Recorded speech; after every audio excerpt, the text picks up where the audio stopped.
purging is at last at hand. The day of doom is here. All that is evil, all that have eyes, your parents, your ears, those who would call themselves your judges, those who have lied and corrupted the earth, they shall all be cleansed. Okay, Sir Kenaz is here. Wonderful. You should be able to speak, Sir Kenaz. I should be able to make you co-host as soon as you say accept. Well, how you doing, Nova Scotia Tony? How is everybody doing this morning? Well, Trump said Iran has been defeated. It's like, what, the 7th time he said it?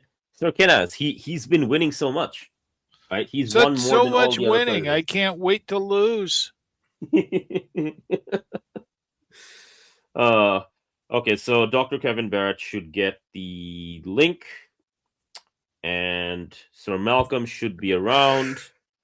It might take him a bit longer, but all right, let's see what we're at. All right, no worries. So here's a question. Chances that Netanyahu is seriously injured or dead? I think he probably is alive.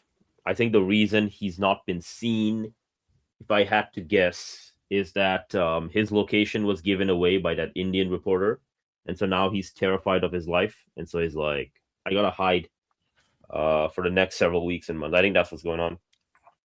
That makes sense. Yeah, I'm not sure, because it's like there have been an awful lot of strikes there, and we all know, of course, that the Turkish Mongolians sometimes aren't the best at telling the truth.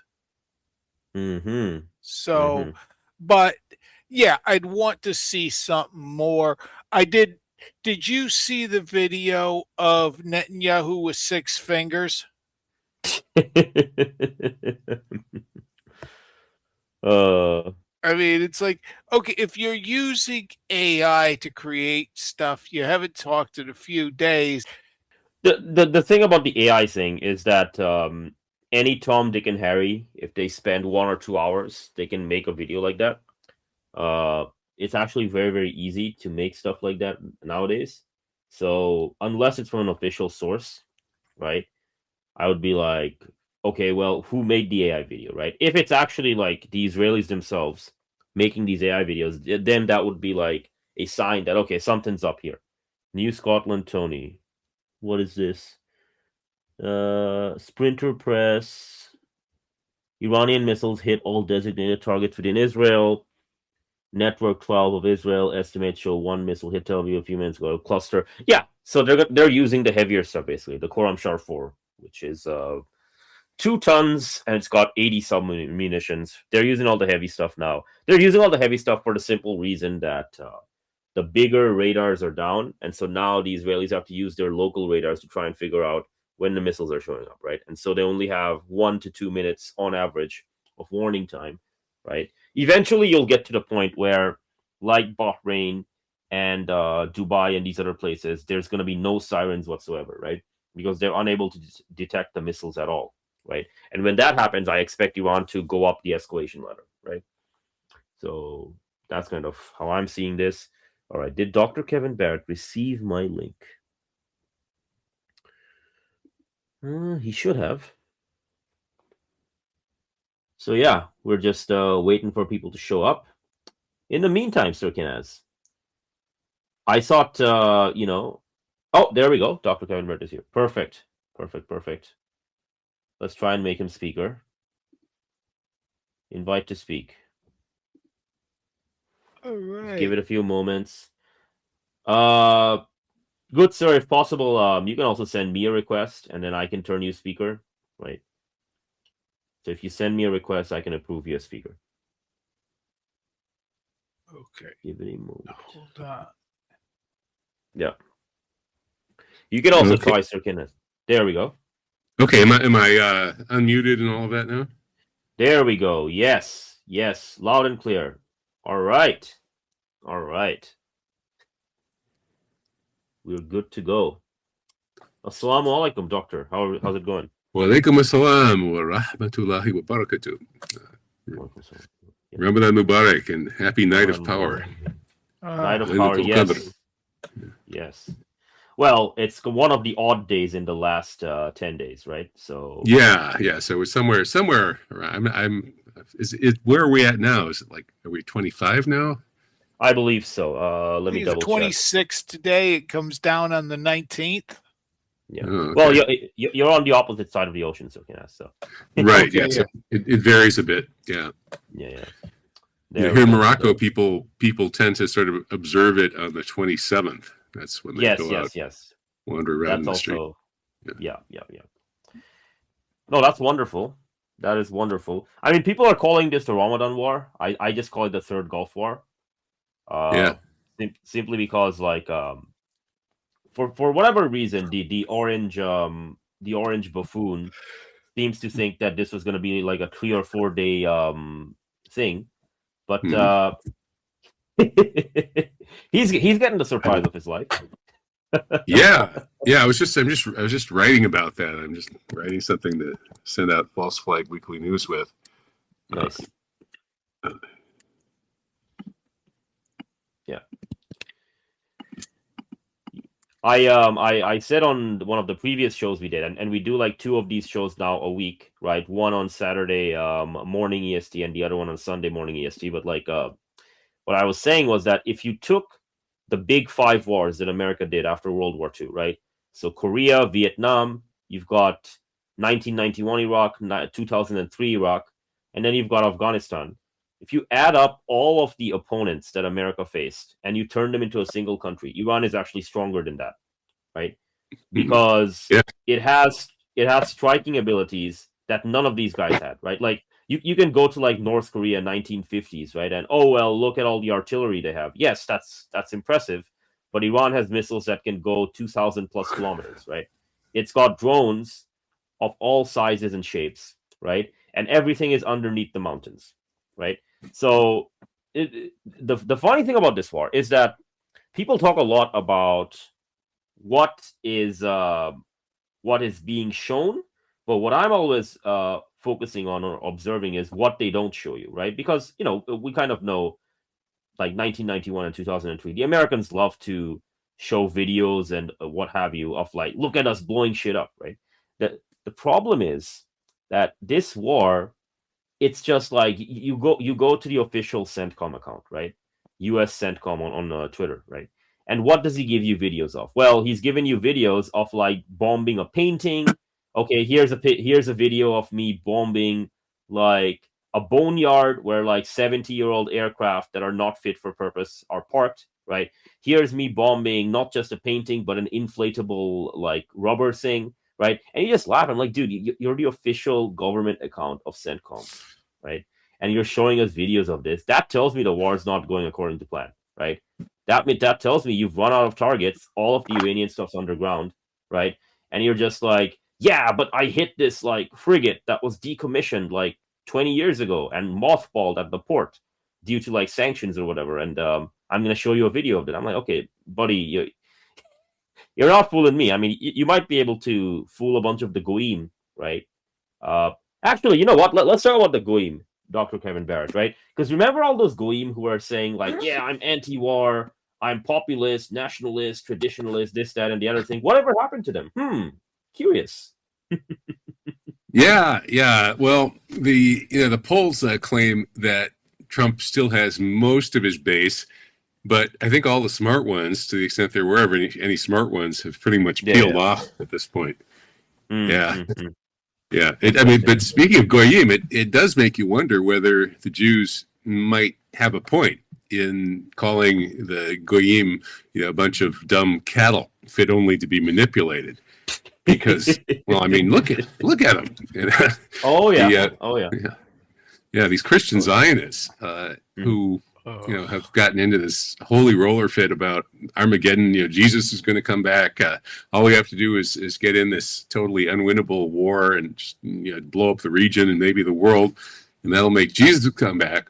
That's pretty pathetic. I mean, it's just it's hard to imagine how such a huge number of people got brainwashed into, swallowing that kind of insane mythology.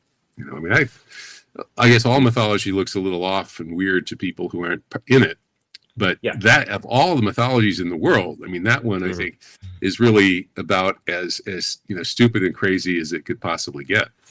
I mean, that mythology has a bunch of Christians screaming that they want to deport, a fellow Abrahamic religion that thinks of Jesus as the greatest of the prophets before the seal of the prophets, and who treats the Virgin Mother with respect, in favor of a group of people who don't. To put it mildly. Yeah. I mean, to put it mildly. It's like, okay, they love us so much. Read, I want to say Gittin 3:14. It's in Gittin in the Talmud. I mean, the part about like Jesus in excrement. Then yeah, exactly. That is not like I mean, I can't imagine blaspheming somebody else's religion is bad form. I mean, making it part of your own religion. Yeah. It's like, no wonder you behave like you do. Yeah. Well, also that even just within the Christian religion, the Jesus, alayhi salam, is this figure that is if you read the Gospels, it's quite an appealing figure of a Prince of Peace, a miracle working healer, powered by love, and incorruptible. The devil can offer him the whole world and he'll turn it down, etc., etc. I mean, this character out of the Gospels is pretty appealing. I mean, I didn't, I grew up alienated from Christianity for a lot of reasons, but then when I finally got around to reading the Injil, the Gospels, actually the first time I ever read it all the way through was in French when I was living in Paris in '89, and I was very affected by it. I was going to Gothic cathedrals and stuff like that, and looking at this medieval art,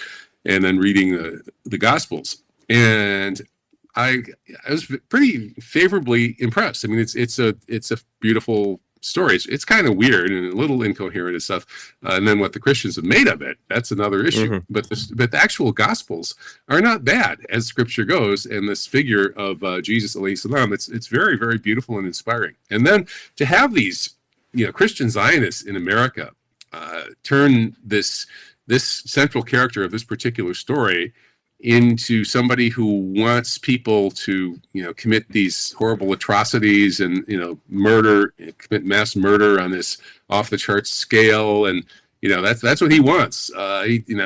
Jesus wants you to go kill. And he probably approves of the Zionists, raping people and slaughtering babies and raping people to death and becoming national heroes and all this Zionist behavior. I mean, it's so obviously anti-Christ in the sense of the Christ that we have in the Gospels. Everything Israel does and everything the Christian Zionists like is the polar opposite from the Christ of the Gospels. And that's what, to me, makes that so extremely unpleasant and crazy and stupid as a mythology. Yeah, no, it's like the Christian Zionists, right?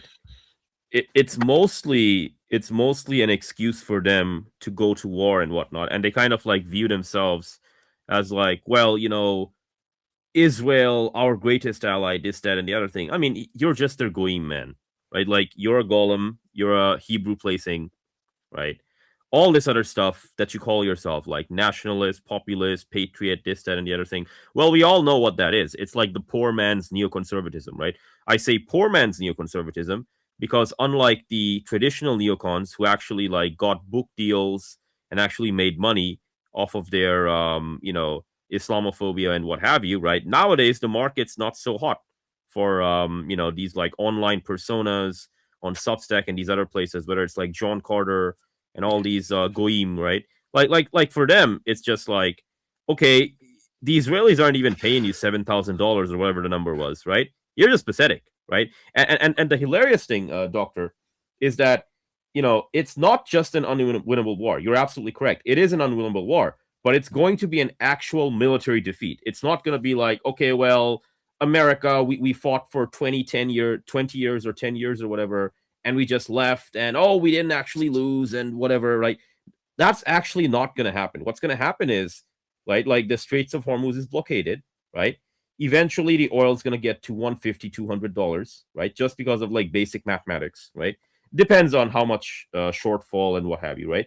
But then the economies of the Western nations collapse, right? You've got a few exemptions, obviously. Pakistan, Bangladesh, Russia, China, DPRK, they have exemptions. They can sail their ships through, right? But the Western economies are going to collapse. And then everyone's like, oh my gosh, enough, you're wrong. America has arable land and fuel and whatever. I'm like, okay, but that's not the reason you're going to collapse, right? Like the reason you're going to collapse is because when your vassals collapse, they're going to dump your equities and bonds to save themselves, number one, and number two, to buy all of that expensive oil and gas, right?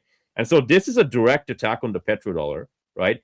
America's economy collapses, right? Oh yeah, we killed 1,500 or 2,000. About that, like Luciferian, sure, but Iran can kill millions of you if they want to, which is precisely what they're doing right now, right? It's called starvation, which is like the best method of war. But like, okay, so they're doing this stuff, and all of this other stuff's happening. Meanwhile, their planes and these other things are getting yeeted on the runway now that the radars have been taken out, right? Obviously, Israel is lying about its casualties per usual, right? All of these things are happening, and you just look at this and go, okay, the maximum this thing can go for is several months. This is not going to be like Russia versus Ukraine, which goes on for 4 or 5 years, right? America does not have the industry for that. The actual contingent that they're using, Dr. Barrett, I ran some numbers, but basically it's around 600 jets prior to like February 28 when they began the war, right? So like the air power is like 1/4 the air power used against Saddam's Iraq, against a country that's 5 times more population and 4 times more landmass, right? And so this is not a serious enemy, right? It's just like, okay, fine, you're doing terror bombings of like kids and women and whatever from the air, fine, but the actual damage that's going to happen to you from the economic fallout and just from Iran hitting you back with the missiles, it's like orders of magnitude higher, right? So like, okay, bro, like you wanna destroy the last 600 years of Western sea power after the Battle of Ceuta 1415. Sure, go ahead, be my guest. Iran should finish him off once and for all. I think it's a golden opportunity, honestly, to be rid of this farce once and for all. So, yeah, I agree, and I wonder how they're going to spin it, because they're trying to spin it, and I think like the whole Western civilization and especially the U.S. and the mainstream media, those institutions, they have sort of the same disease that Trump has, this kind of pathological narcissism to the point of total idiocy. And this is what I was just writing about for this thing I'm sending out on the Substack. Nice. The headline is, Dear Trump, you senile old pedophile. An open letter to the president. And basically, so the point being, like, what in Epstein's name did you think you were doing when you gave this order to attack Iran? And you don't think, so that's the wrong question. So who were you listening to, right? And then, well, you told us you were listening to Jared and Steve and Pete and Marco. They assured you it would be a cakewalk, right? So who weren't you listening? Well, your military and intelligence chiefs. You weren't listening to them. So okay, so you were listening to a couple of Jewish real estate shysters and an alcoholic former Fox News host and an Israeli-owned Gusano politician. You're ignoring your military and intelligence guys. Why was that? Well, because Mr. Trump, you're a pathological narcissist, and you surround yourself with these flatterers. And they have to lie outrageously to flatter you because you're just a total piece of crap. And, so just to flatter somebody like that, you have to be pretty damn mendacious. And so, basically, you, Trump, are listening to these, totally the worst of the worst, the worst flatterers that you could ever imagine, total absolute liars. But then Trump, Trump's problem is that his brain is like that too. That is, not only does he not admit anybody to come and talk to him unless they flatter him, but he also doesn't allow a thought or they're not exactly thoughts, I don't think, but a mental image to appear in his head unless it's flattering him. So that's why everything has to be spun. I think he's declared victory like 6 or 7 times already in these various ways. He's living in a complete fantasy land because of this narcissism, and the whole culture is infected by this. They just can't accept the reality, and it's partly war propaganda, right? They're in war. You don't want to admit how badly things are going because it might discourage your side, and they won't fight as hard, and finally they'll give up. So you have to exaggerate how well things are going.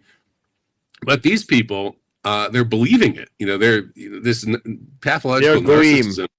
They're goyim, sir. They're not people. They're goyim. We got to use the correct terms.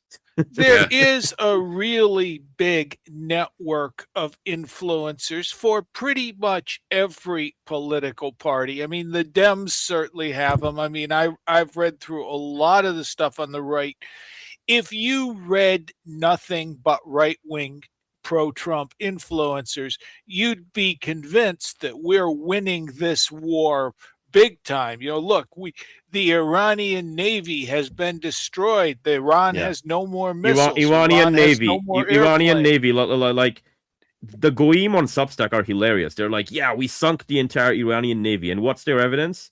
It's the CENTCOM account showing you evidence of like a mothballed bunch of frigates that were decommissioned like decades ago, right? And you're like, buddy, are you actually this retarded that you can't figure out whether a ship is mothballed or not?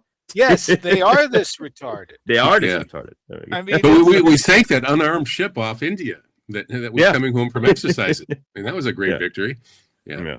I mean, it's kind of like, okay, but it amazes me that nobody you've sunk Iran's navy. Iran has been defeated. Iran's military has been destroyed. Why is the Strait of Hormuz still closed? Simple Sir Kenneth, it's not closed. It's not closed, but it's not open. It's not closed. It's not closed. It's just those Iranians keep firing, missiles and drones at you. Yeah, if they would stop doing that, then it wouldn't be closed. Then it's open. It's yeah, exactly. Yeah, it's not a blizzard. There's just a couple feet of snow on the ground.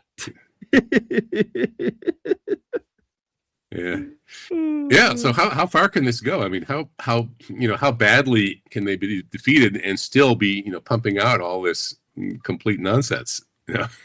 47 million Americans are food insecure.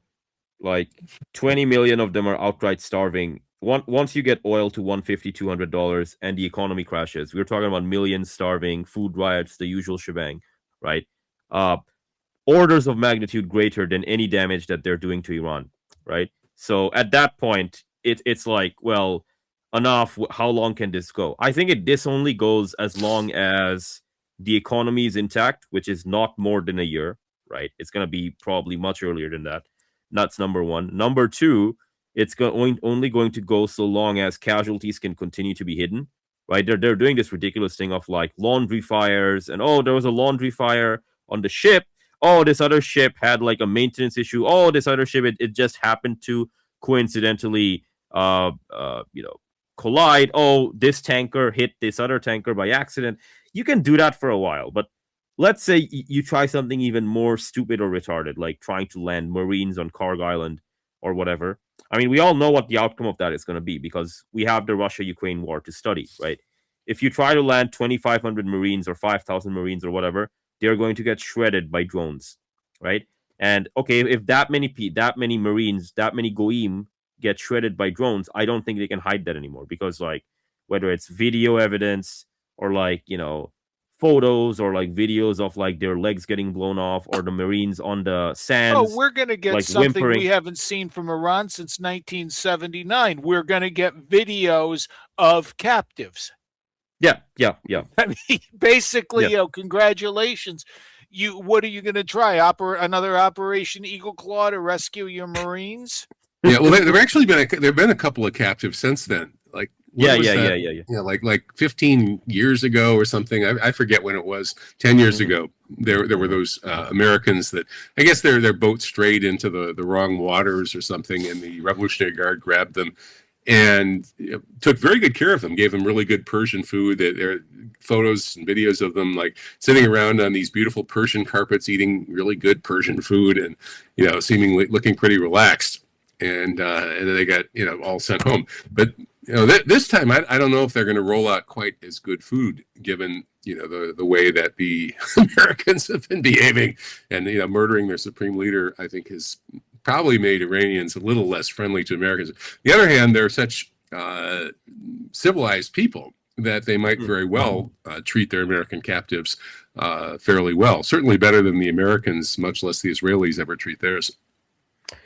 Yeah. I mean, all of that's going to happen. It's just that I don't think I don't think the current supreme leader, His Eminence Mojtaba Khamenei, I don't think he has his father's patience with regard to like treating them with dignity and respect. Because again, it's a cowardly sneak attack. Number one, and number two, you're attacking diplomats and what have you, and you're attacking when negotiations are happening. So there's no point in negotiating, right? You simply attack till he surrenders, right? Again, military defeat, right? You need to get a military victory, right? And it has to be something decisive, right? At this point, I think the Iranians have no objections whatsoever. Right? I think His Eminence Mojtaba Khamenei, he himself will just be like, the fatwa that was given with regard to nuclear weapons and developing that stuff, it's a good fatwa, but it's not really valid when you are in an existential fight for the nation. So here's me rescinding that, and 5 minutes later, there's a nuclear test in the Lut Desert or whatever, right? I think we're headed there. I think I'm observing, for example, the way in which the Iranians have blockaded the straits. Right now, it hasn't been mined yet, to my knowledge.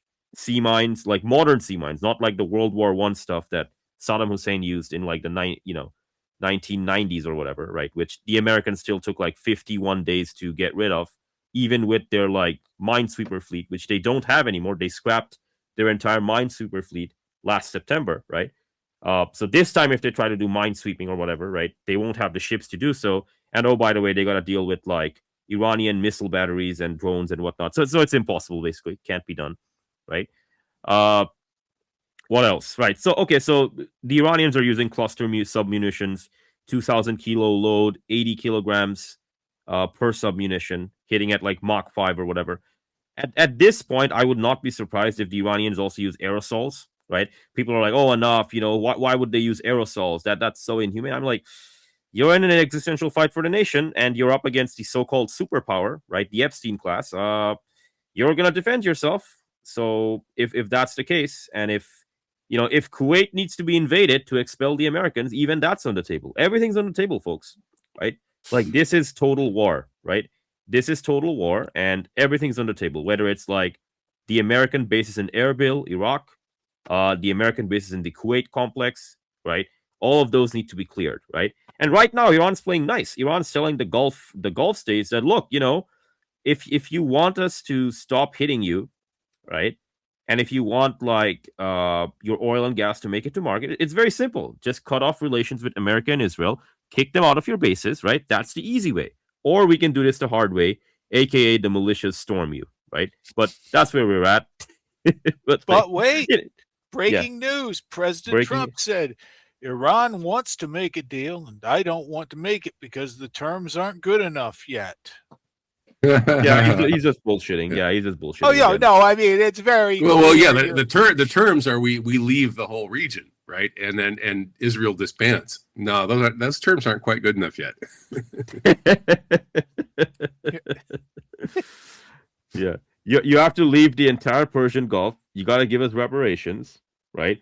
Obviously, you have to, in writing, right? You gotta like peace treaty with terms. Right? If you don't do all that stuff, man, no deal, right? The Iranians should do that. At the minimum, right? They should do more than that, but that's what it is, right? Okay, I think Sir Malcom saw my message. So we should see Sir Malcom join us shortly, Sir Kenneth. So just waiting on that great. As well. Oh, we've got a Redditor from Israel. Is there a safe place for us besides Israel? No. I'm really sick of living in constant wars, terrorist attacks, and fearing for my life all the time. I want to move, but every country seems to hate us. You know, Seems to. Every country does hate you. there's a novel trick you could try pulling. Stop dropping bombs on kids. Yeah. Stop that trick. Stop one. You can improve your reputation with one little trick. Oh dear.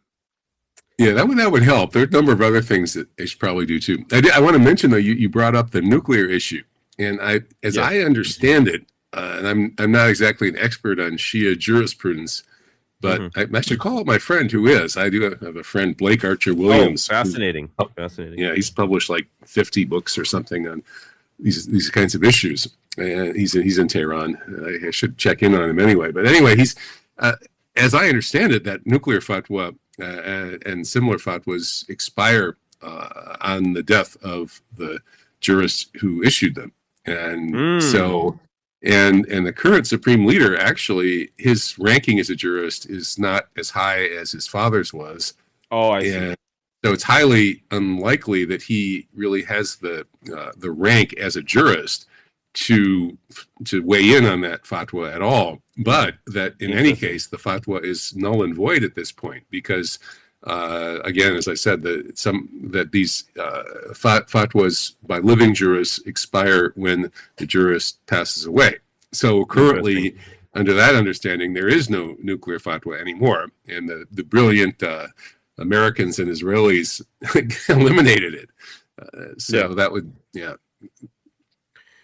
Well, we know for a fact, and the Western sources themselves said this. So obviously it's true, Sir Ken. Anyhow, but last June, prior to the 12-day war, right?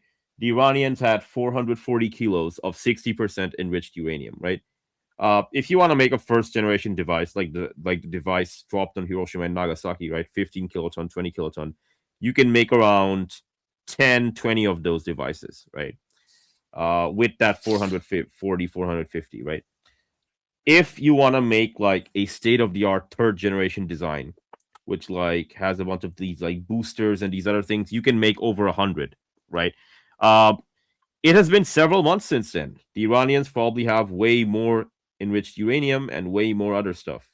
So they probably, if they've built it, they probably already have the bomb. I think they do, right? Or if they don't, right, they probably will soon, and they'll announce it to the world. I think we're headed in that direction, right? And enough, they're not going to do that because America, like, buddy, they're fighting America, right? Like, they're actually directly attacking America, right? They're directly attacking America's bases. They've shown everyone that America is a paper tiger, right?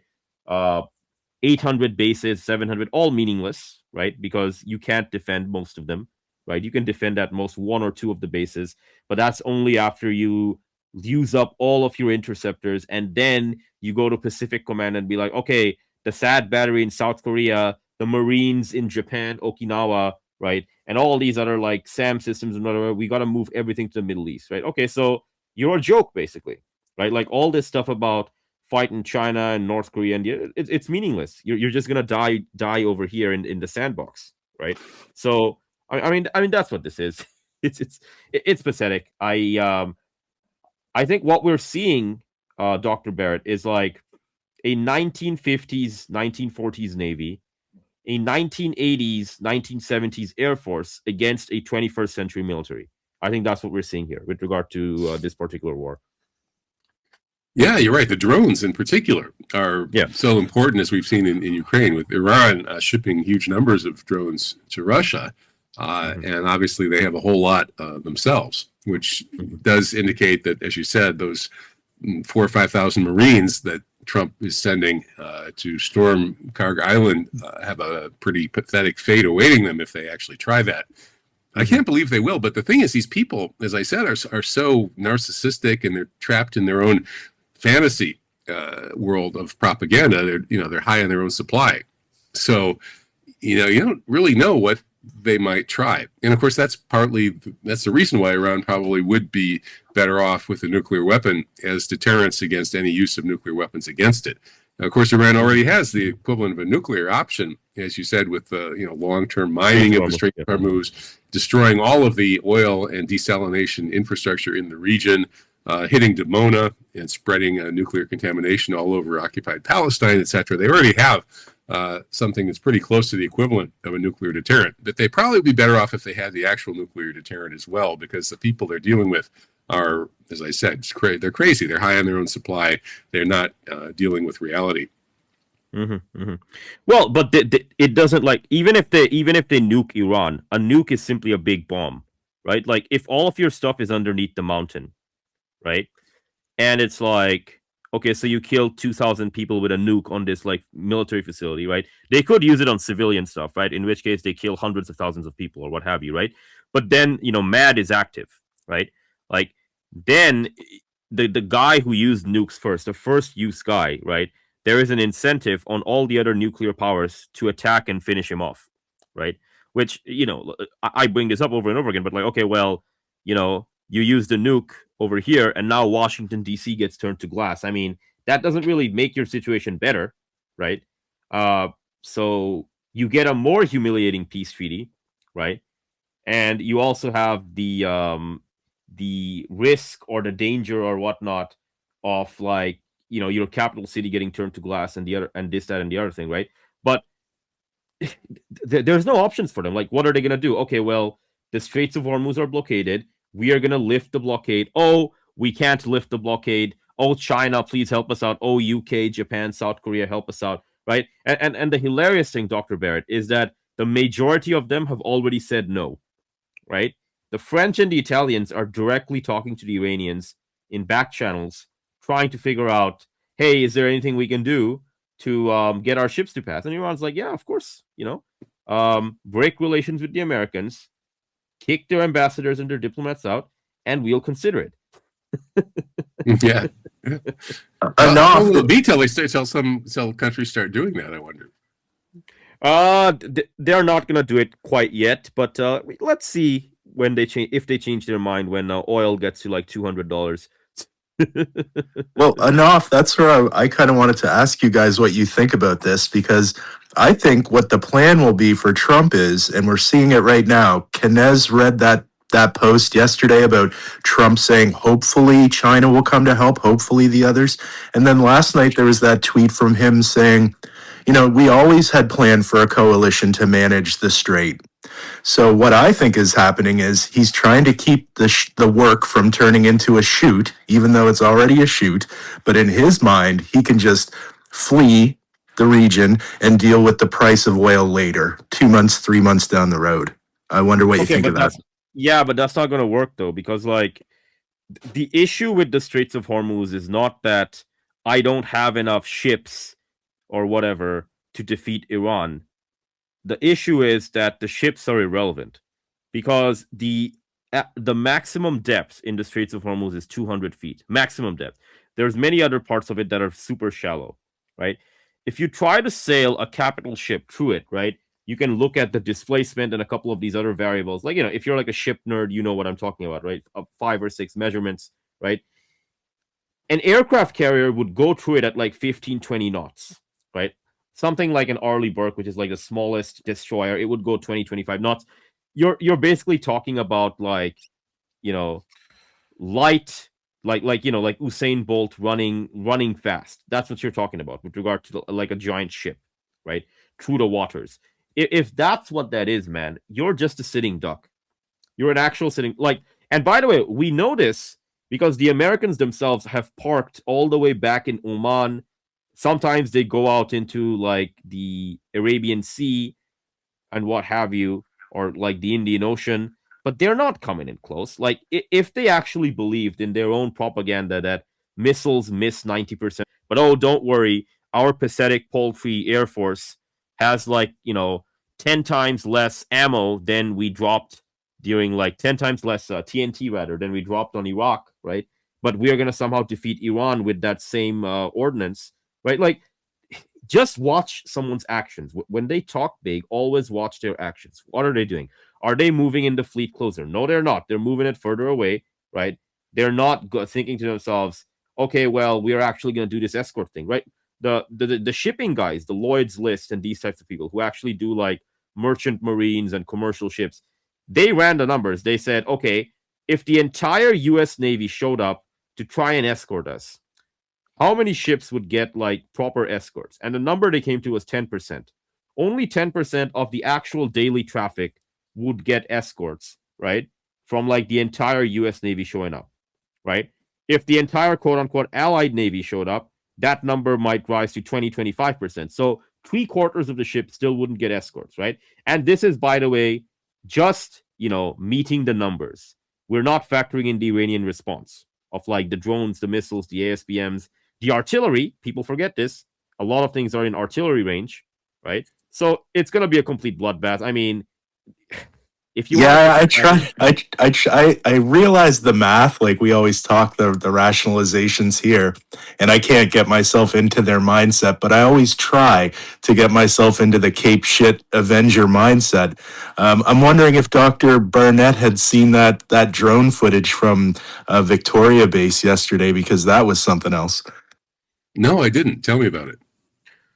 The one of the Shia militias in Iraq flew a drone into Victoria Base, the American base in Baghdad, the air base, and it was just floating around for like 2 minutes, loitering. The footage, it's like the first footage that we're seeing from a drone infiltrating an American base, and it had some time to pick its target. I don't know if you saw that enough, or Sir Kinez.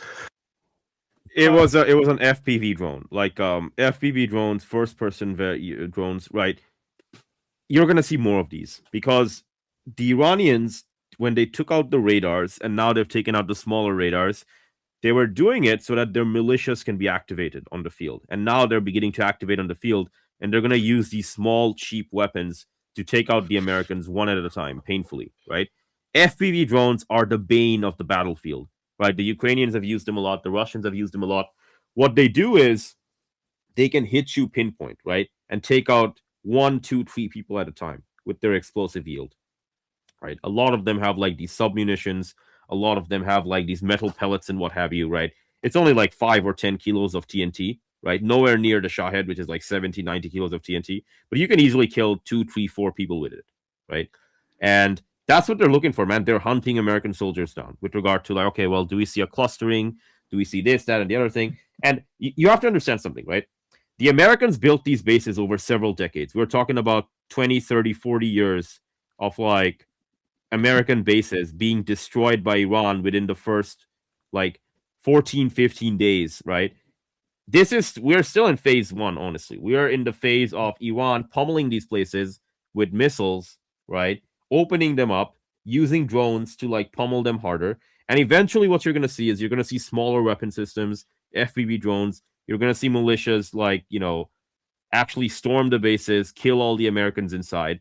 And all like it's going to be extremely violent. Like the Iranians right now are still playing nice. The Iranians are like, okay, well, Gulf states, look, you can do this the easy way. You can break relations with the Americans. You can kick them out, or we have to take the gloves off and kill them ourselves, right? They're still playing it this way, right? Which I see as remarkable patience, right? But we are headed in that direction, especially with the FPV drones now making it on the battlefield. These guys, they kill soldiers, right? Like this is 21st century warfare. Like this is not like this is a B-52 bomber, which is like 70 years old, and we're dropping a bomb from like whatever, right, up here. And dude, it's the year 2026. If you want to kill someone, you use drones, all right? The Iranian lion molests the small dog, the small American dog.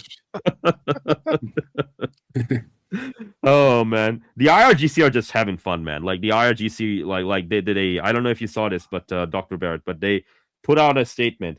The IRGC says they will molest. That's the word they use. They will molest any Marine contingent that the Americans send to take Karg Island. Analysts at this time do not know what that word means.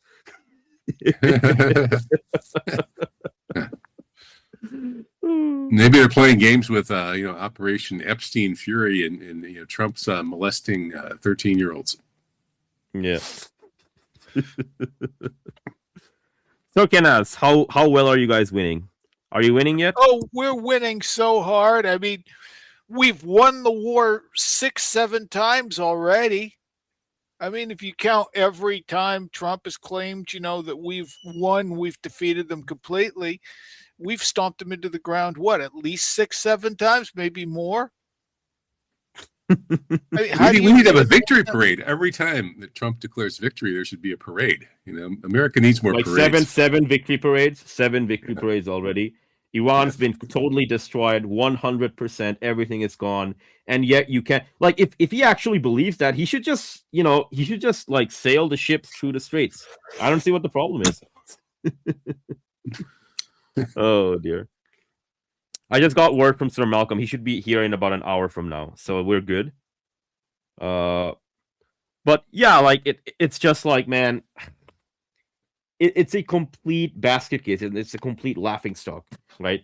Like the Americans have zero credibility now, right? Like the vassals are looking at this and going, okay, so you claim to be militarily invincible, you're like the superpower, and you're asking us to send our ships up these narrow waters.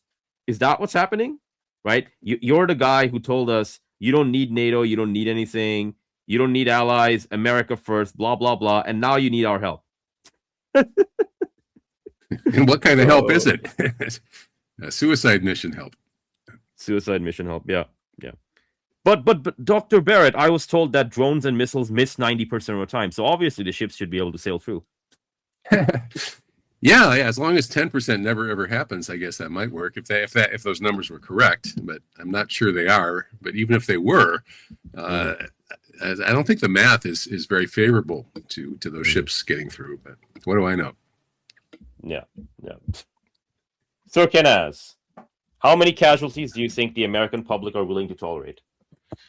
Okay, our big number in any war always has been, once you get near 40, 50,000, like like people start being like, yeah, I want to get out of this. We need to, why are we in this war? We start asking big questions. I would say with the current state of affairs, once it hits the low 5 figures, once you start looking at 10,000, people are going to be like, well, what are we, why are we here? You're going to start seeing protests in the street. You're going to see a lot of people blaming a lot of people are quite correctly going to see this as a war that supports Israeli, not American interests. And I'm thinking, one sunk carrier will do it. They don't even need to get up to 10,000. At this point, once you hit 4 figures, you're going to have people screaming. Because in the Afghanistan war, it took like 15 years to get. I mean, I think the official death toll was like 3,000-4,000, but it was spread out over a decade. So my guess is like the first big casualty event, you're going to start seeing a lot of pushback. Yeah, I wonder how far they'll go in lowballing it. They always lowball the casualties, and there's this whole history of that in all of America's wars. But given that this administration is so extremely mendacious and narcissistic and drinking their own propaganda supply and willing to play games with totally ignoring tangible reality, I sort of wonder if they might set a world record for hiding and lowballing their casualty figures. And at some point, maybe they'll get caught, which could produce a big scandal. I mean, if an aircraft carrier gets sunk, there's not going to be a lot of if an aircraft carrier gets sunk, it's going to be kind of hard to explain away like, there were no more than 4 or 5 casualties. Yeah, well, all those guys died of like the flu and a couple of accidents and things like that. Yeah. COVID. Yeah. Yeah, I mean, it appears the Lincoln's already been hit a couple times, and something happened on the Gerald R. Ford. I mean, let's put it this way. If that, by my gut feeling, if that had genuinely been a laundry fire, okay, lit in a dryer, caught, that's plausible. Honestly, I mean, that dryer fires do happen.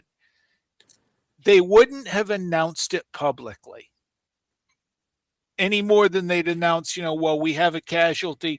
We have a casualty on the Gerald R. Ford. One of our guys was mopping the deck.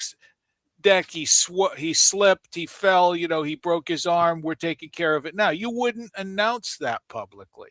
Why are you announcing, well, this caught fire and we have 2 casualties for a maintenance accident? So our carriers are already taking damage, and I think it was Onoff said we've got about 4 saleable carriers, and Trump in his infinite wisdom has decided to bring 3 of them to this battlefield.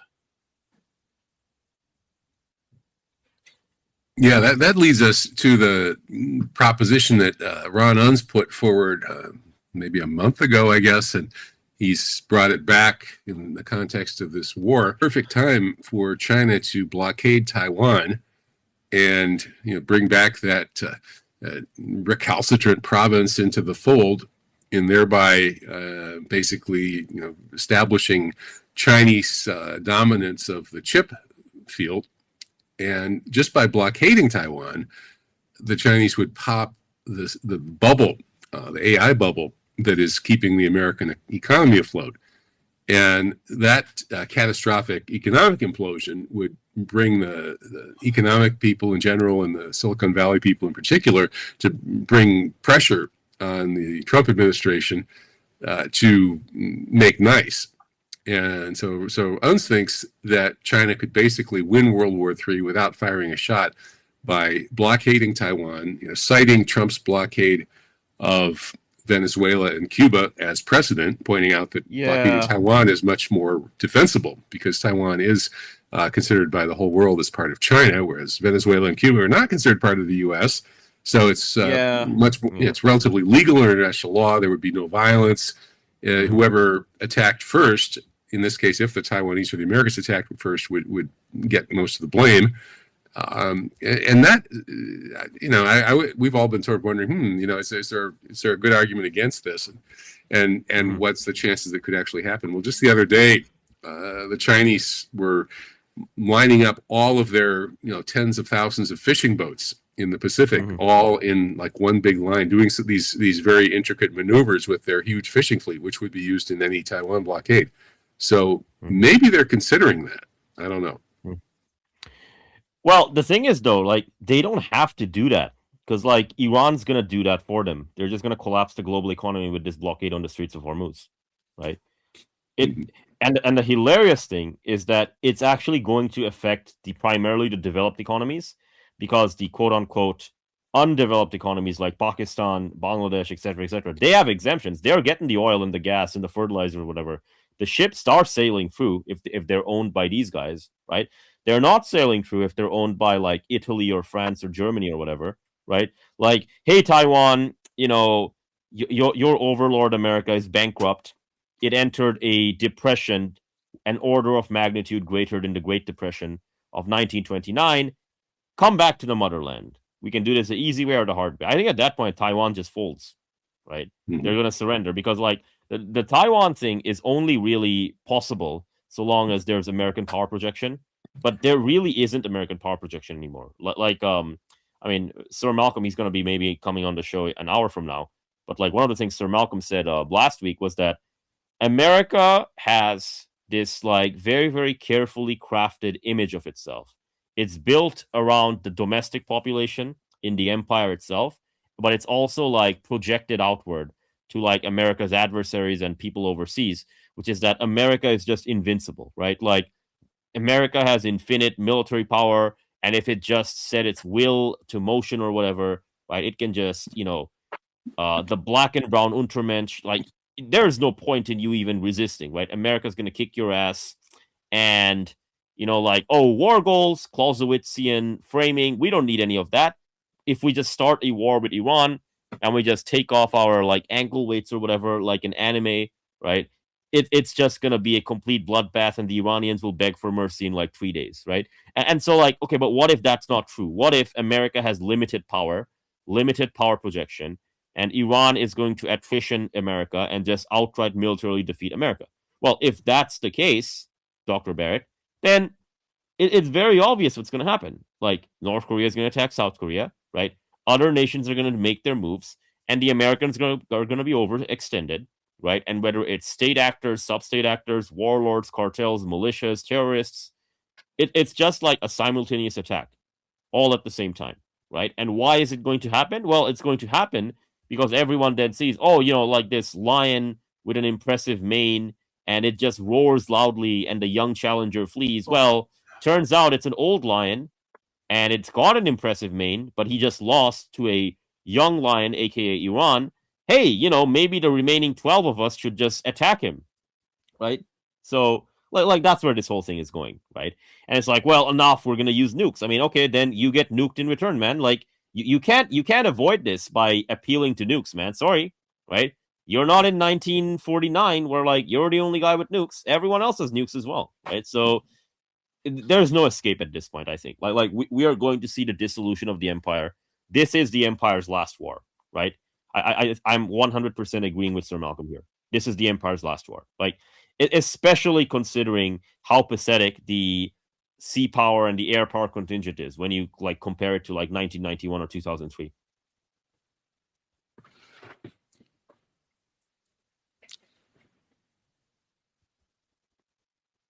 Oh, did something happen? Or did we lose Dr. Barrett? Oh no, he's still here. Yeah, no, I'm still here. Yeah. That's all good. Yeah, that's an interesting scenario. Would be the kind of simultaneous moves all across the world, and it might happen that way. Yeah, it might be more spread out though too. I mean, it could be that the American collapse sort of opens up space in different places at different times. So it might not happen all at the same time. But yeah, that's a thought. It could happen all at once. The reason I say it could happen all at once is because we have live satellite feeds and data from all these places. Like right now, South Korea is completely defenseless, right? Like the SAD battery that was stationed in South Korea, and which the South Koreans went at great lengths. Like the Chinese put sanctions on them and these other things in like 2015, 2017, right? Because they purchased this thing. And now the Americans, without their permission, they're just like, okay, yeah, sorry, the greatest ally needs the SAD battery because Iran destroyed like 4 or 5 of the radar systems, which cost like $1.3 billion each, right? So we need this. And, you Koreans, you Untermensch, you're telling us that you bought this with your money fair and square. Sorry, but the Chosenites, the Israelis, they get priority over you, right? So, okay, so the radar's gone.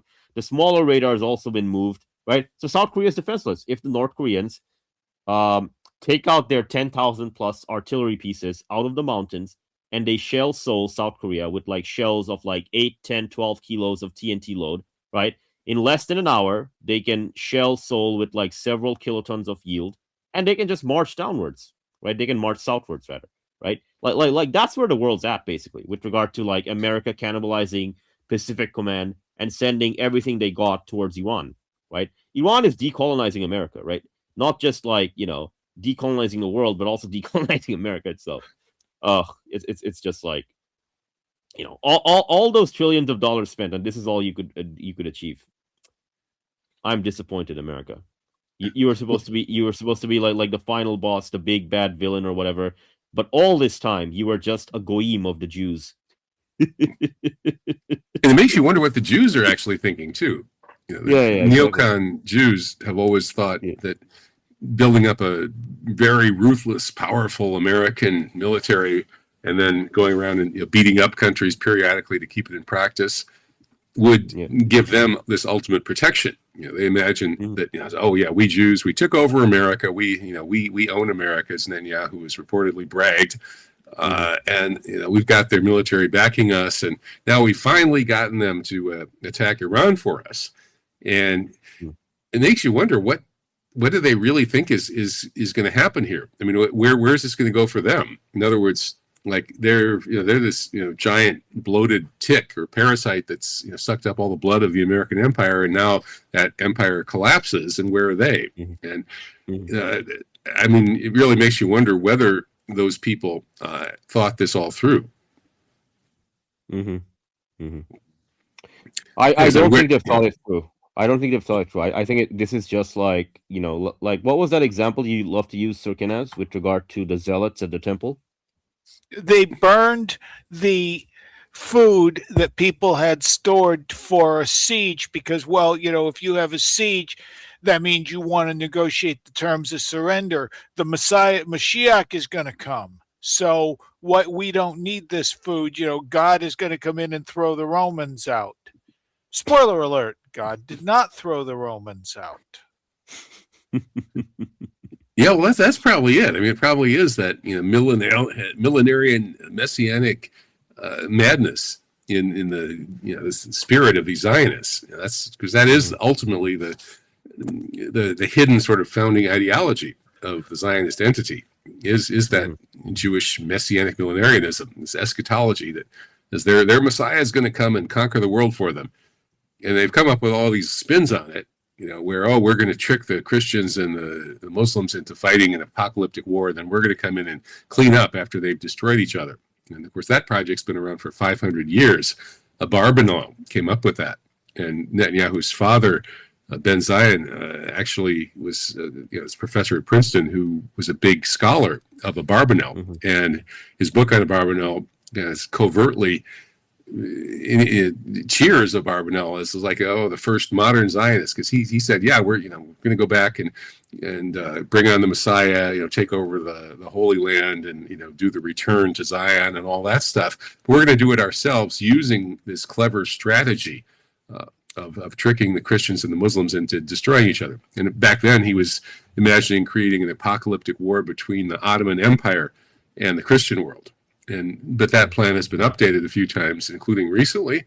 But it's all based on this notion that God or Yahweh or whoever they think is on their side, their tribal deity, is always going to step in and save them.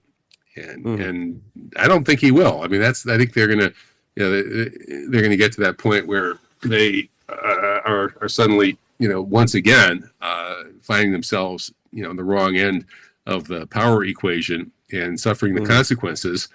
And I guess they'll be able to yell and scream about how persecuted they are when that happens. But you can kind of see that it's karma. It's the natural outcome of strategy that they've chosen. Yeah, like the Americans are simply not like they lack the actual ability to open up the Straits of Hormuz, right?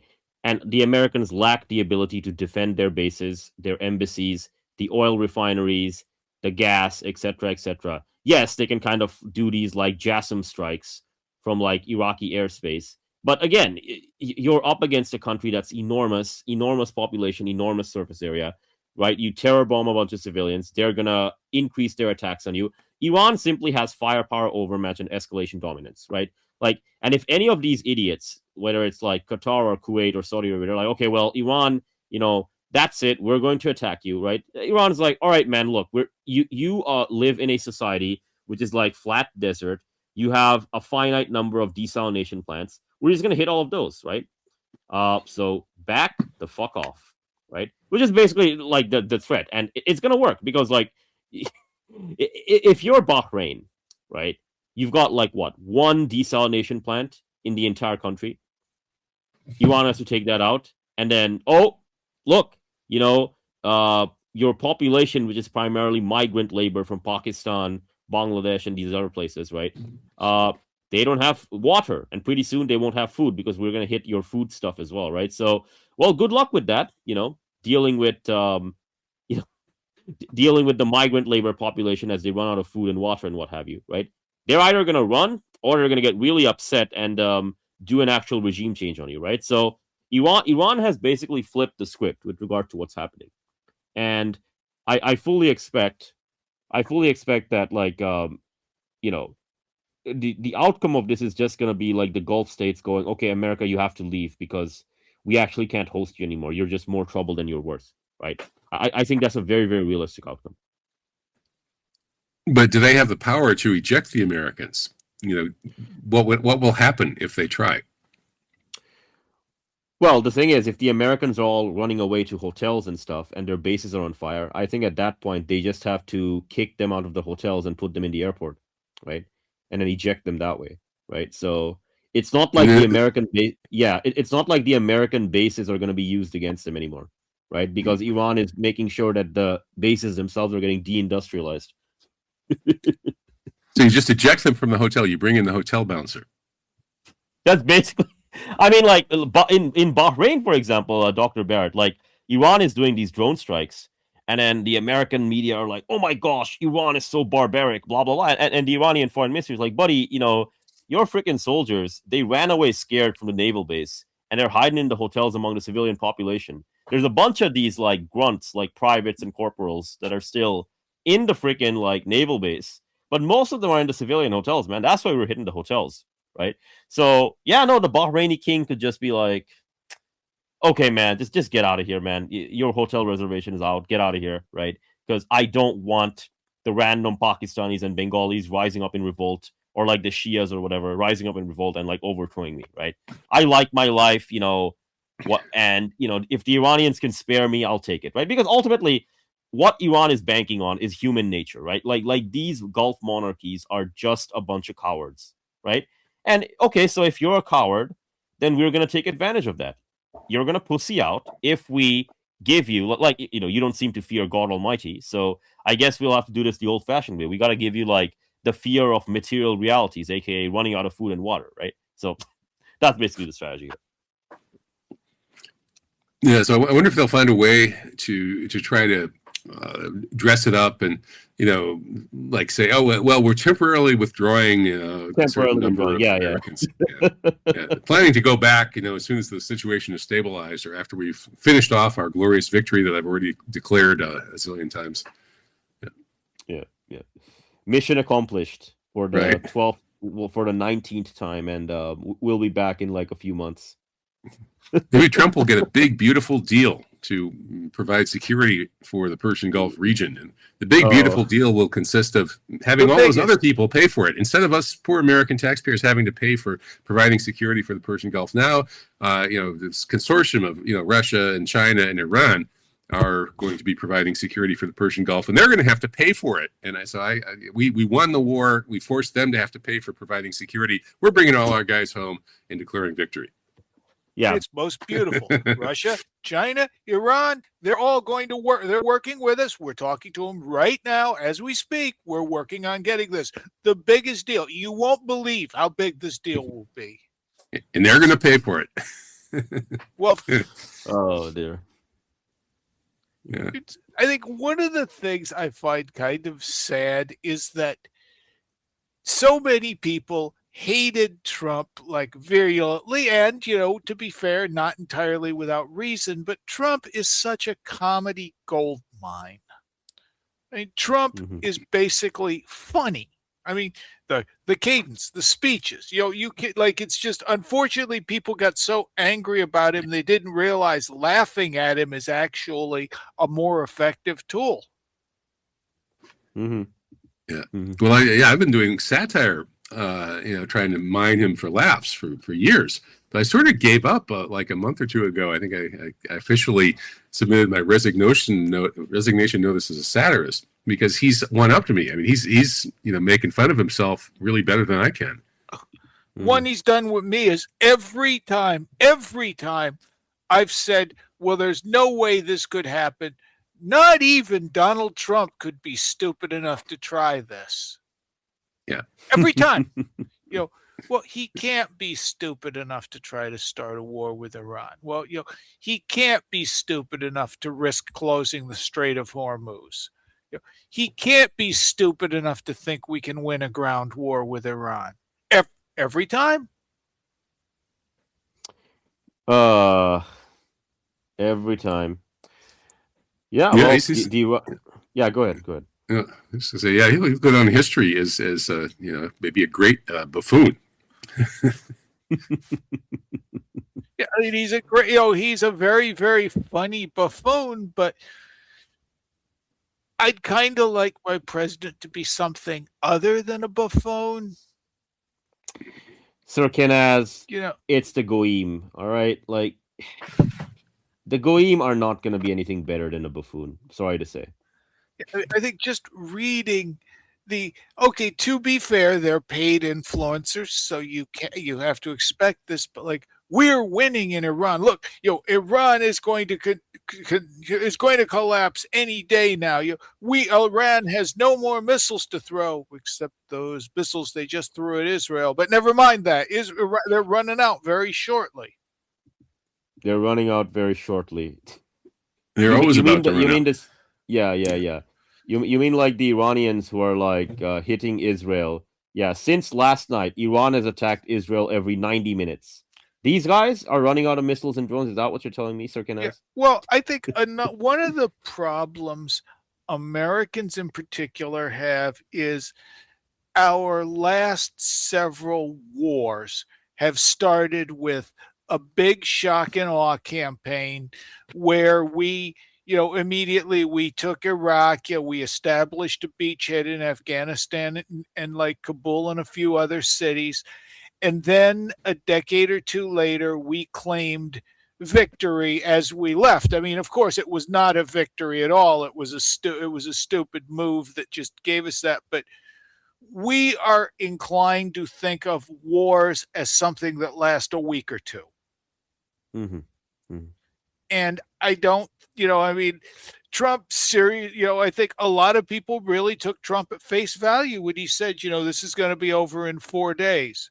Then it's like, this is going to be over in 2 weeks. I mean, I think anybody with a basic grasp of geopolitics would have told you flat out it will take years to pacify Iran if you can pacify Iran.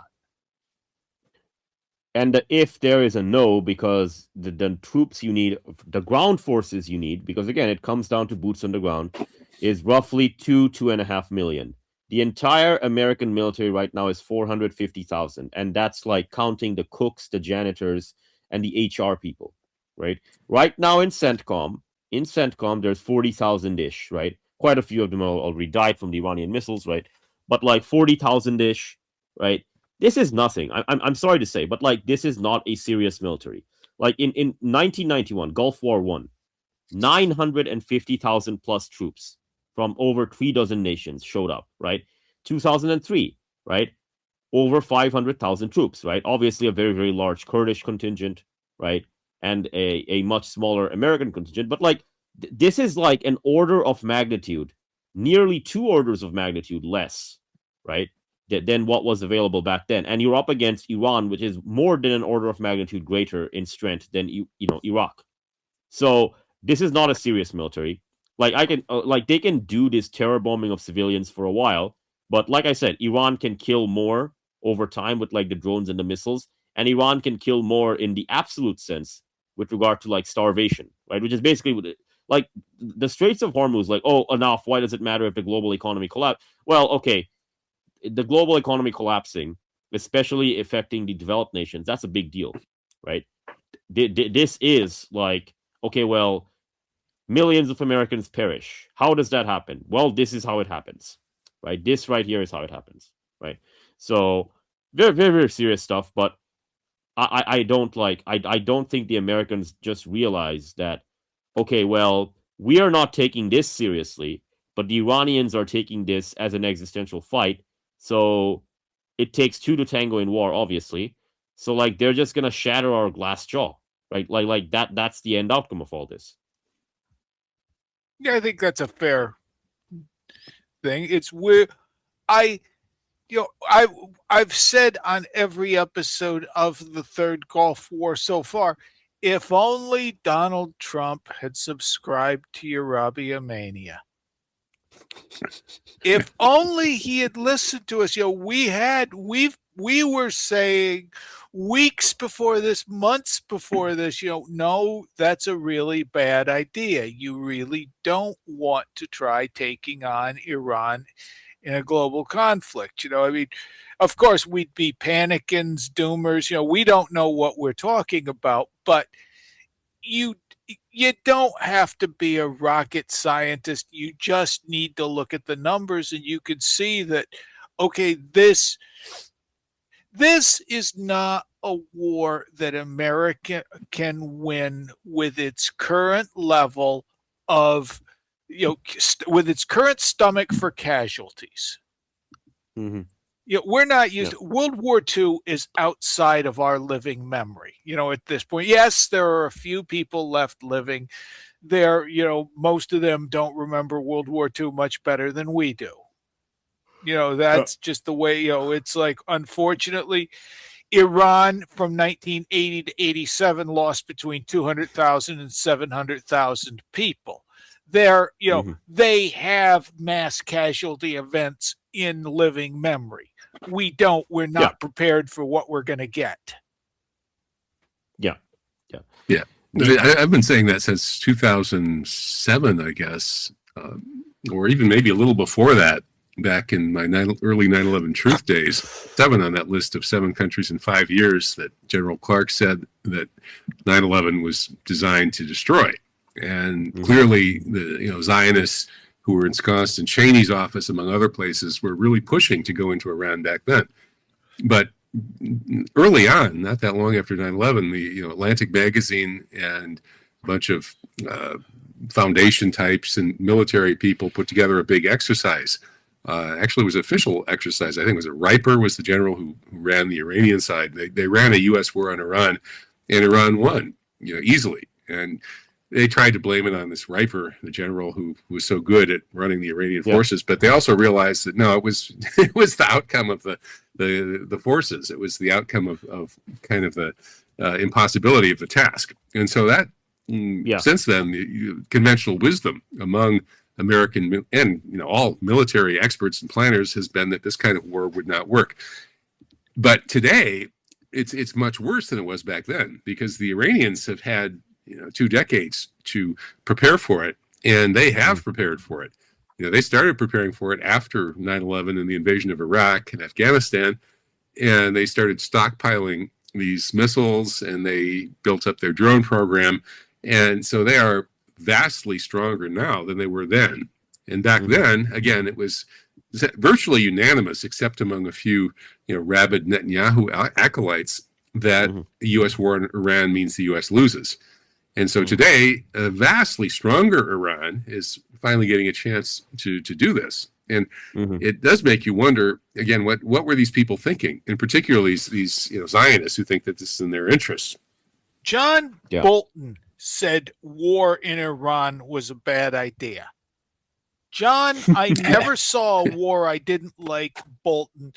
John, I've been trying to get America into a war with Iran for decades. Bolton said, no, don't do this. Oh, dear. I mean, you don't even have to trust me. I mean, if John Bolton tells you not to get into a war, you probably should listen to him. America and Israel are finding out why Iran has a collapsed economy. Oh, dear. But what Riper did during Millennium Dawn is very interesting, right? So in Millennium Dawn, you had Team Red, Team Blue. Team Blue had access to technology that was supposed to come out in 2007, 2009. So on purpose, they were given technology 5 years ahead of its time. The people who organized the thing, they spent like $250, $300 million on the entire military exercise, the most expensive in history, right? And the expectation was, okay, well, we're going to bust up Iran, and it's going to be using this high-tech, cybernetic super stuff from the future 5 years from now. Riper had access to a bunch of these heavy rockets and a bunch of these really, really shitty SRBM systems from the 1970s to the 1990s. And he realized that, okay, most of these things are accurate within 200 meters and 500 meters. It's not like the CEP is 200 meter to 500 meter. You can't really do much with these things, right? But they do have their uses, right? And okay, well, the Americans have full ISR overmatch against us and electronic warfare. What do? Well, there's 5 call to prayers every day. In the call to prayers, I can use ciphers and Morse code and this, that, and the other thing to pass around messages in analog fashion. And okay, so the fleet is coming in close. I think that they had 5 or 6 ships, right? And Team Blue was very confident. They're like, oh, this is going to be a walk in the park. So Riper starts firing the missiles and rockets, and they're like, okay, well, nothing's going to hit us. And they are correct. Most of the stuff was missing them. Nothing was hitting them, right? But then what happened was all of a sudden the speedboats started showing up, right? 50, 60, 70 knots, like overall velocity and whatnot, right? And Riper started using suicide boat tactics, whether it's like the speedboats with explosives hitting these more expensive ships, and then you had these speedboats also getting in close and launching their missiles and whatnot. Long story short, Riper lost a lot of speedboats, but every single ship that the Americans had on Team Blue was sunk, right? And Riper did all of this, good Sir Kevin, with analog, ciphering, 1970s, 1990s tech, and I don't know, a couple hundred speedboats. And this was. And now the Iranians have been building up Yeah. a lot more speedboats too. I don't know if you've seen the videos of those sort of underground cave type facilities where they're storing vast numbers of these boats. Yeah. Those boats, the latest models can go 110 knots, right? The older models are 70 knots, they can go 110 knots versus like their opponent who's only going to be going 15, 20, 25, right? The bigger models that are going at 110 knots, they can launch up to 6 anti-ship ballistic missiles, ASBMs. The smaller ones can do up to 2, right? And also they also have like a suicide function, kamikaze function. So if you ram into something, you can also have like an explosive yield that way, right? So any like, okay, well, we're gonna get in the straits and we're just gonna get the Iranians and we're gonna do an amphibious landing. Complete bloodbath for the American forces. Complete bloodbath, right? It's not even gonna be close. Can I jump in to try to tie something? I'm sitting here trying to tie something together in my mind. So you've got the American Society. I don't know if you guys have ever read that book by Guy Debord called The Society of the Spectacle. Oh, It's yeah. about Big influence on me back in the day. me as well. And I see Trump as like the kind of the epitome of that book. Like he is the reality TV star and the comedian and all of what Knez was saying. But that is, I think that there's an analogy in there for this war being the ending of the American empire and the spectacle, right? Because they won't be able to maintain the spectacle after this. And when people like John Bolton, who are the ones who took advantage of opening Pandora's box and doing international, like illegal international attacks, when they are saying, oh, it has gotten away from us. Well, I'm sorry, good sir. You are part of that spectacle and that empire that has always run on Cape shit. And I think, in my mind, I'm referring to it as the third Goyim War, and it is going to be the end, and it will be the final spectacle in a way. And I'm just trying to. I think like the acute actions of this military campaign, and a guy like Bolton saying, "No, it's too much." Well, when you believe in manifest destiny and you fuel it with spectacle, what do you expect? Mm-hmm. Mm-hmm.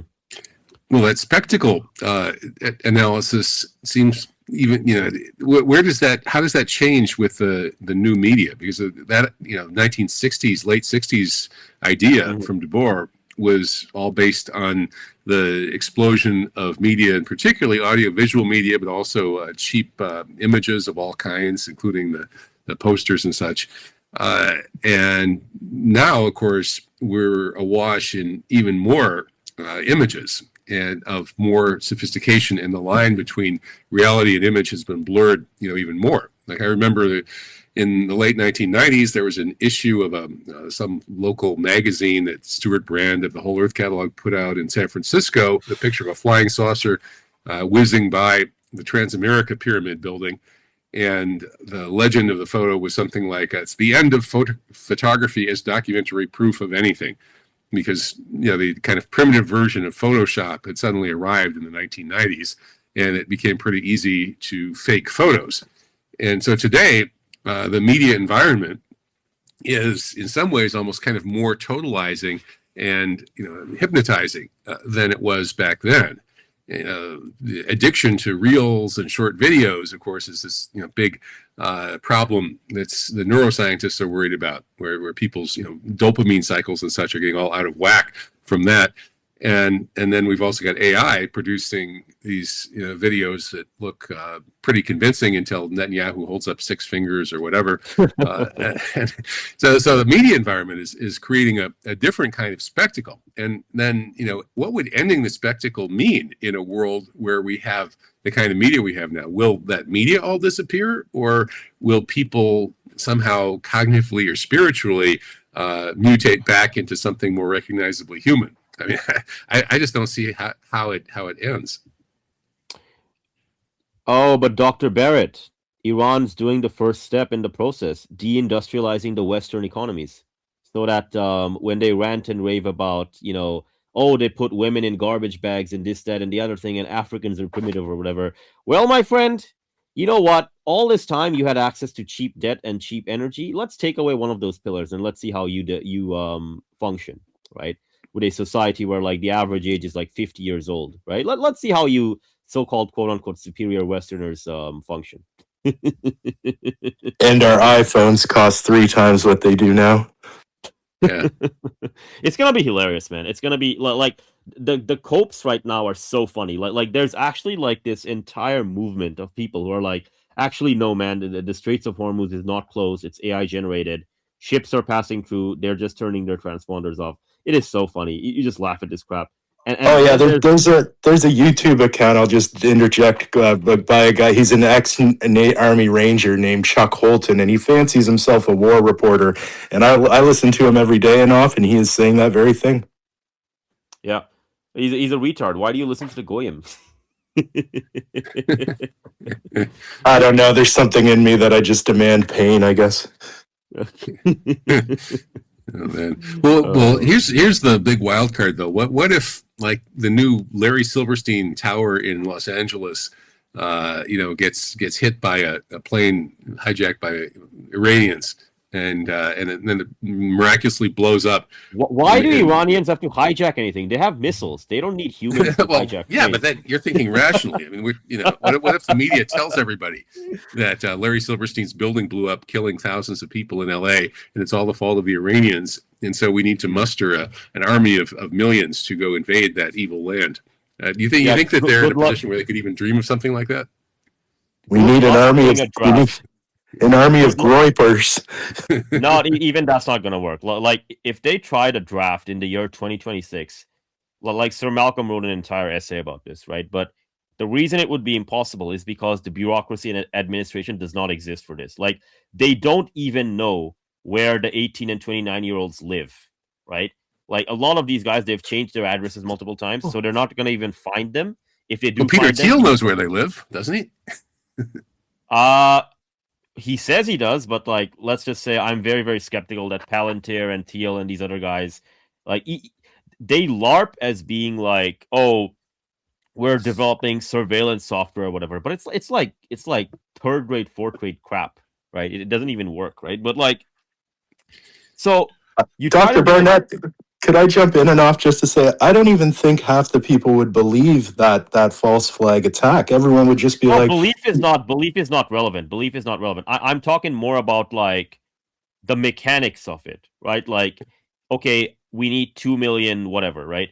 Okay, so number one, you're not going to find them, right? Number two, like the finances, the food, the logistics for it, it's not doable, right? And then you said belief. Okay, sure, belief. They're not going to believe in it. They'll just run away to Mexico or Canada or whatever, right? Like this is a complete basket case. America in 2026 is not America in 1966 or like 1956. We're like, okay, yeah, I got to serve my country and I got to kill a bunch of like yellow people in Vietnam or whatever. Like this is not going to work out, right? Also, like the actual aversion to casualties, as Sir Kenneth loves to say, it is so high, right? All this tough guy talk about, yeah, we gotta kill the sand niggers or whatever. Like, this is all tough guy talk, right? Put them in the actual sandbox and they run away scared, right? I remember when I was 12 or 13, that during the first Persian Gulf War, the American Society, they issued like the pro set trading cards, like baseball, hockey cards. And it was like General Schwarzkopf and, laminated card sets. Like they really tried hard back then. Nowadays, it's like the laundry room's on fire and could you please go back over there? Like no one will believe this. Somebody stubbed their toe, good sir. Obviously, nobody died. What are you saying? Many stubbed toes, resulting in caskets arriving. Hell of a stub toe. There we go. Oh dear. If I was a young man in America right now, I think I would be planning on an escape to Mexico or somewhere else. Most young people have already given up, right? Like there's a couple of them that still do this like dissident right, new right, racist irony, mass deportations. Like, buddy, Trump's gonna do mass deployment far before he does like mass deportation or whatever, man. Like, they know that they're screwed. They know that they're fucked, right? Will they go to the Ukrainian, we're going to force you into a van and drive you to the recruitment center? One big difference between Ukraine and Iran is our civilian populace is pretty well armed. True. You mean America, basically? America, yeah. I mean, it's like we're going to start dragging people off the street. You are going to have people who are going to see the recruiters coming and start shooting. Mm-hmm. Mm-hmm. That would be one thing. I mean, it's just like, you might as well talk about flapping your arms and flying to the moon when you start talking about like a conscription. It's not gonna fly. It didn't fly in Vietnam. If Trump tries bringing it back, I mean, he's lost 2026. He will Republicans will lose 2028. Nobody will cooperate. You're going to have protests that will make the ICE protests look like, a kindergarten parade. It's going to be a lot, it's not a viable option. It's not viable, yeah. Yeah, especially given the unpopularity of this particular war. I was shocked when I saw that, the mainstream media polling was showing like 27% approved on the first day.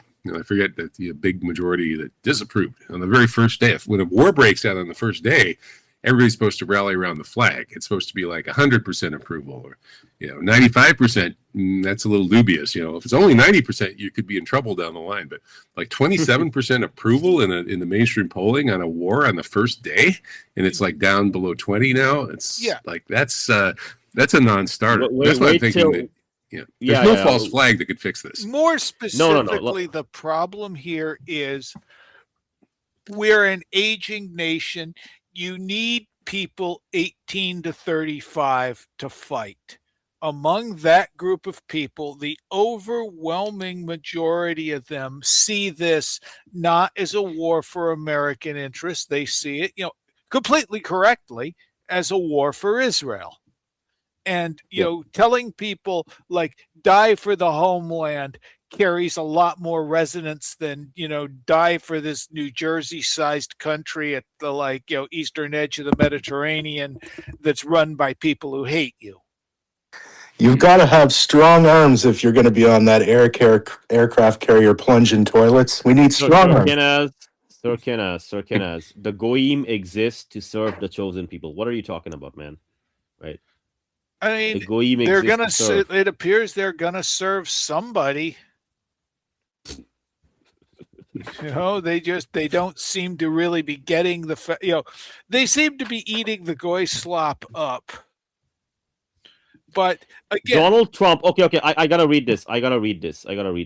November 28, 2011.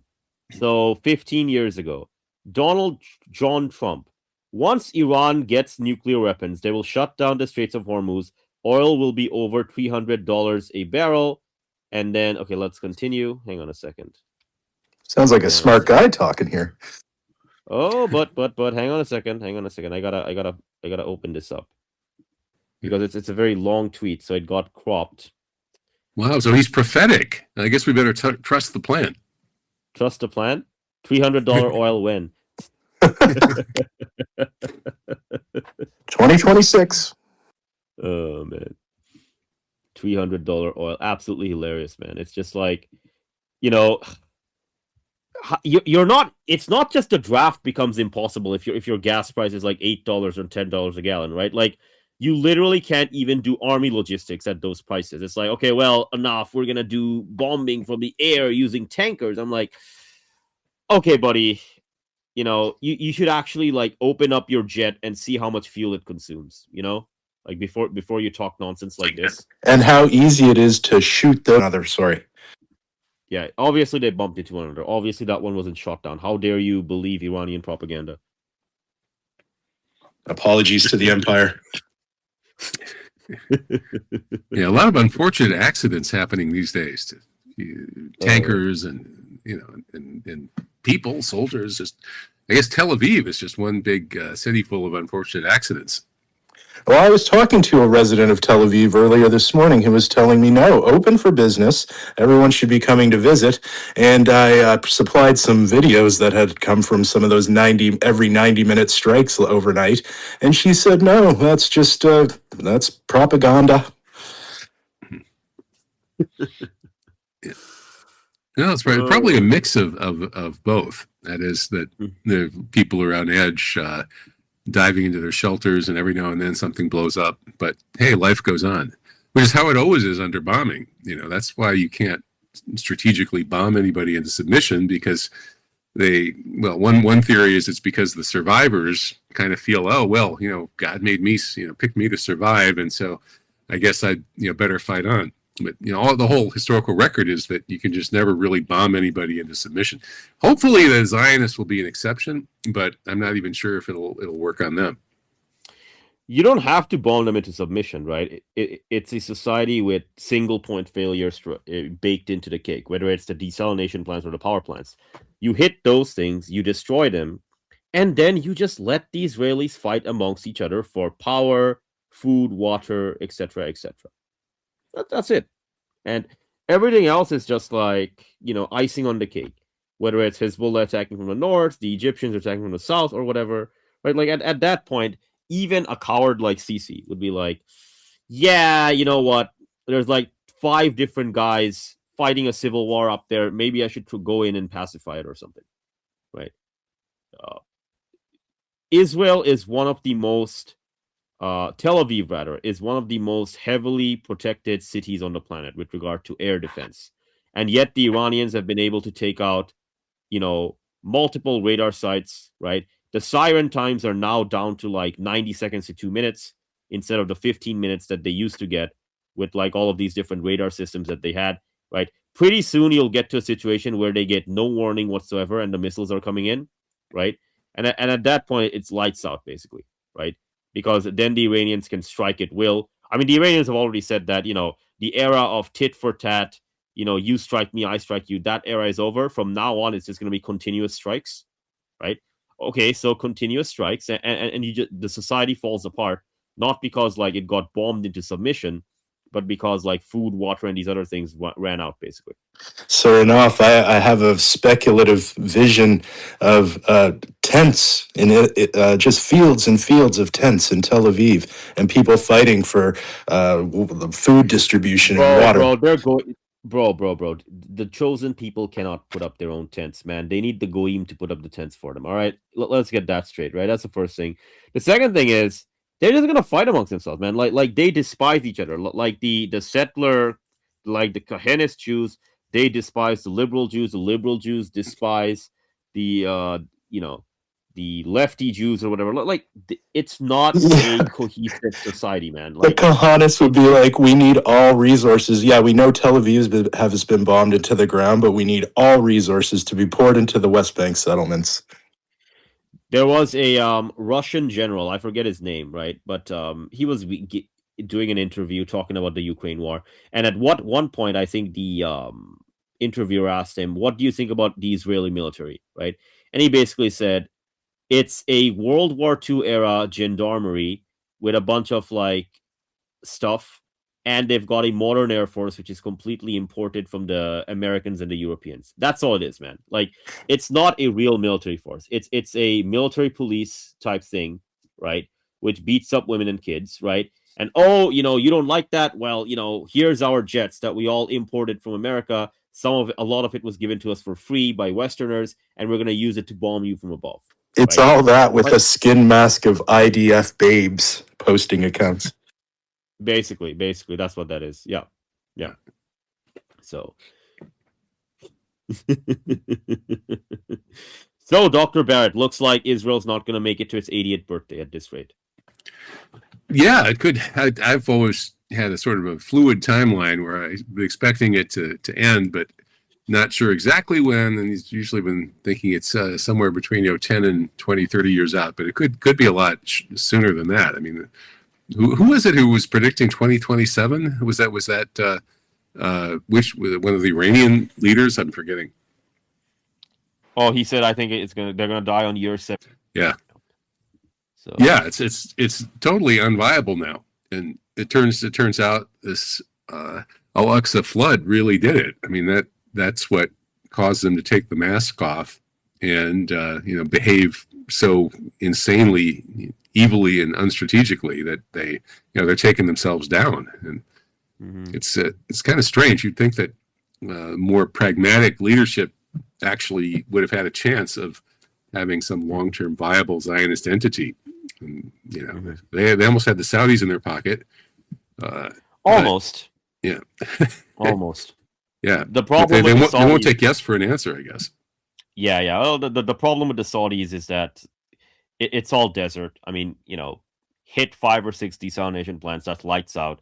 I want to be Israel's bitch, but food and water, and let's see what you say. I'll give you a few days without food and water. Let's see what you say after that, right? Yeah. Simple equation, right? If you want to be goyim, right? If you want to be goyim and you don't want to be a person, if you don't want to be people, you want to be goyim, right? Okay, then you got to be treated like goyim. No food and water for you. Change your mind, right? We'll give you a few days and weeks. There you go. Simple formula. Simple formula. All right, people are sharing stuff with me. Let me see what they say. Breaking news. France has officially rejected Trump's request, saying it will not send warships to the Strait of Hormuz. Shocked Pikachu face, Sir Kenaz. Emmanuel Macron, the little Napoleon. Coming? Yeah. Oh, dear. Hey, but we saved them. We saved them in World War II, and look how they repay us. Those French cowards. Yeah. Cheese-eating I want to hear what Trump said. Monkeys. Yeah, surrender. That's right. Yeah. Back when China, Chirac didn't. Yeah. Oh, the French are ridiculous. China has halted almost all fertilizer exports except for ammonium sulfate. All right. Yemeni Houthi representative warns that measures may be taken to block the Bab el-Mandeb Strait, in addition to Iran already blockading the Straits of Hormuz. Okay. So they're blockading it for U.S. and Israeli-linked commercial vessels and warships in support of Iran. Okay, what do we have down here? Yeah, so things are heating up. It's gonna be brutal because the Russians have already said we're not gonna give Europe gas or these things anymore. Sucks to be you, Europe. The Iranians have said Europe, because you're an ally of America, you're not getting our oil and gas, right? And what else, right? Now you've got the Yemenis who are we're going to blockade the Bab el-Mandeb, and now China's those fertilizer exports. Yeah, no thanks, man. We're gonna become super nationalists now, right? You don't get this from trade or what have you, right? And the thing, Dr. Barrett, is that the Western world in 2026 does not have the military ability, the military muscle to invade or attack any of these. The French have no ability to fight the Chinese and grab the fertilizers from them, right? The British have no ability to invade Russia and grab the gas by force. So what do? You just starve to death, right? You starve to death, you fall apart. And that's what, oh my gosh, the evil autocracies or whatever, that's what they're doing. This is their game plan now, right? Iran was the one who fired the first shot with regard to blockading the Straits of Hormuz, right? And now everyone else, Russia and China, are all right, Iran, we're going to follow your lead. Now's the time, this is it, as the kids like to say, and we're going to make our moves now. So. Well, that prospect of the West falling apart with starving and lights going out and huge crowds of refugees trying to move desperately going from place to place, that actually was prophesized in Doris Lessing's book Shikasta, which was her first science fiction book after she made a very, very respectable career as a realistic novelist. And my career as an African literature PhD, where I had to read all this African stuff, a lot of stuff in French and English in particular, thought she was about the best, or very much at the top of the list of African writers. she was from British Rhodesia when it was that. Anyway, she in that book Shikasta, she prophesized this world, in the early 21st century, maybe about where we are now, where the tables have been turned on the colonizing West, and now it's the global South, led by China, the most powerful country in the world, that's dominating the world and is contemplating and then ultimately more or less commits a sort of genocide against the West. That is, precisely by blockading energy and food and so on. The West basically falls apart, and you end up with these starving crowds of refugees roaming around. And interestingly, the hero of that book is a guy in Morocco, which is where I am now, who is trying to mitigate the harm from all of this. He's like sort of in cahoots with the cosmic good guys from this, intergalactic war, where the evil Shamit forces are pretty much like the Jews are in the world that we know, and so he's like even though he's like a Moroccan guy who has no love of the colonizing West, he kind of feels sorry for the human suffering that all these Westerners are experiencing as they're being essentially deliberately genocided by the global South, led by China, which has imposed a kind of a food blockade on them. And in that that book at the time when I first read it, it sounded a little speculative. Like it was hard to imagine a world where things would play out in that particular way. It seemed more like Doris Lessing's fantasy about punishing the colonizers, from back when she wrote it in the late 70s, early 80s or whatever. But it's starting to seem kind of prophetic. I mean, you could go back and read that now and scratch your head at how realistic that is. It's very realistic. Like what do the Europeans do if the Russians cut off the gas? The Iranians are blockading the straits, right? And the Chinese are like, okay, no more fertilizer for any of you, right? They don't have the Navy, nor the military, nor the Air Force to do anything, right? Like the French could do some terror bombing of I don't know, the Iranians, but at that point, the Iranians fire off more missiles, right? They can, if the French get too close, the ships are sinking. Like we are seeing the absolute rebuttal of Western sea power, which has dominated the world for 6 centuries. We're seeing it right now, right? And the Iranians are just using the old-fashioned methods of land denial. Basically, okay, well, we have long-range stuff like drones and missiles, and you can't get close enough without you got people dying, right? What do these guys do? The Australians, for example, have only 2 weeks of jet fuel left. They have to start doing rations and capital controls, right? Similarly, the UK has 2 days of natural gas left. They probably are doing rations and capital controls already, right? The West's going to fall apart, right? This is the big war. It's not just going to be the end of the American empire, but it's also going to destroy the West, right? As a cohesive entity, right? Yeah, I mean, a couple of these societies might survive, like Japan, South Korea. These other guys might survive, but they'll call themselves something different. They're not going to say, okay, we're part of the West or whatever, right? They'll have to, because at the rate things are going, right? The Emperor America, it's not just that he doesn't have any clothes, but the Emperor America is getting beaten to an inch of his life by the Iranians. He's just getting whipped. He's getting flogged like a rabid dog, right? It's just hilarious to watch, and nobody has figured it out. Everyone's just oh, the Straits of Hormuz isn't actually blockaded.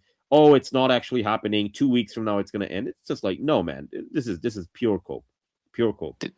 Did you guys see that South Korea reportedly, according to Spectator Index, which is heavily dependent on oil from the Gulf, is set to consider deployment of naval assets to the Straits of Hormuz? And my response is, would you like to guarantee that North Korea sends missiles and drones to Iran? There we go. There we go. There we go. Well, when I was at a conference in Iran in 2017, I think it was a Palestine conference, and it was great, right? It was all of these pro-Palestine contingents from all over the world, including North Korea, and there was a pretty highly placed North Korean government guy who represented North Korea at that conference. And his speech was pretty hilarious because, even through the less than perfect translation that I was getting through my headphones, as his North Korean was being translated into whatever by these Farsi or these Persian translators, not all of whom were equally adept, he was clearly saying that, you Iranians really ought to consider getting some nuclear weapons, and I know where you can get some. and that was in 2017. Yeah.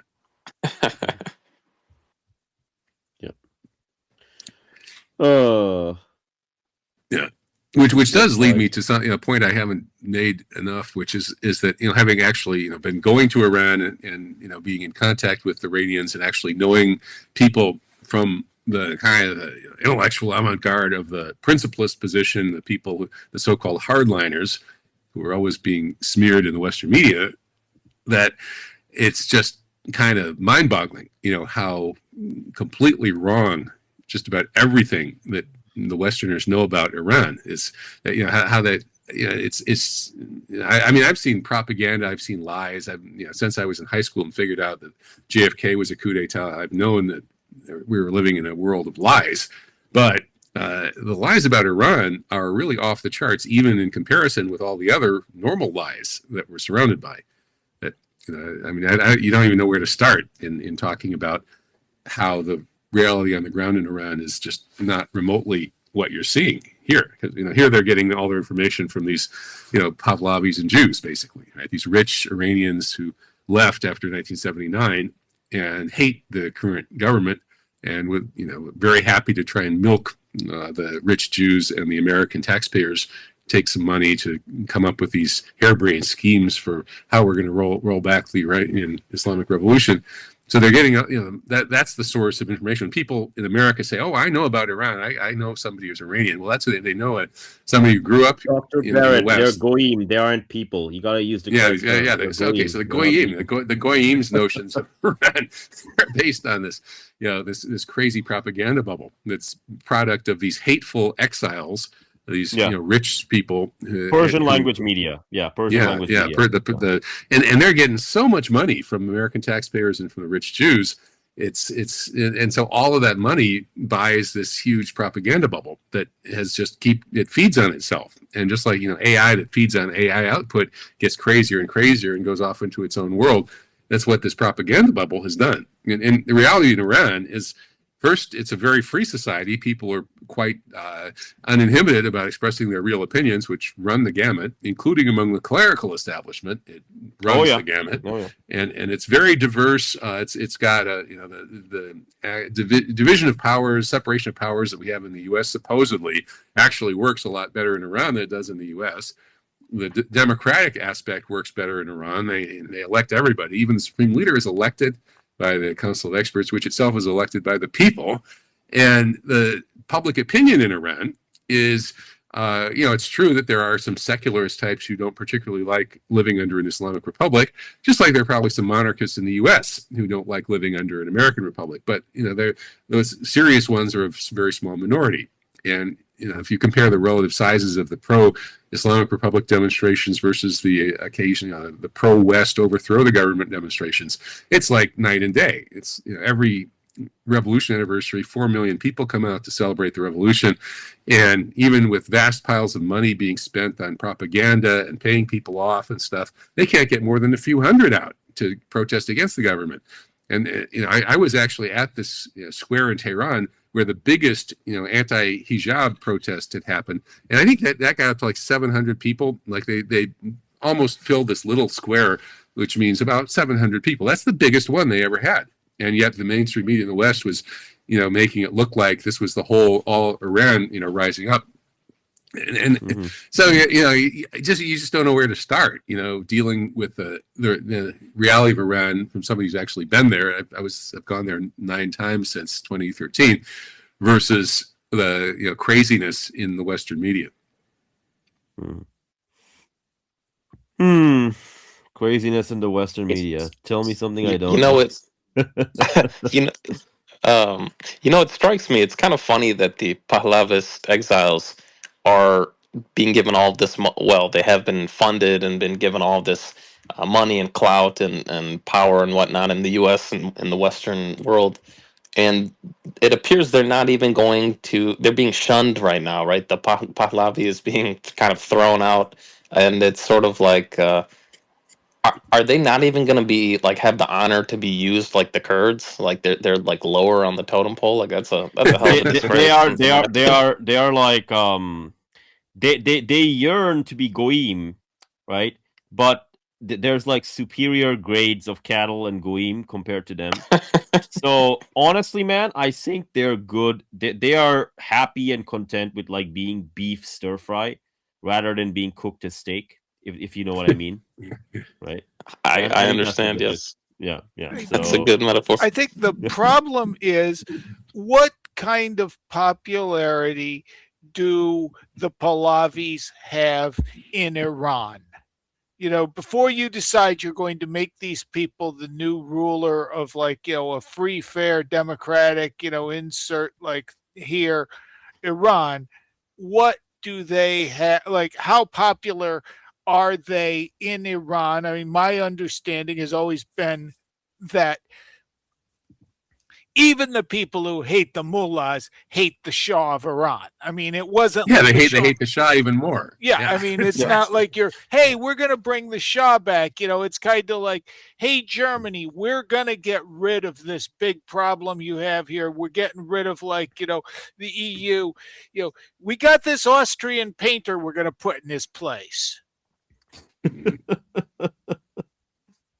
Yeah, and then, well, the MEK is even worse, right? The Mujahideen al-Khalq, this extremist left-wing terror cult that, you know, kind of makes, you know, Charlie Manson look like Mother Teresa. They're really crazed. You know, it's a cult where the cult leader tells you who to marry and what to think and all of this stuff, and they have this rigid, you know, left-wing ideology that reminds you a little bit of the Khmer Rouge.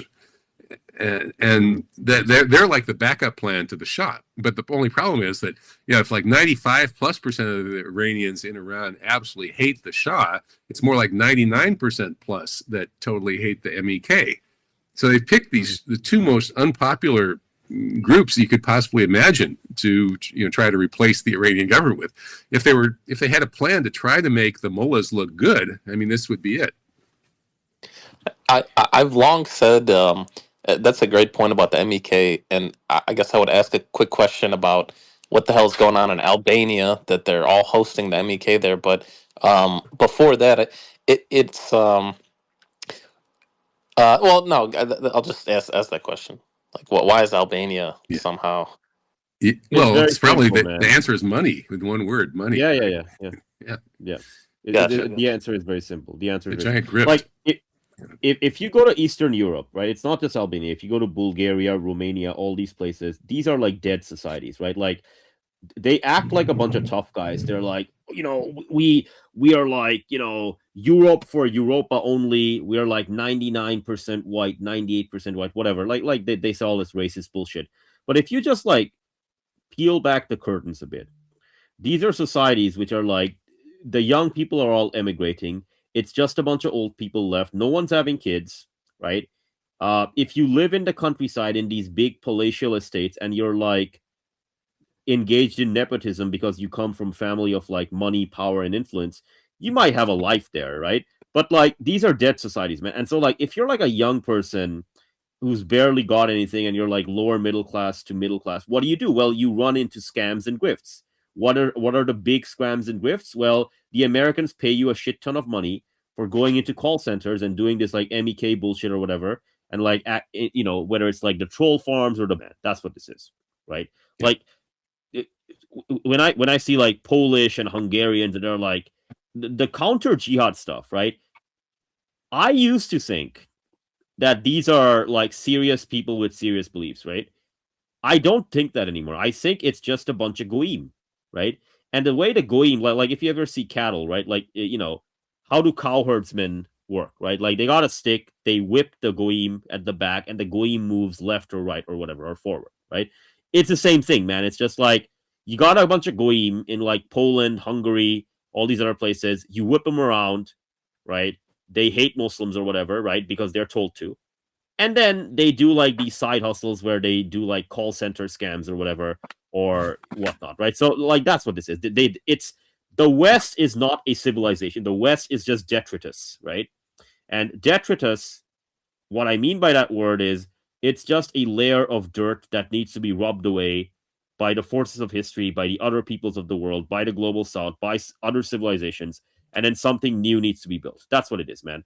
The West is simply an obstacle to be overcome, right? Overcome the obstacle, right? Remove the dirt, remove it all away, and build something new.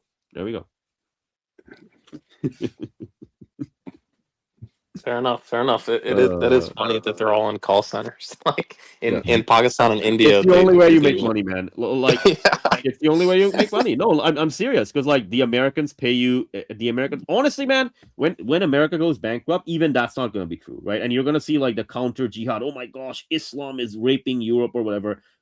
Once America busts up like the Soviet Union, within 5 to 10 years, you're going to see all of that shit disappear, right? Because like the Israelis use the Americans as their goyim, right? But the Israelis themselves don't have like tens of trillions of dollars or whatnot. Like they lose that money if America goes bankrupt, man. Because when their goyim goes bankrupt, they go fucking bankrupt. Like they lose their money, they lose their like. If you see like a cow herd, if his cow dies, man, he's gonna go hungry and starve to death, man. Like, okay, well, enough. Who controls America, right? Like, is America controlled by Israel, or is Israel controlled by America? I'm like, look, you're making this too complicated. Look, it's very simple. I'm gonna give you an analogy. All right, you've got a like cow herdsman. He's got a whip. He's flogging the goyim. The goyim runs forward. He plows the land, tills the land, and then he, as the settler colonizer, settles the land. Right? Take away. It's a parasitic relationship in a certain sense, but it's also symbiotic, right? Take away any of these variables. Take away the cow herd. The goyim loses control because, again, he doesn't have any thoughts in his brain himself. He just runs around like a rabid beast, and then he falls apart and dies. Take away the cow, take away the goyim, and the cow herd starves to death, right? Israel and America's fates are intertwined. Take away America, Israel dies. Take away Israel, America dies. That's the relationship right there, right? They're meant for each other, man. The parasite and the host are meant for each other. Well, yeah, if it's a parasite host relationship, though, the removal of the parasite would actually benefit the host, right? And in this case, I think it is more like that than the way you described it, right? If the parasite dies, then the host dies too. I don't know. I mean, if you look back at the 1930s, Germany had a completely destroyed economy. And all they had to do was basically kick out the Jews, take the Jews out of the powers, the key positions that they were in, and suddenly the German economy just exploded with productivity. Suddenly, it was the miracle of the world, and Hitler was on the cover of Time magazine as the man of the year and all this, and not in a bad way, right? Yeah. And so I'm thinking kind of the same thing, that if the Epstein class billionaires were somehow removed or their bank accounts were removed from them, which would be a good idea. And, if the media were wrested away from the control of those people, let's imagine, say, a military coup. Let's imagine a bunch of colonels who've been watching Douglas McGregor on Judge Napolitano's show say, hey, this has gone far enough. And, we know all the generals have all gotten Epstein, but, we have a few of us who aren't Epstein yet, or else we don't even care.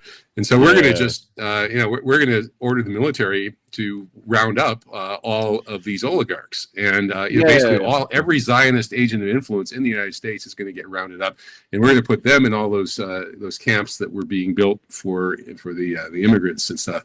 So if that happened and we had a sort of a, Germany 1933 scenario, where the parasitical, Jewish class in America were just taken out of its position of power, and it could no longer suck the blood with its vampire squid tentacles. Would that would the host just keel over dead because it no longer had a brain? I don't know. I mean, I think it might be more like Germany, and the host would actually be healthier. I don't know. What do you think? The issue is that the colonels and the generals themselves, they don't want to save America. They're just looking for the cash and the money and the real estate, and they just want to get the fuck out, right?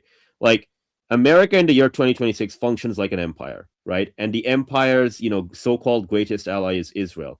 If you're unable to defend Israel and you're like, okay, well, let's just declare victory and get out of here, and let's focus on our own affairs and like internal elements and whatnot, the rest of the world, Japan, South Korea, Europe, they would dump you.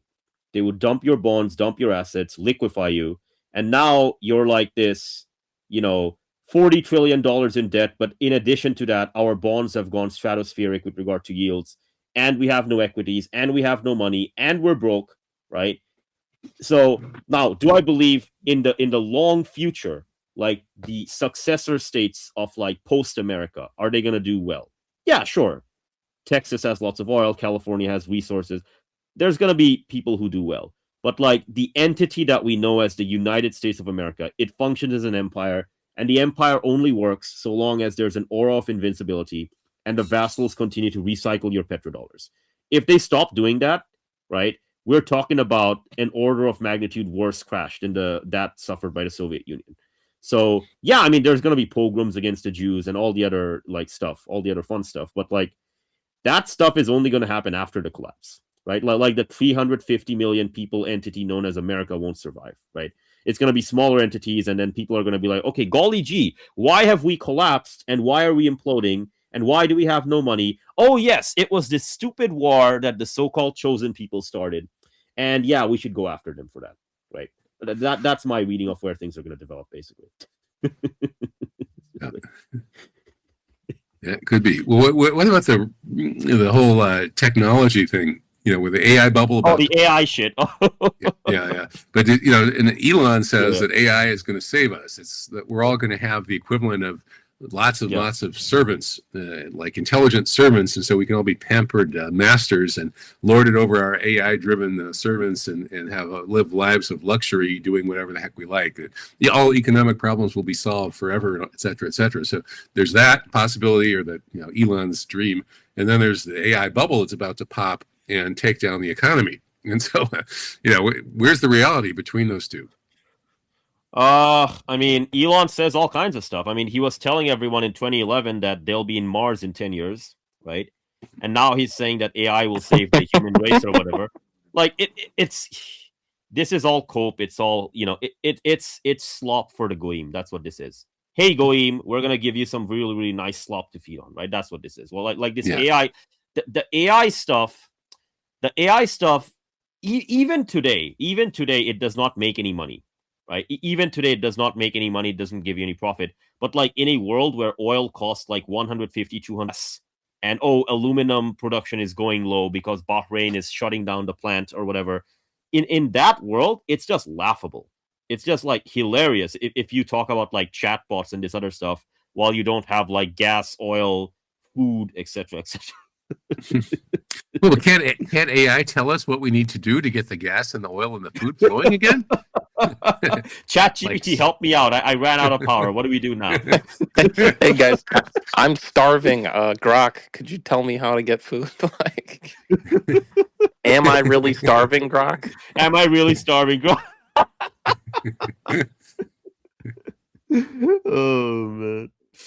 Oh, the Westoid goyim, man, like they're going to be absolutely destroyed. Like compared to the so-called primitive third world that they love to run their mouths on, like Bangladesh, India, Pakistan. If you go to these parts of the world, like we are used to, no electricity for like 1 week straight. Can you survive? Yes, sort of, kind of. We can. Like no electricity for 1 week straight in like New York. Good luck with that. Oh dear. It's like a George Romero film, man. Like that you could do a George Romero zombie apocalypse update film with the people all asking Grok and Chat GPT, as they wander around aimlessly with dead eyes. Where's the food, and Chat GPT and Grok, assuming they were still online, which they wouldn't be, will say, well, you just have to eat flesh, right? Eat human flesh. Eat human flesh. I want to watch that Friends episode in New York City. That'd be a good one. Yeah. Oh man. No, it's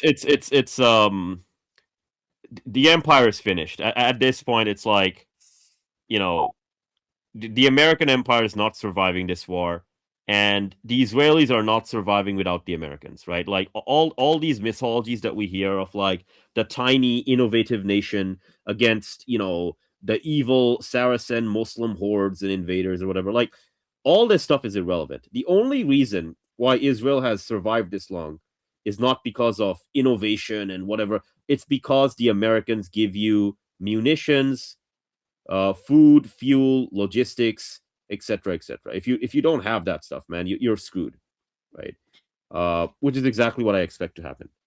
How long is it going to take? I mean, Brother Naji, you said 5 years. Maybe you're going to be wrong, and it actually only takes 4 years, right? I know. I always mess up my timelines. I said 5 to 25 years for the collapse of Israel, and 5 to 25 years. it's looking more like 1 year or something. Okay, so you said okay, it's June 21st, 2024. So roughly 2 years ago. Israel Correct. will not exist in its supremacist conception in 5 to 25 years. The political conditions are such that a two-state solution will be forced upon Israel, whether they like it or not. There are no viable paths back to the status quo of an endless apartheid. If they agree to Hamas's demands, they will. Okay, so basically, long story short, you did a very excellent. That's like your pinned post on your Twitter account. But Yeah. brother, like 5 years, man. So June 2029, I don't think they're gonna last that long. If I'm being honest with you, man. I mean, I also Yeah. don't think there's a two-state solution anymore. A two-state solution, on like there's the Palestinians have no reason to trust Israel. They have consistently grabbed territory they weren't supposed to grab. They have no reason to believe they won't do it again. And without the United States providing weapons and money, I don't think they've got, basically it will be a one state solution. A lot of Jews will emigrate. My guess is the Haredim will stay there, and they'll basically, for them, they won't really notice the difference other than, instead of paying Israeli taxes, they now pay zakat. Right. So Malcolm is here. All right. Yes. Sir Let's Malcolm go. is with us. Yay! Wow. Re- re- Let's go. really fast, guys, before Sir Malcolm comes and enlightens us all. I just wanted to add, like, I don't actually see it being a two-state solution in the long run. I think technically it's already a two-state solution. You have the state of Judea and Samaria, the settlers, and the Israeli state, the secular one. Mhm. But the thing is that if in some form a two-state solution is forced on them, it will eventually coalesce into a one-state solution because of those internal fractures and how psychotic the Zionists are. So I just wanted to clarify. Not thinking big. All right, America's dead. Here are your options for surrender, right? Like the Iranians and these other guys, they're not playing for white peace anymore, guys. Like they're playing for the whole thing, right? When the Chinese are saying we're not exporting fertilizers anymore, right? Except for like the ammonium sulfate or whatever, right? When the Russians are saying, "Hey, Europe, you're not getting any gas anymore." When the Iranians are saying, "Okay, pools closed, no more of this other stuff for you guys, whether you're like U.S. or Israel or allies." The game plan is very simple, man. It's to implode America, right? It's to like implode the bubble, collapse the economy, right? And get peace with terms, get like terms of surrender. That's what this is, man. Like they're not playing for two-state solution. They're playing much bigger here. So, that's kind of what's going on. No, yeah, I hear you. I was too pessimistic in my. Israel's getting hit every 90 minutes, man. Why are you pessimistic? Every 90 minutes they're getting hit. Well, this was Continuous 2 years strikes. ago. This was 2 years ago. Yeah. Get on with but the you're program, right. bro. I know. Get on with the program. Yeah. So Malcolm, we are on day 16 of this 4-day war. Are you winning yet?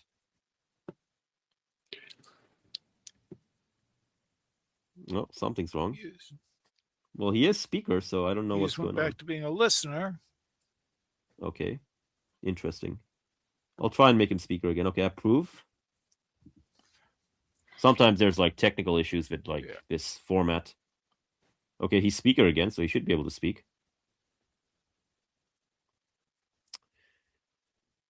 Zitter Spaces. The ketamine rocket man Elon Musk being a bitch again. Now he's the listener again. What can you do?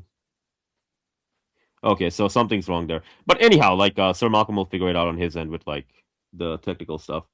But yeah, I don't think like the strategy that the Americans and the Westerners were using with regard to like let's starve Iran with sanctions or whatever, right?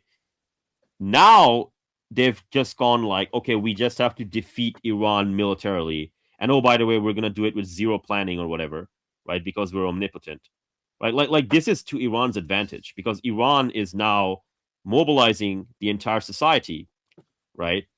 And so now it's just like, okay, so you wanna just like fight on the battlefield, okay, great.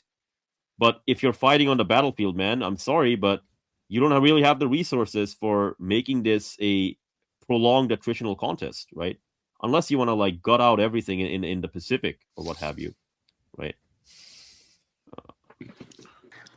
Yeah, I've long maintained that if the U.S. was serious, if all the neocons were serious about actually weakening the hardliners in Tehran, they would have actually supported Palestinian rights and justice in the region. But alas, that's not actually their goal. Mm-hmm.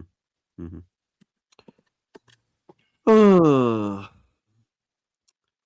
Sir Kenaz, how many days till Iran is completely defeated? Oh, I'd say 4, but that's already taken. So probably 4 days from now, let's say at the end of week 3, we're going to have like a complete and total American victory, and we're never going to have to worry about this again because like we're just going to stomp them into the ground. Biggest stomping ever. Huge stomp. Tremendous stomp. But when is Trump going to get dressed up in a flight suit and make a speech on an aircraft carrier declaring victory? Mission accomplished. Mission accomplished. I think he already did. He said they 100% destroyed the Iranian military. But he forgot to dress up in the suit and go to the aircraft carrier. Oh yes, you're right. You're right. Oh dear. Well, I'm wondering about the logistics of how the Jews in occupied Palestine who can't live in equality with their neighbors are going to leave. Like right now, the airport is clogged and or shut down. Put them on a boat. Yeah, exactly. Well, I was just Dr. Barrett. It's very simple. All the ships that can't pass through the straits or whatever, right? Like the Bab el Mandeb or whatever. Like just tell them, hey man, like you carry oil normally, just whatever, just give us the oil, and instead just put all the Jews on the tanker and just sail away. So you convert them from oil tankers to Jew tankers. Exactly. There, I solved the problem right there. See? It's pretty simple. Well, after the Algerian Revolution, they managed to get like almost 1 million Pieds Noirs, which were European, mostly French colonizers in occupied Algeria, evacuated from Algeria to France. And they self-evacuated because they were concerned about possible reprisals from the Algerian revolutionaries. And I guess they mostly went on boats. There were, if the airport was, of course, sort of like Tel Aviv airport is now, that you couldn't get enough people through the airport, so they had to take boats. And Marseille was the biggest port, but apparently Marseille got clogged, and so they had to go to other ports as well. So the question is, like, where are all these Jew tankers going to be discharging their cargo? Greece, Italy. I fear Greece, Cyprus. Yeah. So they need to brace themselves, I guess. They need to brace themselves for. Oh dear. Okay, Sir Malcom has messaged me. Let's see. Okay, so he's having technical difficulties. I'll try and solve it. Okay, but Sir Kenneth says 3 weeks. So like in 5 days, is Iran going to be defeated in 5 more days? Because then it's going to be day 21. It's going to be end of week 3. Well, if you watch Fox News and read the right-wing influencers, you'll have no problem believing that it's going to be done in 3 weeks. Oh, try speaking, Sir Malcom. Hello. I hear you. We hear Sir Malcom. All right. Okay. Well, now it works. I don't know what went wrong. It's probably just me being stupid. It's all. But yeah, I thought this would start a bit later, so sorry for not making it on time. No worries. This is a long show, so it's all good. Don't worry about it. I mean, we're now at the point where everyone in the US almost has started to realize that this war is kind of a shit show. And what's really funny is you can really tell that it's becoming a shit show by following what the discussion is in the provinces. So I live in Sweden, and in general, I think that if you do these polls, Sweden is like the only country in Europe that supports like sending troops to fight against China on behalf of the US. So it's kind of like this cringe LARPer country where people are jumping on bandwagon because anyone who knows anything about like the most neutral country in Europe, or used to be. And then it just joins NATO, and now people want to send expeditionary forces to like defend Taiwan. But I say all of that just to sort of clarify what's going on here, because I opened up like Facebook, you know, the boomer social media, and I was reading like these people going like, oh well, it looks like the Americans don't have a plan, like the Strait of Hormuz is closed. Trump, after insulting his NATO allies, is now begging them to send like military vessels to open up the Strait of Hormuz, even though he has the biggest, most powerful navy in the world and 2 aircraft carriers in the region, and they don't dare to get close. So why should we? So I think people are really starting to realize that this is becoming an epic disaster. But Sir Malcolm, I was told reliably that Iran only has 10,000 sea mines. So if 100,000 ships sail through the waters, only 10,000 would blow up and everyone else would get through. So they just gotta like... Oh yeah. So some of you may die. But like it's really funny because again, the and I've made this point in other situations, but like we are not just dealing with, you know, the collapse, like the American Suez moment. That's the word people are using here. It's like America's Suez moment. But also like the complete destruction of sort of Western military doctrine. After this war is well and truly concluded, everyone in Europe will realize that like they don't have militaries at all, actually. Because if you spend all your money on buying really expensive tanks and really expensive aircraft, like what are you even doing at that point? It's similar to I like to use the example of the Hussite Wars, because the Hussite Wars is the first time, like the first real application of gunpowder-based weapons in Europe. And these gunpowder weapons have all of these big drawbacks, like a very long reload time, low accuracy, all of that stuff. But the thing is, they're really cheap, and they essentially can be used without almost any training, like using a primitive arquebus, like one of those. I can't remember what the Czech name is for them. Handgun, as they were called back then. Like using a handgun, it's, you know, pointing a stick and lighting a match. And so tactics in the Hussite Wars were generally designed around the weaknesses. Like you had all of these wagon forts and so on, and then you waited for the German knights to try to charge you, and then you just blew them up. But after the Hussite Wars, everyone who was smart realized that this is kind of the future of warfare. And you can't really invest all of these societal resources in keeping these really scary, but really weak and really like expensive knights in the field. Like mounted heavy cavalry was at that point on the way out.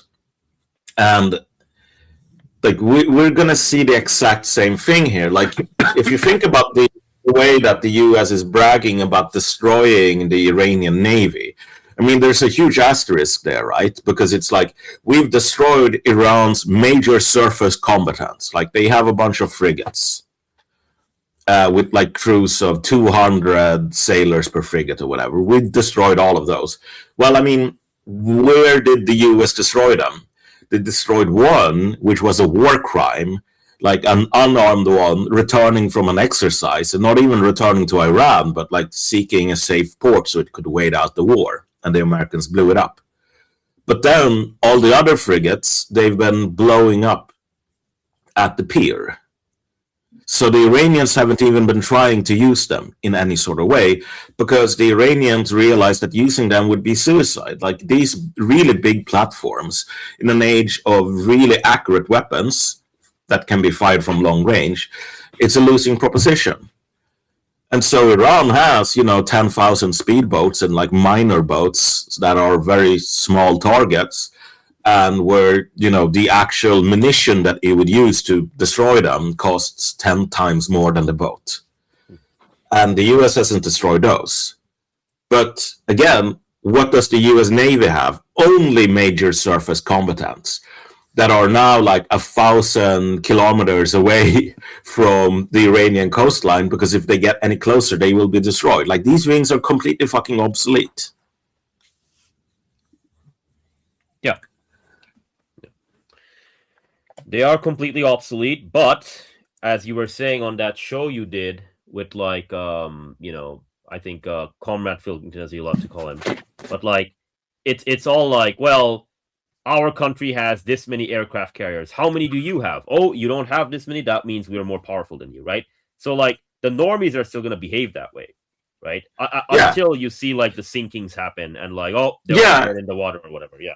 Yeah, and talking about these things is actually like you're starting to see like the cracks show up, and people realize that like their entire thinking about these things is like broken, because you have Americans, even like smart Americans, say that like, okay, well, conventionally Iran is so much weaker than the US.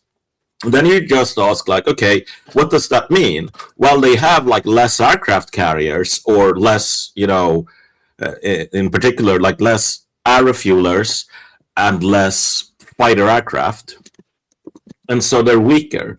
But that's like telling the Hussites, who defeated pretty much like all of Christendom at that point.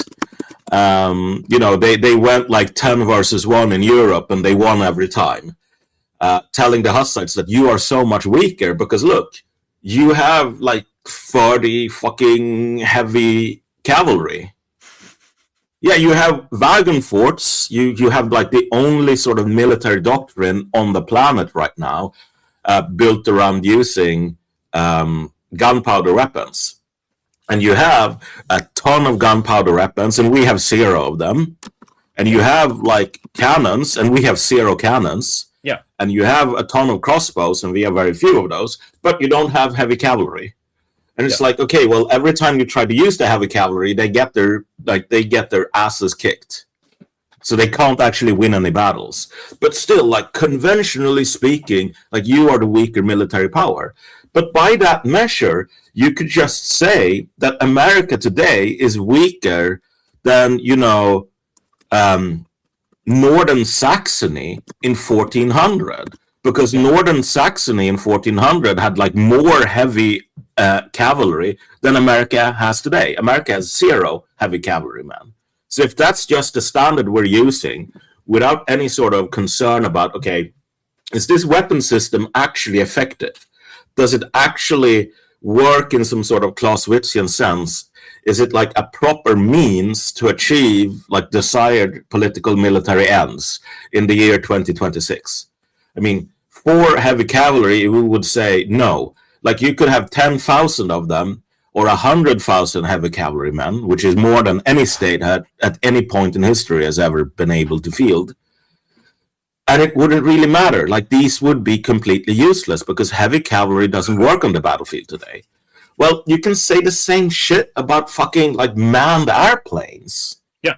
Who only really exist today out of like legacy features. There was some sort of the Iranians actually hit like a hangar for a U-2 spy plane or one of the other one, like an SR Blackbird, and it's like that's a plane that is completely useless today. Like, we have satellites, we don't need spy planes. So I think all of them are pretty much retired at this point. And it's really the same with like attack aircraft, where they exist to shoot down other aircraft. So I mean, against Iran, they can't do much. Yeah. Like an air superiority fighter has no job to do over Iran whatsoever, other than blowing up drones. But you could just have a drone blowing up another drone. And ground attack aircraft, well, I mean, they're so fragile and so expensive at this point that they only really use standoff weapons. And you know what else is a standoff weapon? A short-range ballistic missile. Yeah. But Sir Malcolm, missiles miss 90% of the time, and drones also miss 90% of the time. And oh, by the way, even though the Americans and the Israelis only have 5 kilotons of these like standoff munitions, they can thread the needle and they're super accurate. So who needs volume and mass, right? We're kicking their ass. Look at it. Like we're killing like 1,500 Iranians, and they have not even killed 100 Americans. Obviously, there's only been a bunch of laundry accidents or whatever. Yeah, I mean, look, if there was an American city within striking distance, if you could move New York to the Persian Gulf, like, yeah, the Iranians, if they wanted to focus on civilian casualties, they could easily outtrade the Americans very easily. Because again, like, they just have more in terms of explosive power, and they have all of these cluster munitions and so on. So they could just fire at, daycare centers or whatever until they got their kill-death ratio up to positive. Yeah. But I don't think really the Iranians are that interested, because they have like a functional understanding of war. I'm pretty sure the Iranians study Clausewitz far more than anyone else in the West. I mean, they read Kant more than anyone else in the West. So, like, why wouldn't they? Exactly. But again, I mean, the Iranians have a coherent strategy for winning this war, and they're pursuing it, and they're pursuing it successfully. They have to strike it like the two real sort of centers of gravity for the American strategic position. The first center of gravity for America is the perception that America is invincible. And so they simply have to, one, inflict like military damage on the US, which they have done. They've blown up all of these radars. They've forced the US to abandon its global posture, and particularly its posture in Asia. Like, the Iranians have already illustrated to Japan and to South Korea that America is too weak to protect them, by forcing America to move assets, including like the Marine Expeditionary Force, assets that were supposed to be permanently deployed to these countries to protect them. Well, they're now being moved to the Middle East because the Iranians are kicking the American military's ass. So they've already attacked like the pillar of strength of America, which is the perception that America is militarily invincible.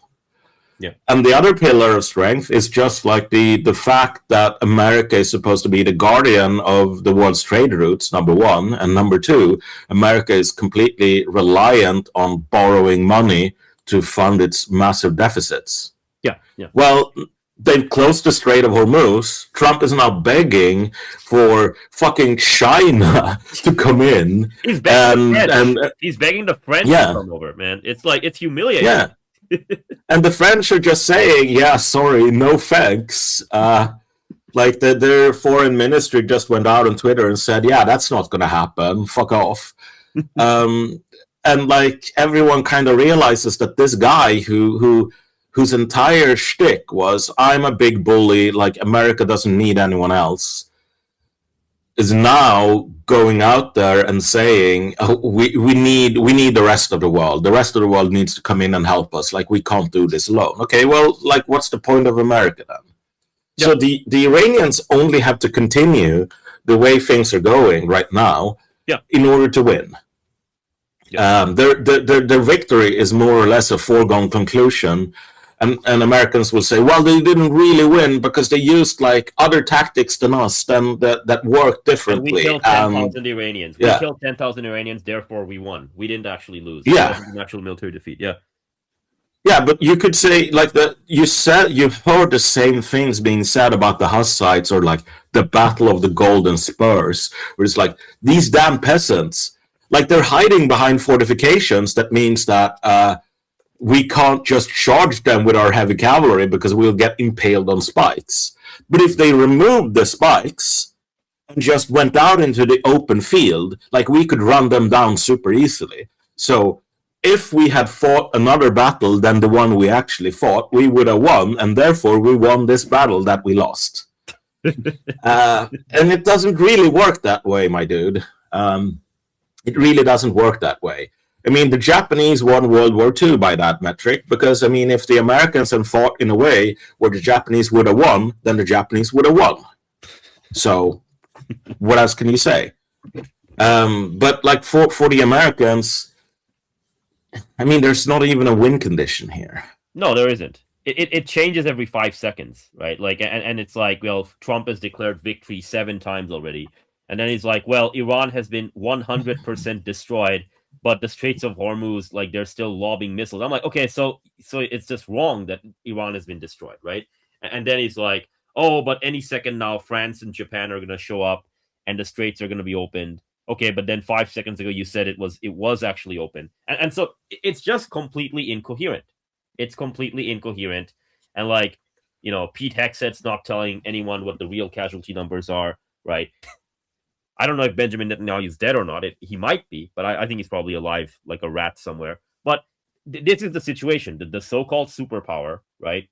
And its overlord, Israel, right, cannot defeat Iran, right? And so what they're going to do is they're going to do like the civilian casualties thing, and they're going to go like, okay, well, we killed 10,000 or 15,000 Iranians, therefore we're victorious. And then as they retreat, what do they retreat to? $200 oil, no fertilizers, no gas, no nothing, right? And then, you know, what do we do now? Well, we can rape Europe, right? We can rape Europe by not giving them oil and gas. And then the Europeans are like, okay, well, again, what's the point of America? Let's just dump all these bonds and equities and whatever. Let's liquidate these American holdings, get our money back, give the money to Iran and these other guys, buy the oil and gas, somehow survive. And that's it, Sir Malcolm. But like America, even America's like, you know, epic fury, it's Operation Epstein fury, but like, you know, we want to die in a supernova. You're not even going to die in a supernova, man. You're just going to die with a whimper. That's where this thing is heading right now with regard to like this chokehold thing. And like I don't know if you saw this, but like Lloyd's List, one of these like big commercial shipping guys, they basically said if the entire American Navy showed up to the Straits of Hormuz, they can only provide escorts for 10% of all the outbound. Yeah, I mean, America has like at any one time, we're talking like 20 destroyers or whatever that are active and sort of you can probably task to do like combat missions.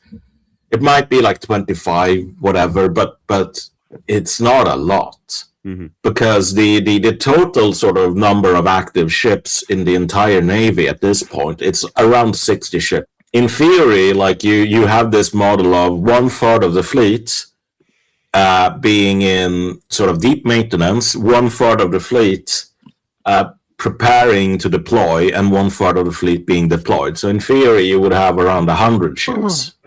But the U.S. Navy is just collapsing, so it's down to like 60 ships.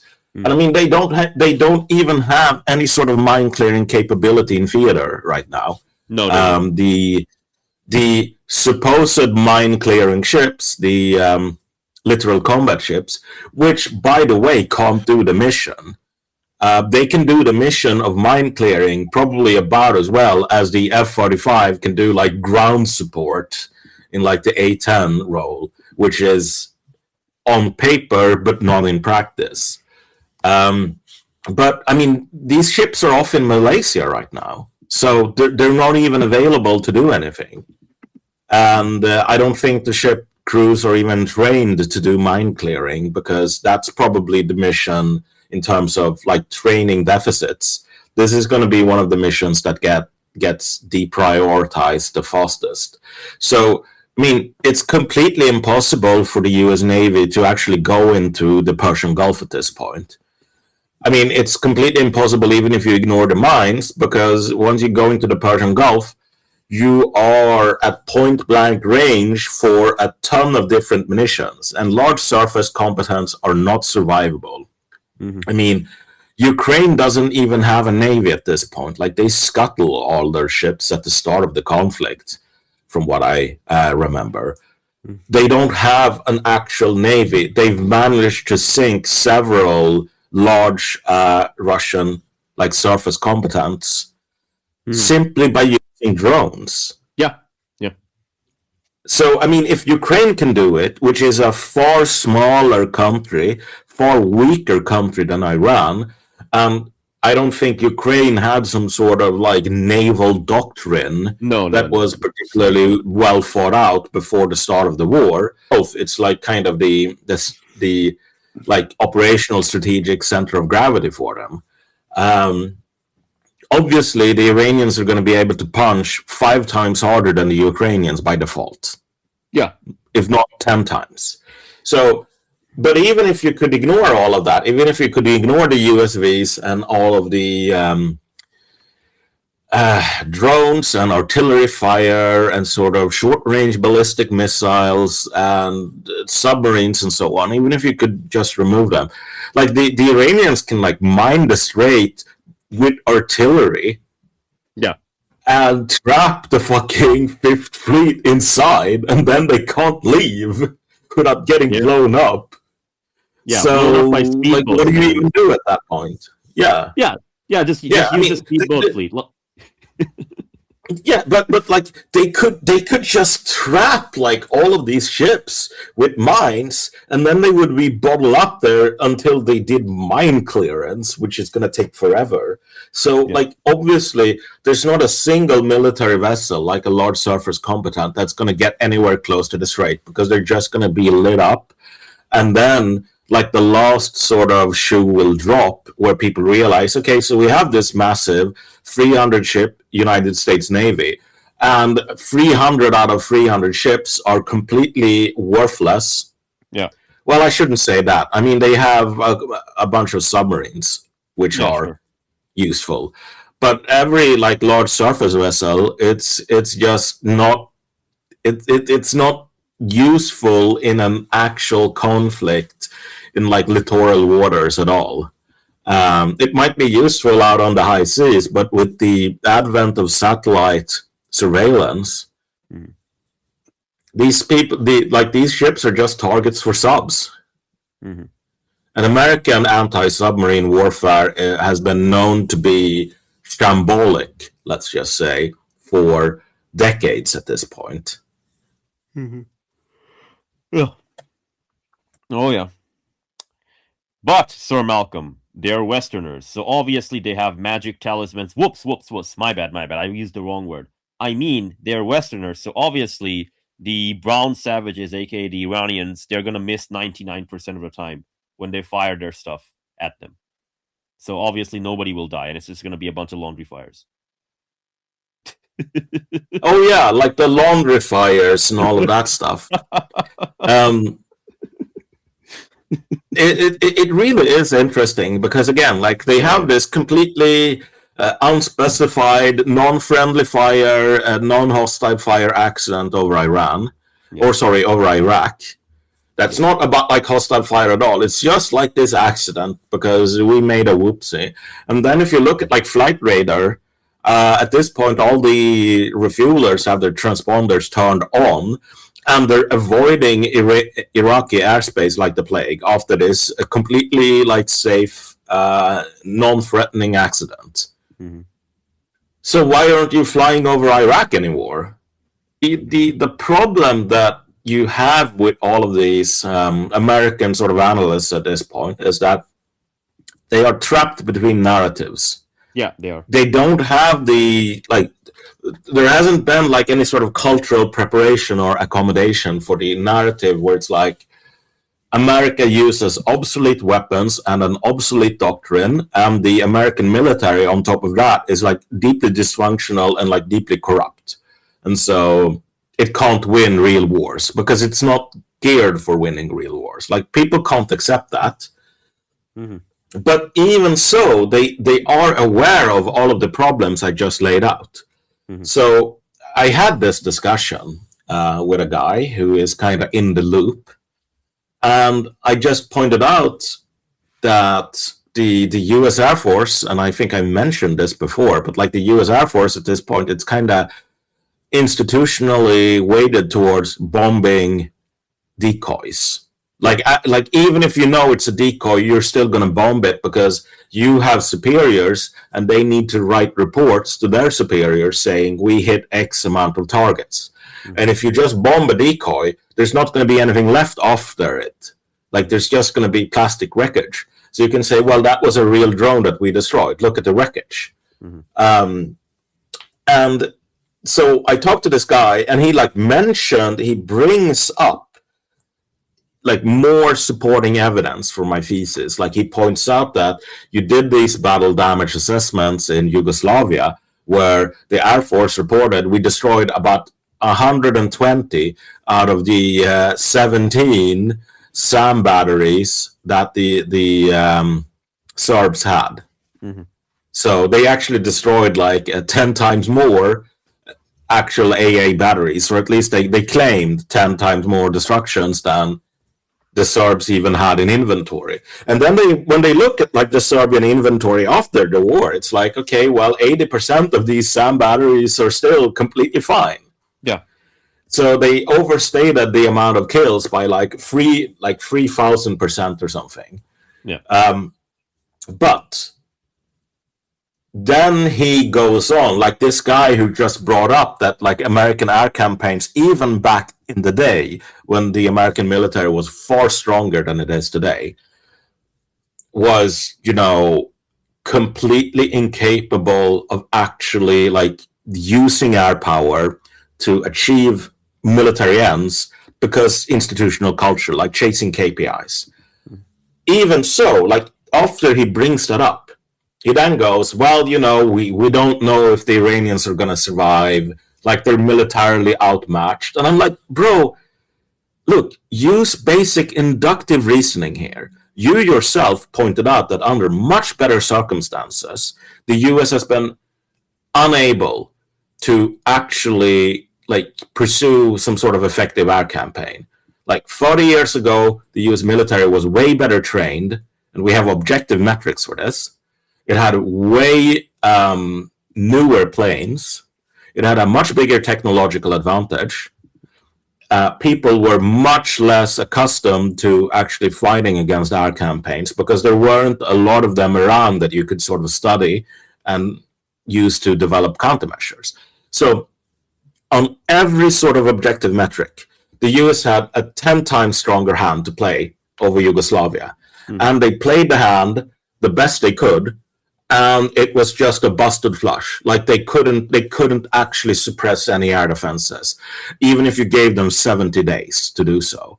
They managed to destroy a couple of SAM batteries here and there, but mostly they were like blowing up microwaves with their anti-radiation missiles, because the Serbs really quickly figured out that like the Americans don't care. Like as long as they can claim a kill, like their superiors will be happy. So we're just going to place these fucking microwaves out in open fields, and both of us can be happy. We get to preserve our SAM batteries. They get to pretend they destroy them. And the only victim in this exchange is a microwave for $200 or whatever. Yeah. But again, people they have such a difficult time just drawing out like these very basic inductive arguments to their natural conclusion, where it's like, okay, if I can't beat up like the schoolyard bully, I can't beat Mike Tyson in the ring during his prime. Mm-hmm. That is like the most basic inductive reasoning ever. Like if you can't beat up a 14-year-old, you can't beat up Mike Tyson in his prime. But Americans, like they have this sort of cultural conditioning that just makes them say, oh yeah, we failed against a 14-year-old boy. Yeah. and we're much weaker now. Like one of our arms no longer works because of paralysis. But we really don't know. Like, are we going to win against Mike Tyson? I mean, it's a 50-50 chance, yeah, right? Like, it's completely unknowable, right? Mm-hmm. Like, we can't really draw any conclusions about this until we have the war and we figure it out. And it's like, no, you can actually figure this shit out really, really easily. Mm-hmm. And the entire Iran war has kind of been like a bonfire of I told you so's. So you have a guy like Ted Postal who has been doing all of these lectures and presentations and so on missile defense for 45 years. Because Ted Postal, he is like a professor of physics at MIT, and he has been deeply involved in developing like American ICBMs and sort of doing consulting for ballistic missile defense and so on. And he has for 45 years been saying, the moment you actually try to use missile defense, like it's going to fall apart. It's a scam. It doesn't work. Mm-hmm. And nobody has listened to him for 45 years until the war happens. And then, wow, it's a scam. It falls apart. And everyone's like, oh, well, we couldn't have known this beforehand. Mm-hmm. I mean, that's kind of where we are. Like all of these things, none of them are actual mysteries. None of them. Mm-hmm. But through like social processes and the social incentive structure, nobody who actually performs any sort of basic objective analysis is allowed to actually have a voice. Mm-hmm. And so you kind of sleepwalk into these incredibly predictable disasters, which is usually how really big disasters happen. Mm-hmm. Yeah, but Sir Malcolm, I was told it's actually not Mike Tyson. It's just Saddam Hussein, except he's more incompetent, and the regime will collapse any moment now if we just terror bomb a bunch of civilians. That's what I was told. Oh yeah. I mean, it's really interesting because even in the target selection, it seems like obviously Iran Israel and the US are working at cross purposes, but I don't think anyone really knows what the point of what they're doing is. Like they kind of have this scattershot, like again, like chasing KPIs, where it's like, okay, we're going to bomb some military targets, and then we're going to bomb a hospital in Tehran because, I don't know, like, it can't hurt, right? Mm-hmm. I mean, yeah, it can definitely hurt. It can hurt quite a lot, because if your point is to degrade the military capabilities of the Iranian state, then cynically speaking, every single kindergarten you blow up with like fucking JASM, that's one less JASM that you can use against a military target. So you are straight up handicapping yourself. Yeah. And if the point is to engineer some sort of collapse of the civilian government, every daycare you use or every daycare you blow up puts you farther and farther away from that goal. Because every daycare you blow up, especially if you blow them up in Tehran, where the only people who even in like theoretically are capable of bringing the government down, because these are the only sort of Western supporters that you'll find in a sufficiently high concentration. Mm-hmm. It's people, highly educated people living in Tehran. Mm-hmm. Like you're not going to find a bunch of libtards in some provincial city or whatever. Like these people, yeah, there will be a few libtards there, but they will be massively outnumbered by like normies and sort of religious conservatives. And so attacking Tehran itself, it's just this kind of really confused like effort. What are you doing it for even? Yeah, you could do it to take out political targets, but given the structure of the Iranian state, it's not particularly centralized. Mm-hmm. So taking out like the National Assembly building or whatever, like that doesn't do much.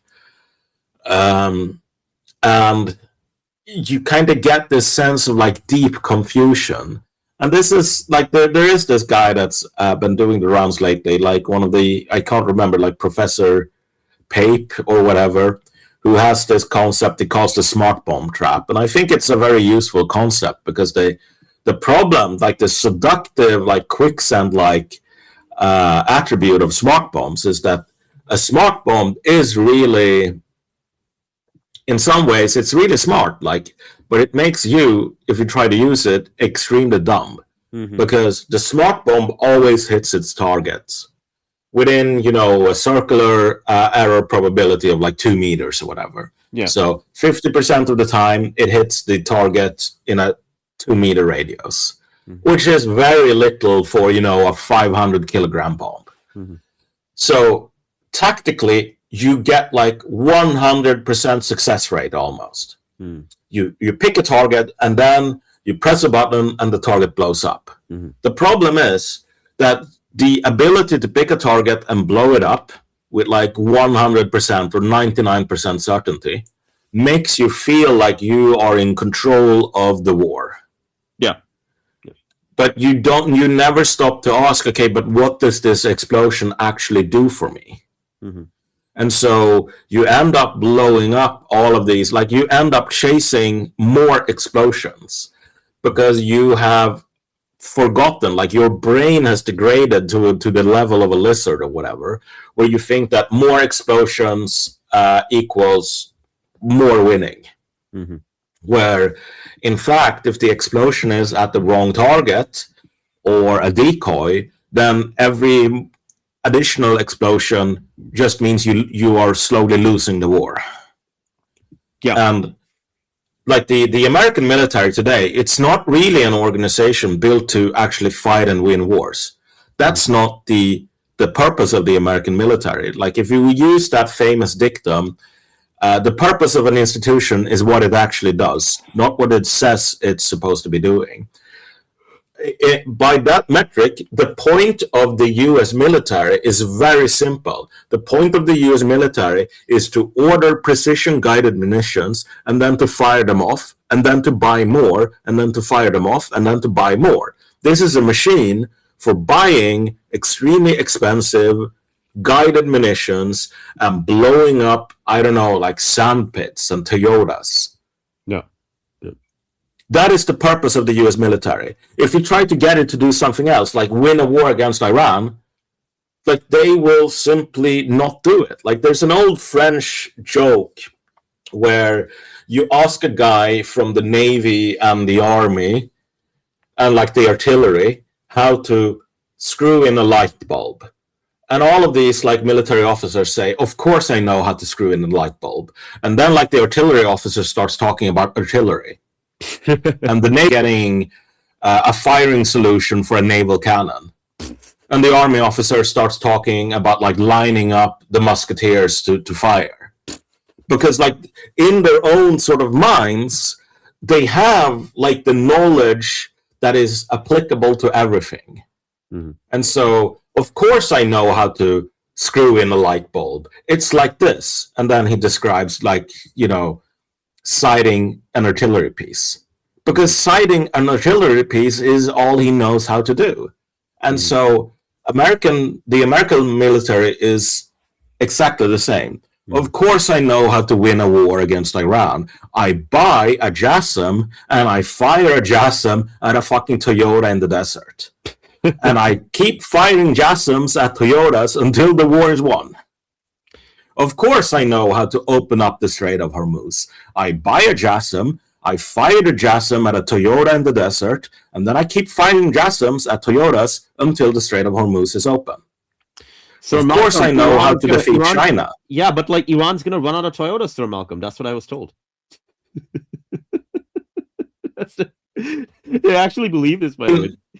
They make like 1 million cars domestically per year. I don't know how many of these are trucks, like maybe a couple of 100,000, right? Yeah. So let's say they make 200,000 trucks or whatever. I just have to build 200,000 JASSMs every year, and then you'll be breaking even. And each JASSM costs, I don't know, like a couple of $1 million. So what's $200,000 million?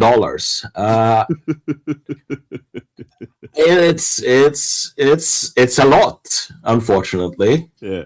And again, I think that like what this war really is, and I was on a podcast yesterday, and I sort of tried to sum it up. Like this war is the death of reform. Like there is no possibility of any reform within the American political system with the inauguration of this war.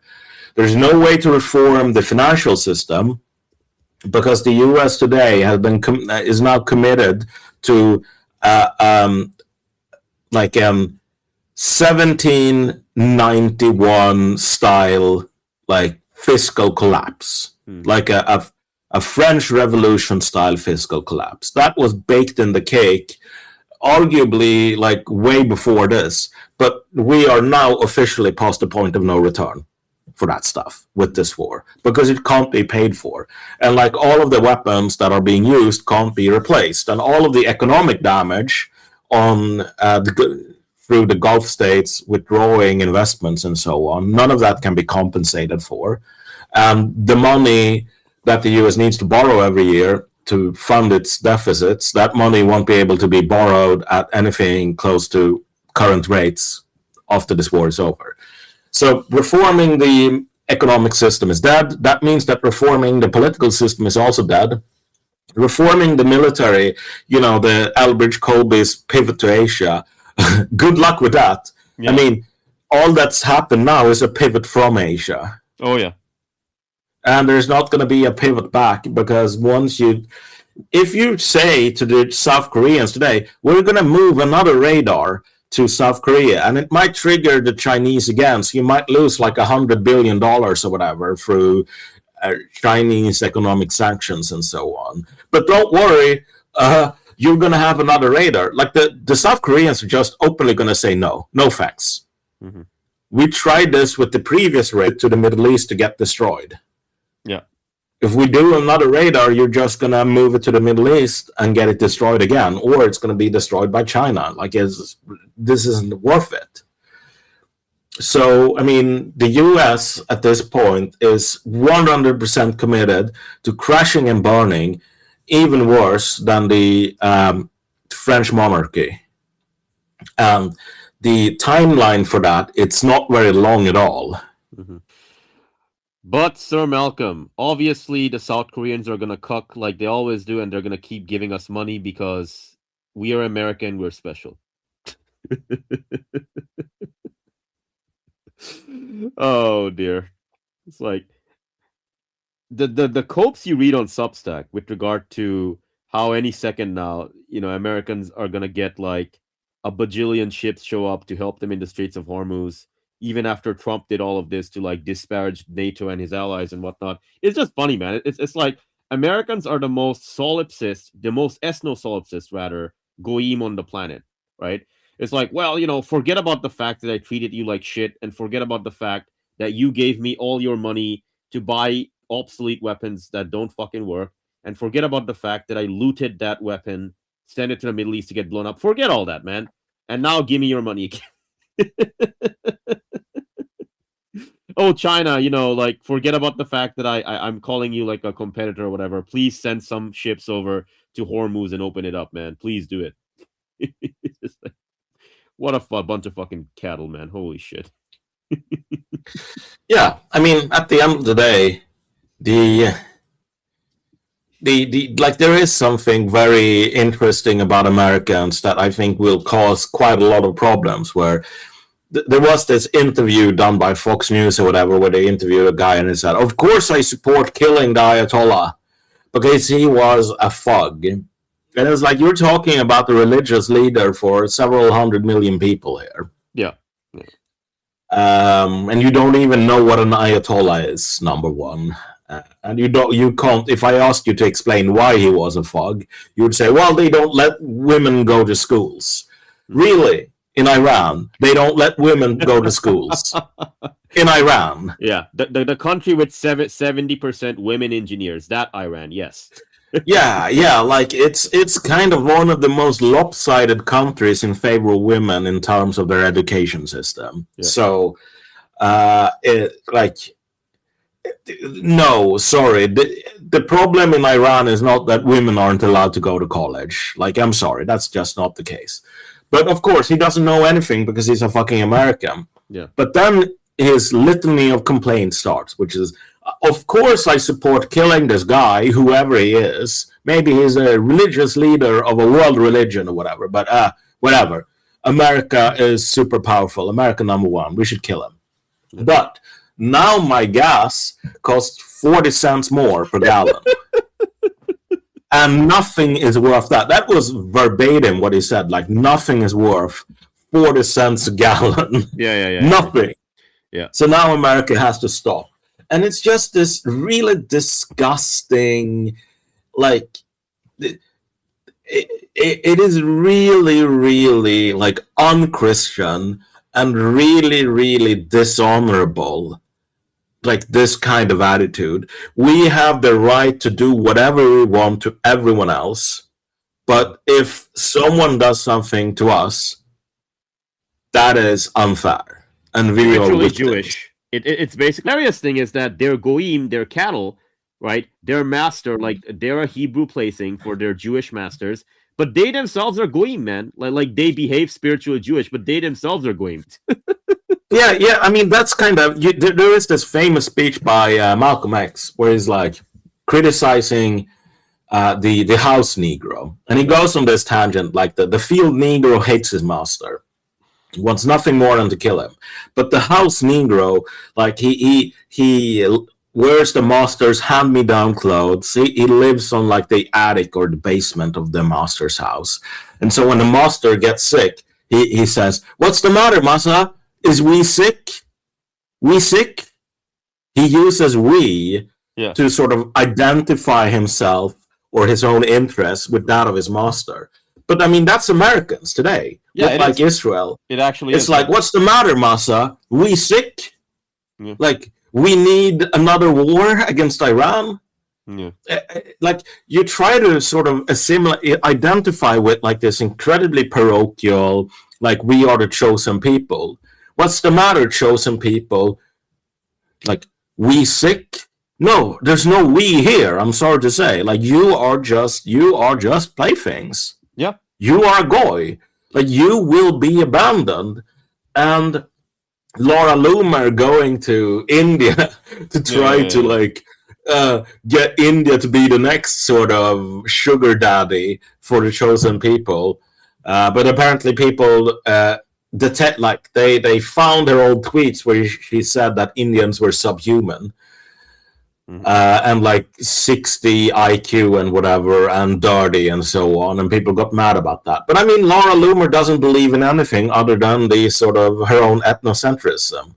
So like, she doesn't feel bad about this. She doesn't feel like a hypocrite. She only like sees Indians as another bunch of cattle to be tamed and eventually slaughtered. Yeah. Oh yeah. But like, that's the hilarious thing about this whole thing. Like the Israelis just like looking towards the Indians because they know that this particular batch of goyim, I mean, they're already being grilled, right? Like they've been cut into steak or whatever, right? And they're already being grilled on the griller. But for the Indians, it's like, man, that beef is not even worth stir frying, man. At least you can turn the Americans into steaks, right? Like the Indians, you're not going to be turning them into fucking like stir beef or whatever, right? Because like, good luck getting them to defend you against Iranian missiles or whatever, right? Like, that's not happening, right? At least the Americans, when they're the fucking goyim, man, they send everyone else to die for Israel or whatnot. I mean, good luck getting the Indians to send over Indians to die for Israel. Oh dear. Yeah, I mean, they don't have the ability to do so, even if they wanted to. No. This entire war was premised on the idea that you could still have these expeditionary forces using technological overmatch in order to win. The technological overmatch is just ridiculous at a time in history where like these main like air combatants that the US uses, like the F-15 and the F-18, these planes were designed at a point where like the total computational power available on the planet for basically like all universities and so on was like an order of magnitude smaller than what you carry around in your pocket. Mm-hmm. Like, you know what, a supercomputer in the 70s, I mean, like how much memory did it have?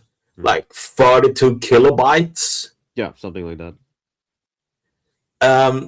The funny thing is, like, when the F-16, the Fighting Falcon, was designed just a couple of years after the first moon mission. And, like, you have to realize that when they programmed the computer, like the flight computer for the moon mission, they had women basically, like, weaving. Mm. They had fucking female, like, weavers, essentially, like, drawing these cables into hole number 1, and that was a 1, or hole number 0, and that's a 0, and then thus you get like a basic like binary system, right? Because computer programming uses binary. So like a value is either 0 or a 1. Mm-hmm. And like all programs in the end are just long strings of 0s and 1s. Mm-hmm. Well, at that time, you had to get like the 0 and 1. You couldn't just type it into a laptop. You had to actually draw like a physical cable from one space to another in order to say, this is the 0, this is the 1. And like, I do this enough times and I have a computer program. Mm-hmm. Today, it doesn't really work like that. But like all of this technology, it belongs to that era. Mm. It belongs to an era where trying to, like, if you try to make a camera drone like you have today, you see like these FPV drones. Mm-hmm. That, you know, chaser, like fly around Camp Victoria in Iraq right now. Yes. Like the actual computational power that you need for that. Like you would need a drone with basically like the equivalent of at least like a couple of tanks strapped to it, like strapped to the back. Like you had 3 M1 Abrams strapped to the back of the FPV drone. And those 3 M1 Abrams, like, you know, weighing 10 tons or whatever, like that would be the computer that would give you like the steering system. Because that's how big computers were back then in terms of like getting some sort of basic computational functionality that we expect today. And I mean, the actual like getting a smartphone to work in the 1970s, like you would need a computer like the size of half of Texas or something like that. Like it would be like ridiculously big. Mm-hmm. But now we don't need a computer half the size of Texas to play Candy Crush. Mm-hmm. You can buy a computer that powerful that would have cost more than the entire defense budget of the US, like during any year in the 70s. You can buy that shit for the equivalent of, I don't know, 20 hours of a low wage work in like a first world country. And though the exchange rate is somewhat different in Iraq, Iraqis can easily afford smartphones. Mm-hmm. And so they've taken all of this ubiquitous technology. Like the technology itself is actually incredibly expensive. Like if you think about the amount of infrastructure you need to build like miniaturized cameras and to have like the satellite network up in orbit that you can hook into to use like satellite guidance for like a Shahed drone. Like that stuff is fantastically expensive. But once it is in place, the sort of marginal price of making one more miniaturized camera and one more satellite uplink, it's basically zero. Mm-hmm. or very close to zero. So close to zero as to be zero functionally. Mhm. So you can just make an immense amount of these extremely capable platforms. But again, the entire American doctrine was built at the time where none of this was possible. Yeah. And so you end up with a situation where the US is too slow and too decrepit and corrupt to actually try to adapt to the new weaponry. Yeah. It's the same as the introduction of gunpowder. Like everyone kind of realizes that gunpowder, wow, this stuff has promise. Yeah. Because the main benefit of a gunpowder weapon is that, first of all, you don't need a lot of training to use it, and second of all, the amount of force exerted by the energy in the weapon system, it's all chemical energy. So you can be weak as a kitten, and you can still punch as hard with your musket as like the strongest man in the world. Mhm. And the musket punches harder than the strongest man in the world can punch. Mm. So, like everyone realized this is the way of the future. But in Germany, you had like these social systems that were built around producing and sort of maintaining knights. Mhm. You had like the economic system where a knight had a village full of peasants working for him so he could be a professional soldier. If you introduced gunpowder weapons, suddenly you didn't need those peasants to work in order to provide a professional warrior. You could just get gunpowder weaponry, and like you would still have a viable fighting force. Mhm. And it's the same with like the U.S. military. Like if you're a pilot in the military, like you enter at like the second lieutenant level or whatever. Mhm. Like officers are essentially, or sorry, pilots are essentially like knights. They are modern knights. You become a second lieutenant the moment you sort of step into the plane.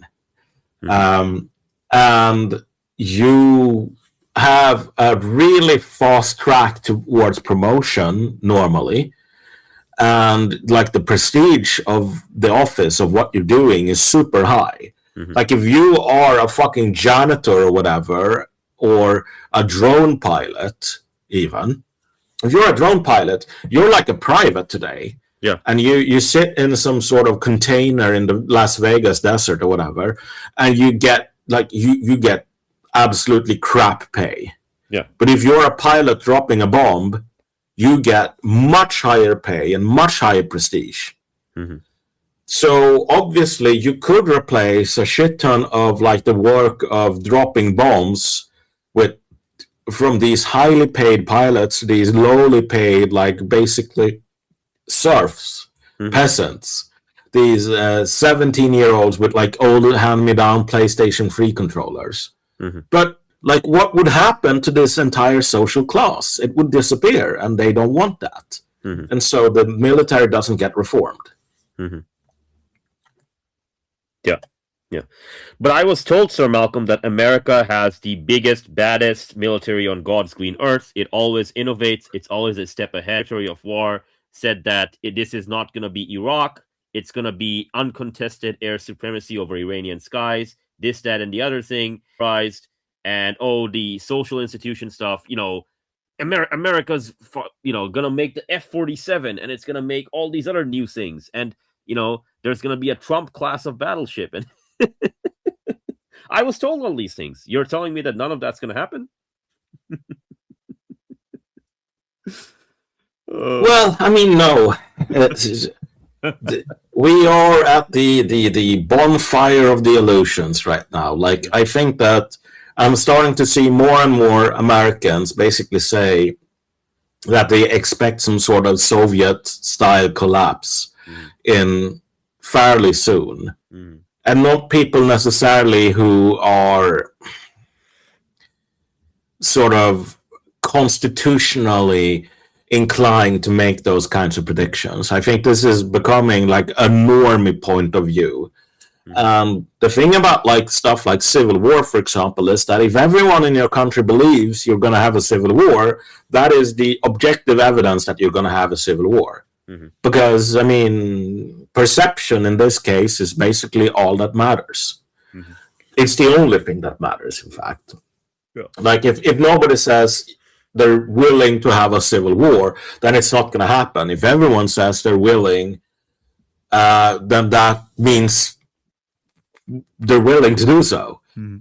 And in this case, if everyone kind of expects some sort of collapse to happen, that's not proof positive, but it's as close as you're going to get to like that collapse being fairly imminent. So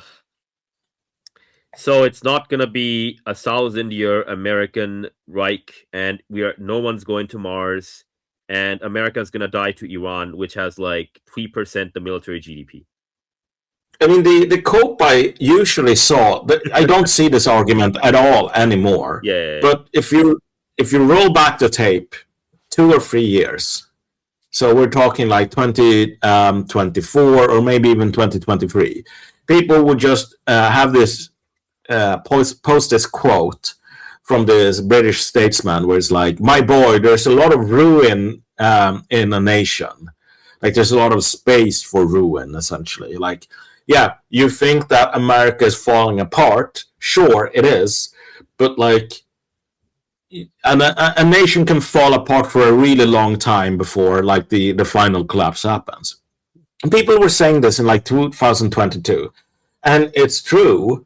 It's 100% true. But what the trick here was that they kind of had this arbitrary way of saying, well, I only noticed the falling apart and the corruption in 2022, which means once the clock starts, it's like 50 years or whatever until the final collapse happens. And it's like, no, that's not how this fucking works, my dude. Like when the sewage system collapses in a place, that's because it's been collapsing for 50 years. And then at the end point of that 50-year-long collapse, you can no longer use your indoor toilet. It's not like you aren't going to notice the pipes corroding. Because like you only care about whether your toilet flushes or not. So the moment the toilet no longer flushes, that's when you know that the timer, the ruin in a nation, like the space for ruin in a nation, that has run out. And like America started ruining itself 50 or 60 years ago. Just like, you know, the Soviet Union, it collapsed in the late 80s, early 90s. But I mean, the sort of downward slope was visible for quite a long while before that. And the downward slope for the American economy and society has been visible for decades. The Americans lost 10,000 aircraft or airframes in Vietnam. 10,000. Helicopters and planes.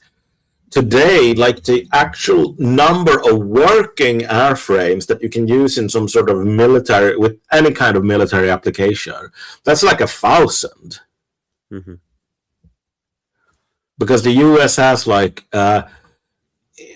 2,600 combat airframes in total. But not all of them are, you know, modern. Some are with like reserve forces and aren't expected to be actually used. Others have been turned into hangar queens that are only cannibalized for parts. And even among the ones that are like working and meant for combat, like less than half of them are actually functional at any one time. So the US can lose less than 1,000 airframes today before like it's all over. It's all over. So we've gone from the US losing 10,000 airframes and just replacing them to the US being able to lose like 100 airframes in the Middle East before getting like operationally bottlenecked.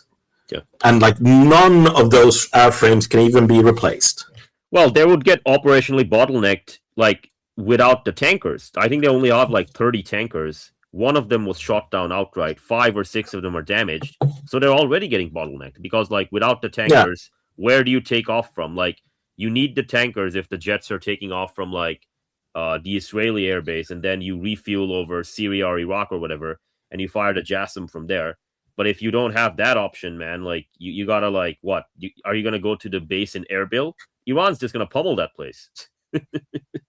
Yeah, I mean, like at the end of the day, like the point of an air mission is to deliver explosives to a specific geographical point. Yeah, that's right. And the problem with like an aircraft at this point is just that, okay, you have all of these systems. You have the engines, you have the landing gear, for example. Mhm. A missile doesn't need landing gear because it's only going to land in one way, right?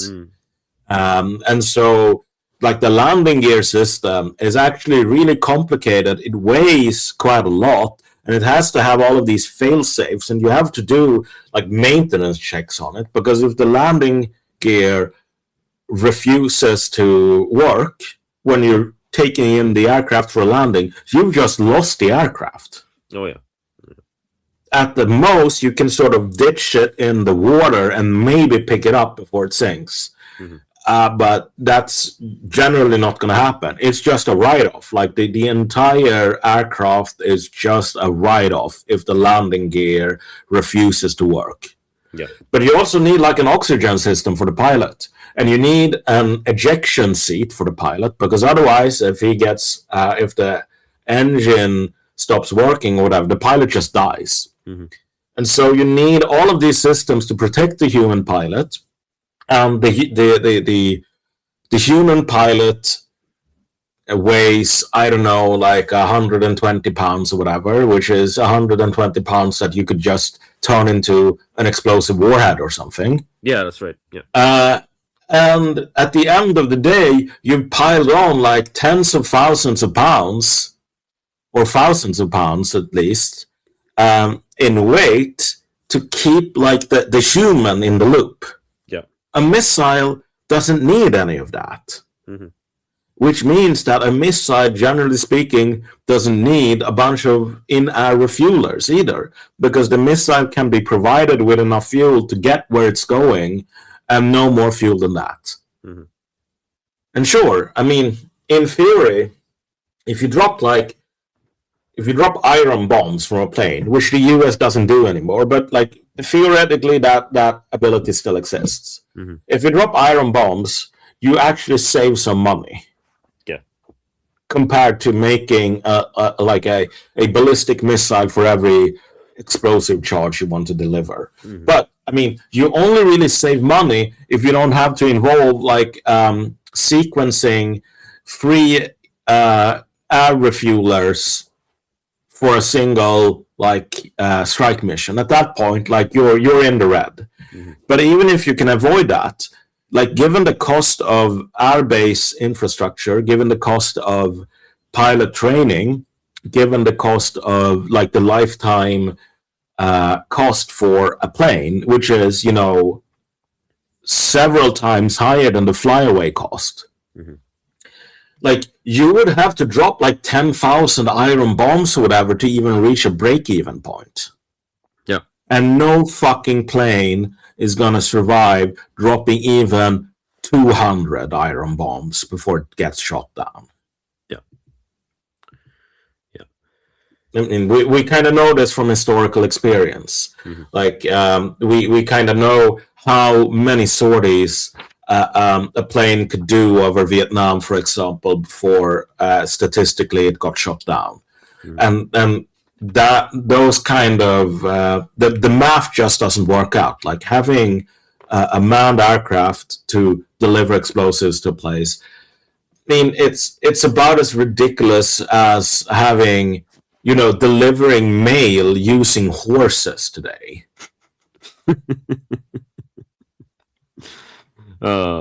Like, yeah, you could do it, but it would be far more expensive than getting a fucking mail truck. Mhm. Mhm. Yeah. Yeah, no, like the delusion is going to continue for quite some time until this war ends, right? But like the high tech, oh my gosh, we have high tech weapons. Meanwhile, as you said correctly, right, this is like ancient technology, like 50, 60, 70 years old, right? And in addition to all of that, right, like they'll make all kinds of excuses. Like after they lose the war, they'll say shit like, well, we killed 10,000 Iranians. If we just had more willpower and the libtards didn't stop us from like bombing more Iranians, we would have won or whatever, right? Trump was betrayed, this, that, and the other thing. It's just spiritual Jewishness, man. It's just like Judaism for the goyim, basically, right? Like they're gonna keep behaving like this, and they're gonna starve with no oil and gas and whatnot, because they're gonna leave, right? They're gonna leave the region, and after they leave the region, it's just gonna be like Iran is just gonna be the toll booth operator, and at that point, like the French and the Italians, they're already like, Iran, sorry, man, like what do we do to pass our ships through, right? Like the Americans have screwed themselves, man. Like they can say, well, what are our options? We can rape Europe by not giving them oil and gas. They dump us, right? And then, our economy implodes, or we can choose to give Europe what it was promised, and our oil and gas goes up, and we're screwed, right? So, like, okay,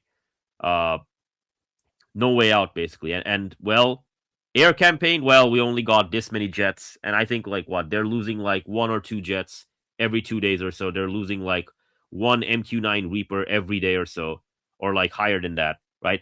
This level of attrition is completely unsustainable, right? Which is why I still think this war is not going to go over 1 year, right? Like maximum several months, and then they have to do like a humiliating retreat, right? The amount of stuff that they would have to like what else is left? Like they would have to cannibalize all of the Pacific Command if this attrition. I mean, yeah. Like the problem here with with people hoping for a ground invasion at this point is, again, like, keep in mind what we've said about the strategic center of gravity here in the Clausewitzian sense for the US military, which is the perception of invincibility. Yeah. The second you have an American tier 1 operator pissing his pants, making the sign of the cross, getting down on his knees, begging for the FPV drone not to kill him because he has kids at home. Yeah. Like that, it's over. Yeah. And again, like the American hope seems to be that, well, okay, we know that the Ukrainians have been doing this for 4 years. Mm-hmm. And like when October 7th started, I sort of started following a lot of Arabic speaking accounts. Mm-hmm. Including my good friend and brother Ali Yassini, who all of you should follow. Nice. Shout outs to him. Nice. But like it was clear super early that like these people studied what happened in Ukraine really closely because they thought it would be useful for a conflict with Israel and or the United States. Yeah. But the hope for the United States seems to be, well, let's hope these Iraqis or Iranians don't figure out that FPV drones are kind of the new hot thing. But now we have the Iraqi resistance posting pictures of flying the drone around like Victoria Base in Iraq, mm-hmm. and like everyone just hiding from it. Like there's not a single person out and about in the middle of the day. Yeah. There's no ground fire, there's no CRAMs or whatever. Like, there's just like hunters flying above the heads of the Americans at this point. And if they walk to the toilet or whatever, a drone can sweep down and just kill them instantly. Bingo. So if you try to occupy Karg Island, is the hope really that they're not going to fly a drone over to Karg Island and do the same thing there?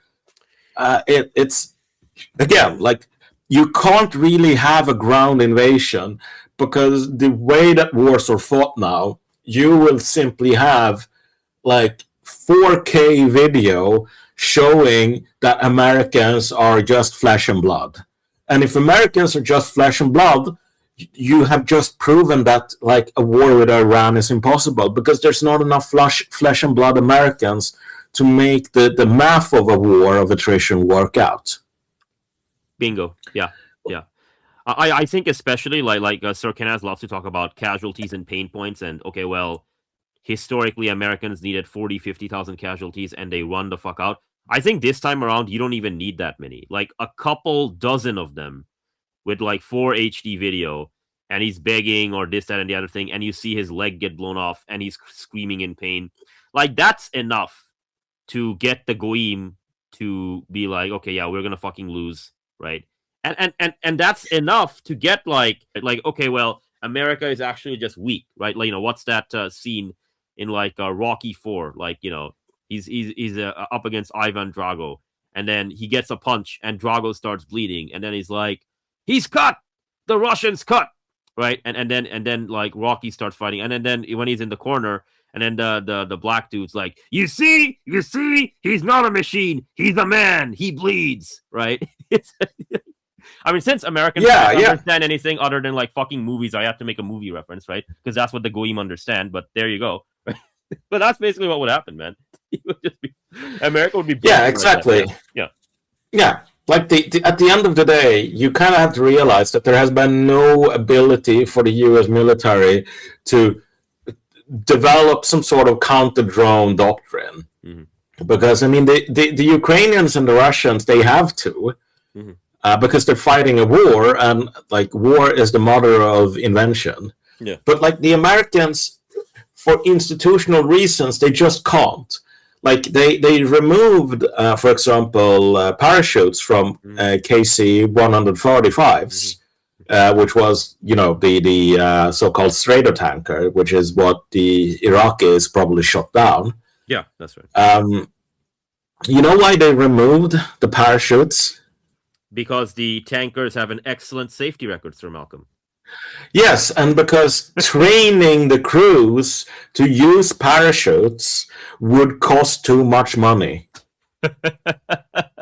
They specifically cited training requirements as the bottleneck. Like, having parachutes on board imposes training requirements on us because people have to be trained how to use them, and that's kind of tricky on a Stratotanker. Like, you can't just open up a window and jump out, and you don't have like an ejection seat. It's all flammable. You're surrounded by flammable shit everywhere, right? Yeah, so you can't do that. Yeah. So I think that like it was always possible to like use a parachute from a Stratotanker, but you had to use some specific like escape hatch or whatever, like some secondary hatch, and like even using it was incredibly lethal unless you were perfectly trained to do so. Like, you could just smack into like a control surface on the tail or whatever and get bisected, or you could like break your neck from G-forces or something like that. And so actually training crews to use parachutes would be pretty tough. And so the Air Force just said, yeah, we're just going to stop training them. And then we save time and money. And that's kind of how the military is structured today. If they can find a place where they can stop training people, they will do so, because they don't have enough time to actually even train crews, for example, on like Oleg berths. This was a scandal in the 2010s. ProPublica reported quite a lot of this. So if you want to read about the dysfunction of the Navy, Google ProPublica. I think it's like death in the Pacific. Give me 1 second, I'll check it. Yeah, no worries. It's all good. As Sir Malcolm searches for the article, yeah, no, like the Navy is just like, it's just funny, man. Like, these ships don't work. They're super clunky, right? For some reason, Sir Kenaz, they seem to have all these like toilet fires or laundry fires or whatever. Obviously, Iran is not hitting them with drones and like probing them and whatnot. Obviously, that's not happening, right? But like, it's just funny, man. Like, the Iranians cannot inflict casualties on us. Like, we are supreme. We are all powerful, right? That seems to be like day 16 of the war. Okay, Sir Malcolm has posted it. Disaster in the Pacific. Yeah, there we go. Yeah, and ProPublica has done a lot of other reporting, but like basically in the 2010s, you had a lot of people like raising the alarm that like the U.S. military is kind of on the verge of breaking apart because of all of these, like the lack of maintenance and so on. And you have to realize that like in early 2010, like the average Oleg Burke was like 10 or 12 years younger than the average Oleg Burke today, because like the US has not really been able to replace these very quickly. And so every ship on average just keeps growing older and older and older. Mhm. Like they're talking about reactivating the Nimitz now, which is like the first ship in the Nimitz class of aircraft carriers. Why? Not because they figured out they don't need to deactivate it. Like the reason they wanted to deactivate it is because it's an ancient piece of shit that barely works. Yeah. But now they realize we don't have any replacements, and the replacement is going to take so long that we can, like, the best alternative is to keep this ancient piece of shit that barely works on the active like duty list. Mm-hmm. But like in the 2010s, you had all of these reports, media stories, and so on about this. About the sort of deferred maintenance and training and so on. And if you read about like the crashes of the Oleg Burks, one of the main things there is just that they don't have enough time to train the crews. Yeah. Because they don't have enough crewmen. Mhm. And just for your information, like back in 2012 or whatever, the fact that they couldn't train their crews because they didn't have enough sailors in the Navy, like that problem is twice as bad today, 3 times as bad maybe. Mm-hmm. So again, like if you think about the U.S. military as these super trained, like super powerful people, which everyone in the world basically does, that is just a fantasy. Like, yes, you have all of these special forces, but even the special forces are kind of a mirage. Like a lot of these special force operators, like what are they doing today? Like they're stealing equipment from military bases and doing like gangland style murders where they cut the like heads off other military personnel or murder them in the barracks over drug smuggling and human trafficking, which there's a really good book about it, like the Fort Bragg cartel, that you can check out to see just how like bad discipline and morale is among tier 1 operators. But also, if you think about like Afghanistan and so on, like what tier 1 operators actually did in a lot of cases was basically police raids. Like they would fly in a helicopter and they would kick a door down and they would shoot like everyone inside the house and their dogs. And maybe the people inside were armed and maybe they were just like random farmers because the intel team had messed up. But like doing knock raids where you just shoot everyone in their beds, I mean, you might as well say that like the IDF is the most powerful military in the world because like they're shooting rubber bullets into the stomachs of pregnant Palestinians at checkpoints in the West Bank. Mm-hmm. And they're doing that, but obviously when you put them in combat against Hezbollah, the skills don't really translate, right? Mm-hmm. Mm-hmm. And the skills of doing like no-knock raids, they're not necessarily going to translate into dodging FPVs with like Neo from the Matrix moves or whatever. And certainly not like going up 10-1 or 100-1 against like the regular military.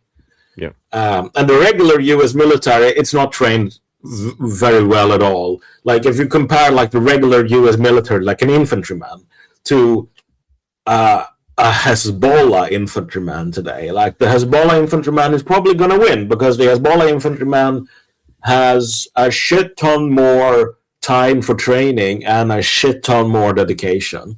And at this point, the like at least like the mainline combat forces of Hezbollah has better gear than the American soldier, which is another thing people don't really realize. Mm-hmm. One of the most common complaints I've heard when I talk to people inside the US Army is just how much equipment is either ancient and not working or just like completely broken or stolen.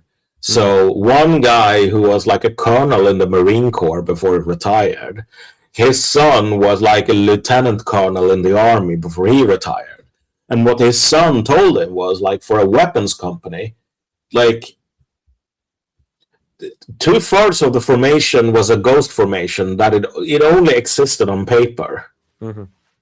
And when he got out and sort of went to his dad's sort of farm in Kentucky or whatever, and they started doing like this for fun, like night shooting or whatever. Like his dad had better like military equipment in terms of like night vision and just, you know, legal semi-automatic weapons and so on, than like in much better condition and so on than what they had in the army. Like if you take like a serious, you have all of these like John Brown rifle clubs. And you have the equivalent on the right. Like if you take a really serious, like you know, in the world of like online gacha games, they call people who spend a lot of money on like the pay to win system, they call them whales. Well, if you take like a militia today, and you take a whale with like good optics and like a fucking Creedmoor rifle or whatever, like that guy is going to be better equipped than the regular like army units in the US Army. Like not reserve units, not Army National Guard units, but regular army units. Like the tranny with a fucking Creedmoor rifle and a Chinese optic for a couple of $1,000, and like the latest generation Chinese night vision goggles that are available for civilian. That guy is gonna be a better like equipped soldier for the revolution than a regular army guy. But again, like the US military lives and dies on the perception that no, like these people have like the fucking Paladin laser tank in Command and Conquer Generals or whatever. And they don't, like once you can't deploy these people against like FPV drones or whatever. Once you lose 20 soldiers to FPV drones, you've lost your strategic center of gravity, which is the perception of invincibility, and then you are done. What was the name of that MIT professor who said that, you know, the vast majority of the American public, everything that they know about warfare, the military, etc., it's all from like Hollywood, cultural stuff, that sort of stuff. I mean, you would basically shatter that. You would shatter like 8 decades of that, right? And then the society falls apart because like, okay, well, what are we as Americans? Well, we got the biggest, baddest military in the world. Lady Liberty, Uncle Sam's gonna kick your ass. And then you see, like you were saying, the 20 dudes getting blown to bits by FPVs. Okay, like, it's just AI, bro. It's just AI. It's fake. It's fake. And then 5 days later, no, it's not fake. Right? Then what? The country falls apart. You kind of have to realize that this was also a conscious strategy of the US military. Like they have spent so much time and money and effort making sure video games, like they have this informal working relationship with Activision, for example, like the big video game publisher, where like Call of Duty is specifically made in order to get people to like join the military and sort of worship the military as these super powerful entities. And like they like a lot of stuff, they like if you want to make a video game, for example, like you can get subsidized or at least like a lot of technical help and so on from the US military, or at least you could during the golden age of the global war on terror. Like they would help you out. Like if you want to make a movie, the US military will just say, hey, you want an F-16 Fighting Falcon in your movie? Here's a F-16 Fighting Falcon with a pilot free of charge. It's going to cost you $0 as long as we get some creative input on the plot. So you're not going to get a working condition F-16 if you're making a movie about the Chinese winning. then the army will say, yeah, you're going to have to pay for this stuff yourself. You're going to have to pay, a couple of $1 billion or whatever for the military hardware involved. Mm-hmm. But if you make a movie where the Americans win, what would otherwise cost billions of dollars in like props, you get that shit for free. Yeah. So again, like this has been a conscious strategy, and it has worked. It has worked incredibly well. Like they have projected this image of invincibility, but now the chips are down, and like a poker player who only ever bluffs using non-playable hands. Mm-hmm. Like the moment you get up against an opponent who just calls and calls and calls, mm-hmm. or like raises the stakes rather, the moment that happens, what are you going to do? You can't do anything. Well, you can do what Trump's doing, which is like declare victory every 5 seconds. Yeah, we've won. We've destroyed 100% of their military, except for their drones and submarines and mines and fast attack craft and medium-range ballistic missiles and short-range ballistic missiles, and unmanned surface vehicles. But apart from all of those things, they're completely destroyed. Great, yeah. I mean, what else is there to say? But again, like the problem here is just like the control of the Strait of Hormuz here. Yeah. It's like you can't really walk away from this. No, and you not can't. just in the sense that like the Iranians can continue to fire missiles. Yeah. There's 47 million Americans that are like food insecure. It's like enough, look at us. We're killing 1,500 Iranians. We'll soon kill 10,000 Iranians. I'm like, buddy, Iran can kill millions of you guys. Iran can kill millions of you guys. Yeah. And Iran can just ask for sanctions relief from Europe. Yeah. And the Europeans will, of course, say, no, fuck you. Like, you're just a third world country. Like, you're not a part of the free world. Yeah. The Iranians will say, well... Yeah. You pit women and they're not going to listen to you. Yeah, go ahead. Yeah, but the Iranians can just say, okay, well, we can actually sanction you. Yeah. And they can sanction the Europeans simply by impounding every fucking large crude carrier that tries to sail through Hormuz. Mm-hmm. What are the Europeans going to do? The Europeans can say, well, this is unfair, and we're going to sanction you even harder. But this is a game that the Iranians have a natural escalation dominance, because the only way that Europeans can sanction Iranians is through basically forbidding European companies from, investing in Iran, forbidding European financial institutions from trading with Iranian banks and so on. Fine, that's something. But if you control the lifeblood of every industrial economy, which is oil, you hold the power of life and death. Mm-hmm. And the Iranians hold the power of life and death over the global economy. Yeah. And so at this point, now that they have their political ducks in a row, where them using that power of life and death will be interpreted as a defensive action, they can go almost as far as they want in extracting concessions. Yeah. And so I think that majority of this war, like the actual sort of flow or the pace or the nature of this war, the majority of it is just going to be like a political like fermentation process inside Western capitals, where they start by saying, okay, we are ready to say to the Iranians that you are allowed to return to the status quo ex ante, as in we will have maximum sanctions on you.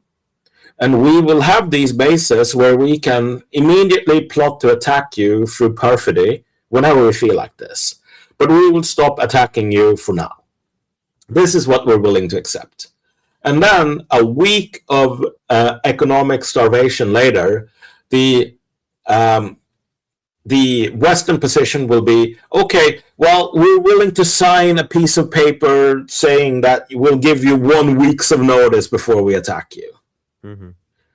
and then a week of economic starvation later. It's like, okay, well, if you really behave, we can lift 10% of the sanctions. How about that? Another week of economic starvation, and it's like, okay, well, we'll tentatively lift a good part of the sanctions in a year if you can demonstrate good behavior. And then a week later, it's like, all right, maybe you get to do civilian enrichment of uranium, because after all, you've signed a non-proliferation treaty, so you have a legal right according to international law to do this. So maybe we will recognize your legal right under international law, but that's as far as we'll go. So now please lift the blockade. And then a week later and a month later, the Europeans and the Americans will finally be at the point, okay, what the fuck do you want? Like, please, like, you're the boss here. You won the war. You get to decide terms. And as long as the terms aren't outlandish, like, sorry, we're not going to pay you $10 trillion in reparations or whatever. That's politically impossible. So, like, be realistic here, please. Yeah. But, sure, okay, fine, no more sanctions. Okay, $500 billion, like $300 billion in reparations. Okay, we can afford that without destroying our own political systems. Okay, you get a couple of $100 billion.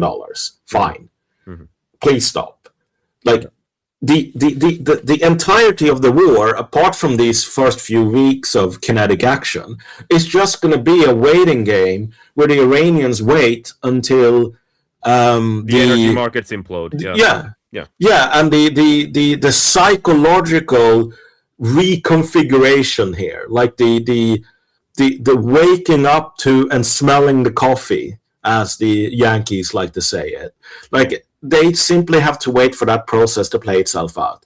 If you think this is a war about big arrows moving across the map, or CENTCOM posting videos of like, we blew up this plane or whatever. No, the entire war that actually matters is a war that happens inside the brains of the West and like the Western sort of satrapies and unaligned nations. And that psychological process has already begun. And that's why Trump is posting every fucking hour, we won, but we need help. Please help us. Please China help us. Please South Korea help us. Yeah, he is in the early phases of, like, you know, when you make like brandy or whatever, and you take like you take the sort of feedstock like wine, and then you do this distillation process. Well, we're in the early phases of the fermentation and the distillation right now. Yeah. And you kind of just have to wait until it's complete. Yeah. 6 to 12 months. That is the maximum. Like, if you look at certain countries, for example, Australia, I think only has 2 weeks of jet fuel. The British have like 2 days, right? Only a few countries are exempt, like Bangladesh, Pakistan, Russia, North Korea, and a couple of these other guys are exempt. Everyone else is like, sorry, your ships can't pass through, right? And so they have like 6 to 12 months, and that's assuming that they do rationing, capital controls, and everything properly, right? If they don't do everything properly, then they fucking die earlier than that, right? But you're absolutely correct. Like this is not going to, like, you know, Japan, help us, Japan. Like, Japan is fucked, man. He can't save your ass. And good luck, like, getting Japan to commit when oil is at $200. I mean, again, like, the only way you could actually sort of end the ability of Iran to blockade the Straits, provided they fight fair, quote unquote, and never actually use their mining capability. Because once they use mines, it's kind of over. The US basically lacks demining capability. Well, like, they do have allies like Japan, for example, that could do the job. Yeah. But it's going to be really tough protecting those ships as they do demining under fire. Yeah. So the only real way you could do it, provided the Iranians don't want to mine the Straits, which they do, which they have demonstrated the ability to do, which they have held military exercises just to confirm their ability to do so, would be to basically occupy like a third of Iran. And there is no logistical capability anywhere on the world. Like no country, even if you put together like all the countries in the world, you would not have the logistical capability to actually sustain the fuel, food, ammo consumption that would be required, lubricants, spare parts, like JP6, all of that stuff through like the Persian Gulf. You couldn't. No. It's impossible. Yeah. So the other alternative that could be possible would just be to drive into, like, occupy the coast while using Iraq as your staging area, which is filled with militias. Yeah, it's filled with militias. Like you would have to declare war on like Iraq, the actual military of Iraq, and defeat it. And that military has been equipped and trained by the US and the Iranians. Yeah, and it's now double the size. Like it's got 50 million people compared to 2003. Cool. Yeah. Yeah. So you would have to win against Iraq. And the Iraqis are fighting with a doctrine now that is far more modern than the American doctrine. Yeah. And they have like all the best things about like an insurgency force and all the good things about a regular force. Like they have sort of picked the racings out of, but even if you did that, you would then have to drive through all of Iran, like from one end of the country to the other, and occupy like, you know, a third of the country, so they couldn't really launch drones or whatever. You have to go through every fucking tunnel and hole, and they have to dismantle. Yeah. I mean, you would need millions and millions of soldiers.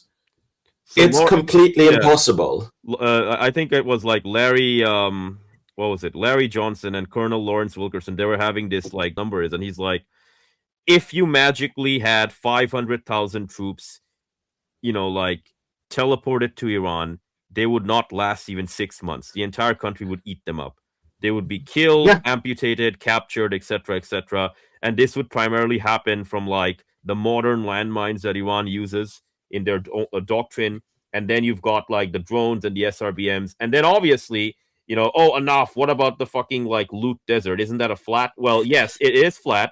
It's the most fucking inhospitable desert on the planet. Good luck doing operations there, right? But it's like, it's a complete shit show. And like, okay, so 450,000, you don't even have that number. Good luck doing the draft, and good luck getting all this. And it's like, there's no way out, Sir Malcolm. There's no way out. Even that senator, that Democrat senator, what the fuck is his name? Like, Christopher Coons. He just flat out said on live TV that Trump is losing control of the war, and not only that, there is no viable military pathway towards opening up the Straits of Hormuz. This is like an American senator. He's saying this right now, right? So they're smelling coffee already. And like, it's not just a problem of scale, it's also a problem of military doctrine. Like to give people sort of an image of like the incompatible formats here. Like imagine if you take the French force at the Battle of Agincourt, where it's like, you know, the English longbowmen against the French knights. You take those French knights, and then you tell them, you need to occupy like the African interior. Yeah. Like rainforest, malarial rainforest. Jungle rather, like malarial jungle. Like, yeah. Okay, so you're supposed to do like shock cavalry charges inside a jungle? Yeah. How the fuck is that gonna work? Like, horses aren't really adapted for doing high-speed cavalry shocks, like charges, inside like a really sort of densely vegetated jungle. It doesn't work. Okay, so if you can't do that, what's the point of a knight? Like, what is he gonna fight with? Like, what kind of weapons is he gonna use if he can't use a lance? Like, maybe like a throwing spear or whatever, but like the knights aren't trained to use throwing spears. No, they're not.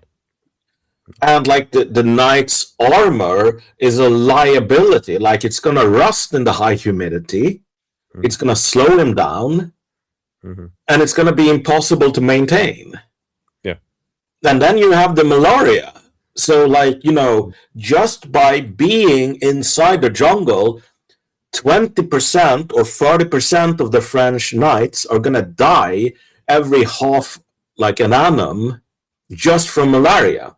Or if they don't die, they're going to be taken out of action. So you're going to have like the worst attrition rate even before like enemy action possible, just because like the immune systems and like the sort of like a lot of Africans have this genetic predisposition to sickle cell anemia. Well, that same predisposition is also like a passive protection against malaria. So, like a lot of Africans just have this inherent advantage in dealing with areas with a lot of malaria. French knights do not. And so, like, you can't really do it. Like, it doesn't matter how proficient the French knights are at the Battle of Agincourt or similar battles in sort of Western Europe. If you put them in the jungle, they're going to be as hapless as a naked baby in the woods. And the American way of war today, with its like air-land battle and so on, where you have like these JTACs calling in air support, it's not built for fighting inside mountains in a country where there's functional air defense and like drones flying at you and so on. It's as like they would have to with the broken American institutions, like that is literally impossible. But even if the American institutions worked, like the Russian military institutions actually do work. Like they have some problems, but they aren't completely impervious to adaptation. Like the Russians have clearly adapted and changed the way they fight in order to prosecute the war successfully in Ukraine. Mm-hmm. But like even if the Americans had that ability, it would take them years and years and years just to come up with like even a basic idea of how to fight inside Iran. Mm-hmm. Mm-hmm. Yeah. But, Sir Malcolm, I was told that the American soldier is a special breed, and he's innovative, and he's so intelligent and smart. Obviously, it's not 79 IQ retards that they're hiring. Yeah, that's the funny thing, though. I mean, I mentioned this before, I think, but like back when I still followed this stuff during the, I think it was like the early period of the Biden administration, or maybe towards the later end. But like the undersecretary of the Navy at that point was a guy named Philip K. Raven, and he got called up to Congress together with like his Army and Marine Corps colleagues to explain to the Senate Armed Forces Committee how they were tackling the recruitment crisis, because like the U.S. is locked in a massive recruitment crisis right now.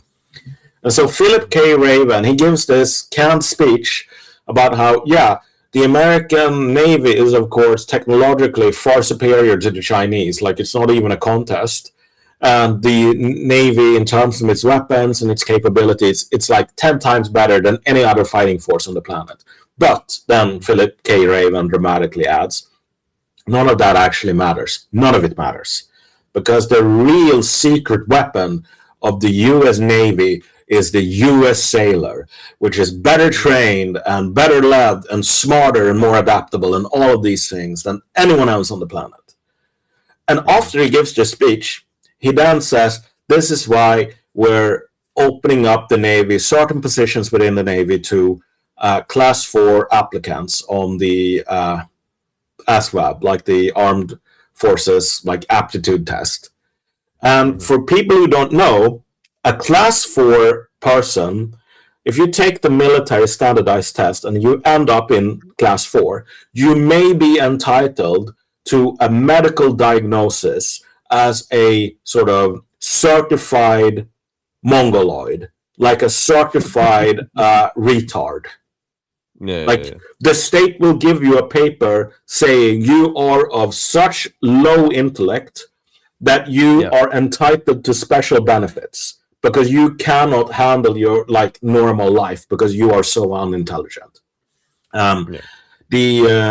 This has been tried before during the Vietnam War. The program that was then, I can't remember what the actual official name of the program was, but it was quickly redubbed to McNamara's Morons. And if you've ever watched the movie Forrest Gump is one of McNamara's morons. That's why he's in Vietnam. And he, like, officially, he has an IQ, like according to the lore of Forrest Gump, Forrest Gump has an IQ of like 79. I think that's the number they picked, and like his behavior is completely in line with the behavior of someone with 79 IQ. Well, after Philip K. Raven gave that speech, he then went on to say, unlike any other navy in the world, where having a 79 IQ sailor is fucking illegal, like by statute, illegal, we are going to invite them because we have no other choice. And it's like, okay, well, you have to pick one. Either the American sailor is better than every other sailor because he's smarter, or the American Navy has like people who are entitled to like medical disability because they're such fucking retards. You can't say we need the retards because we're smarter than everyone else. And Sir Malcolm, can I just jump in to suggest that even the Forrest Gumps of the world would look at the caskets getting carried out of Sprinter vans and think this is not right? Yeah. I mean, I don't know. Like someone said, well, this is what they've always done, but like maybe they've always used fucking Amazon delivery trucks to transport the dead. But like even if that's the case, you could maybe get away with that in like the 1990s or whatever, where people still had some faith in the US. If you do it today, you better have a normal goddamn hearse, like an actual funeral, because otherwise people are going to get mad. But yeah, like you don't even need to be like within sort of normal IQ ranges to look at the US military today and say, well, I'm too smart for this, sorry. But again, what I always find interesting about America as a society is like the distortion, like the mutation of like normal social mores that is required for a guy to go up there and give the spiel about how we are smarter than everyone else, and then say that's why we're taking the step that no other military on the world does, which is we're going to have people who were previously barred from service because they were so like medically retarded. We're going to have them inside the military now because we have no other choice. Like these things, they don't fit together, but within a specific like completely warped and completely like self-centered like ideological universe, you can actually have both of them at the same time. It takes a lot of training.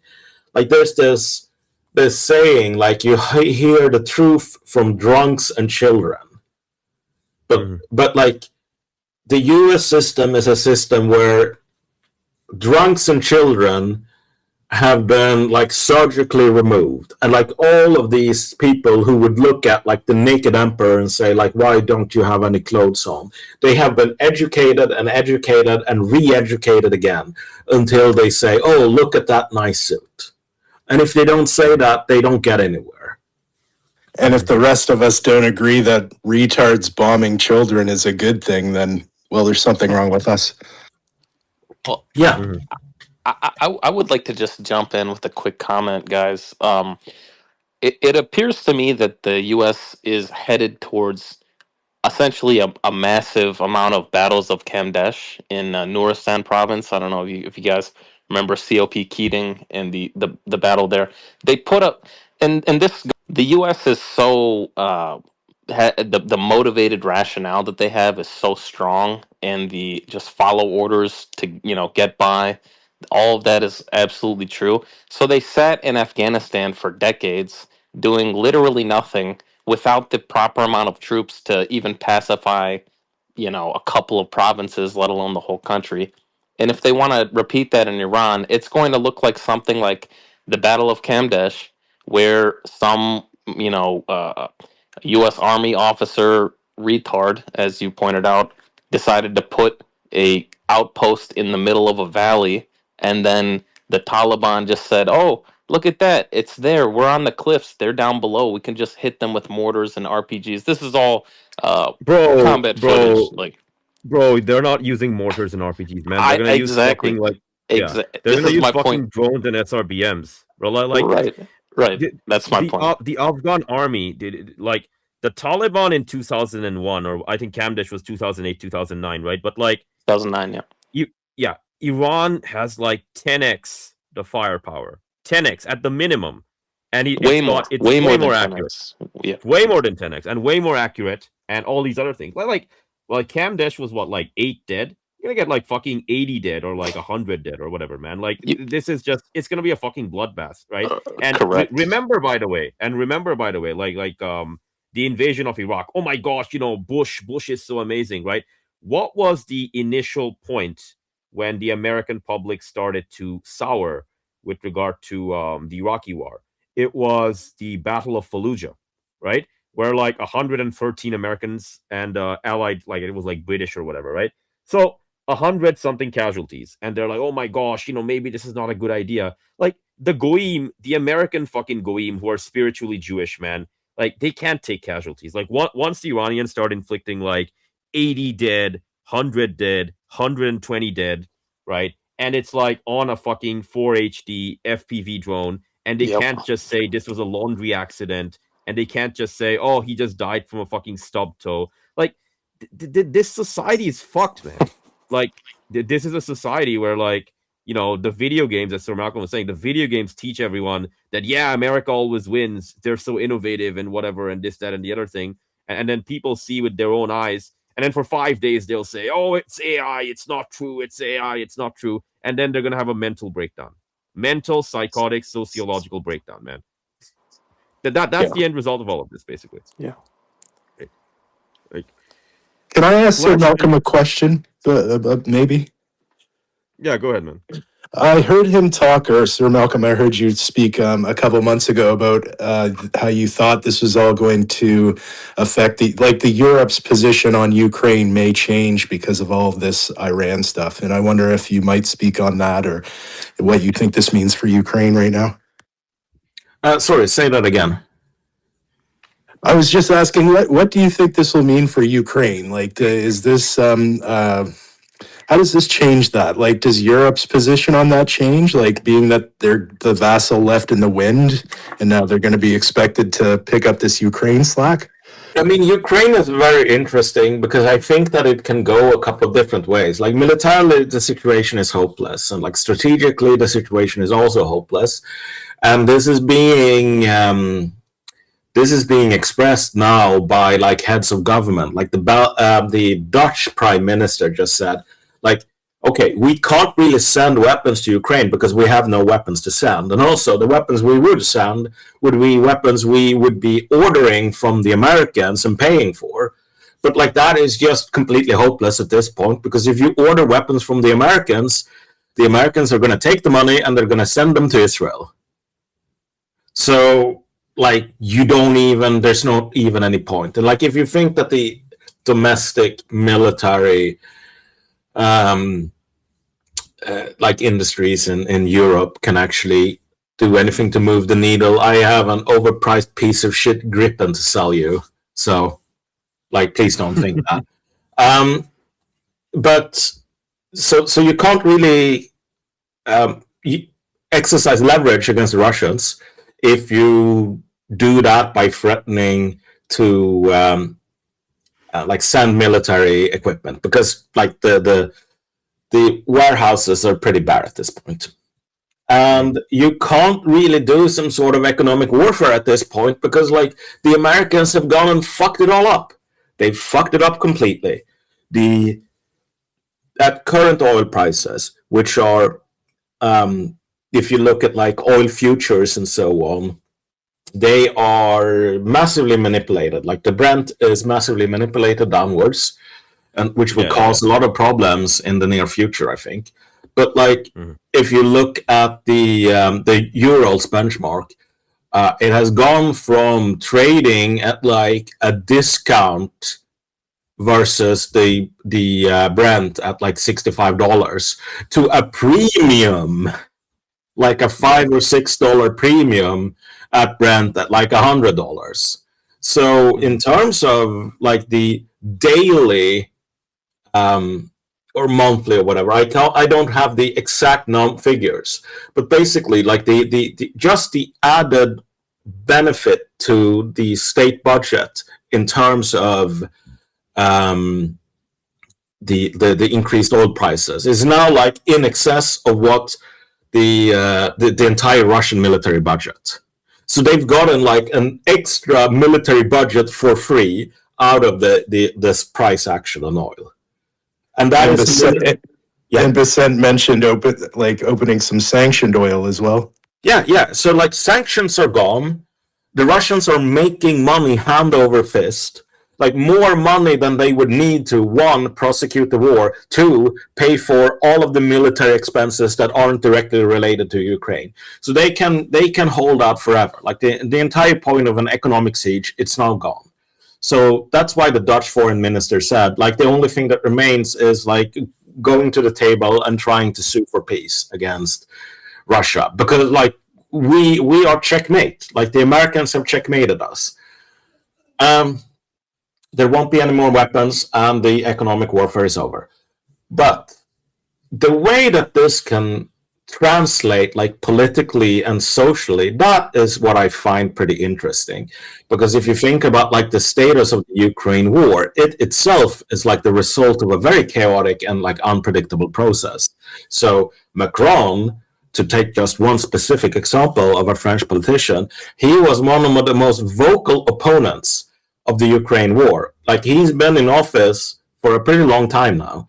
And he started out as like a bog standard French politician, being kind of standoffish versus the Americans, and just saying openly, together with his German and Austrian colleagues, that like a war in Ukraine to expand NATO would be a really bad idea. Like this is not in the interest of Europeans specifically, because it will provoke the Russians into a war where European economies will suffer. So this was like the normal position in Europe before the war. And during the war, you had this very interesting, like religious revival almost, like a very strange, like social contagion process that turned all of these people into like apostles of NATO expansion, even though they themselves in many cases have been specifically on the record laying out the strategic logic for why NATO expansion would just be in the interest of America and not in the interest of Europeans. So you kind of have to realize that Europeans aren't like cynically going along to get it to getting along. Like they are true believers.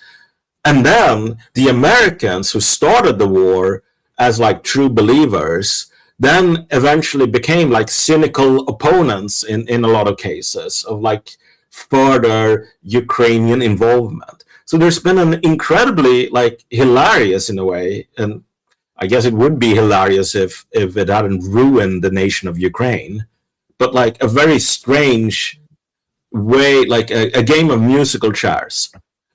But once people kind of realize that the war in Ukraine strategically and like operationally is now like it's completely out of the realm of practical possibility to get anything else than a Russian strategic victory here. I can't really tell you how this will translate psychologically, because I don't think anyone could have predicted like the psychological like the sort of game of musical chairs that happened as a result of the war. But I do think it's pretty likely that like the political logic here for European politicians is basically to reinvent themselves as, third worldist America haters, saying that like it's the Americans' fault, which is on one level it's pretty disingenuous, because that kind of ignores the fact that you yourself became a cultist for this shit even when the Americans were getting second thought. But on the other hand, it's like any really good, great lie. It's built on a foundation of actual truth.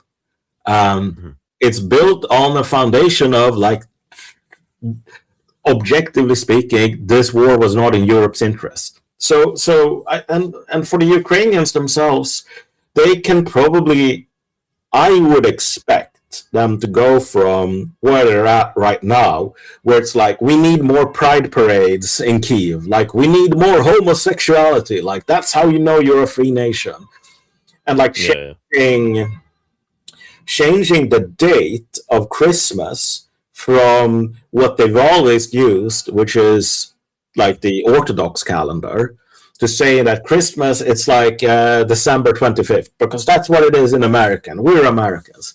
I expect a reaction, a very strong reaction to like the opposite side here. Mm-hmm. That like, even if you sort of take into account the specific social and psychological morbidities of fucking Eastern European nationalisms, which is, I mean, there's this famous joke about it, right? Where it's like a Pole discovers a genie in a bottle, and he gets 3 wishes, and he says, "I want the Mongols to invade and like pillage Poland." And then his second wish is, "I want the Mongols to invade and pillage Poland." And his third wish is the same. And, the Mongols arrive and they pillage Poland and, rape everyone, burn down the cities every time. And then at the end, the genie is like, "Wow, you must really hate your own country." And the Pole gets so offended, like, "What the fuck? You can't say that to me. I'm a patriotic Pole. Like, how dare you imply that I want my country, what's bad for my country?" And the genie is like, "Well, you got 3 wishes and you used them all on summoning the Mongols so they would rape and burn Poland to the ground." And he's like, "Yeah, of course I did. Because you don't get it. Like, for every time they arrived in Poland, they had to cross Russia twice." I mean, that's kind of how nationalism works in that part of the world, I'm sorry to say. That's kind of what everyone underestimated, that the Ukrainians would be willing to burn down their own country to pursue a blood feud of that type over the narcissism of very small differences here. But I, even with all of that having been said, I do think that the way out here, the only way that the cosmology post the Ukraine war will make sense is if you blame the Americans. And that will be super easy, because the Americans won't really be compos mentis and available to sort of fight back. Because given how things are going right now, the Russians weren't really available to fight back against any slander or, geopolitical attacks in 1993. Like, they had other things going on. So I do think that, like, as the South Park song, Blame Canada, we're gonna have just Blame America be the refrain from Tokyo to Berlin.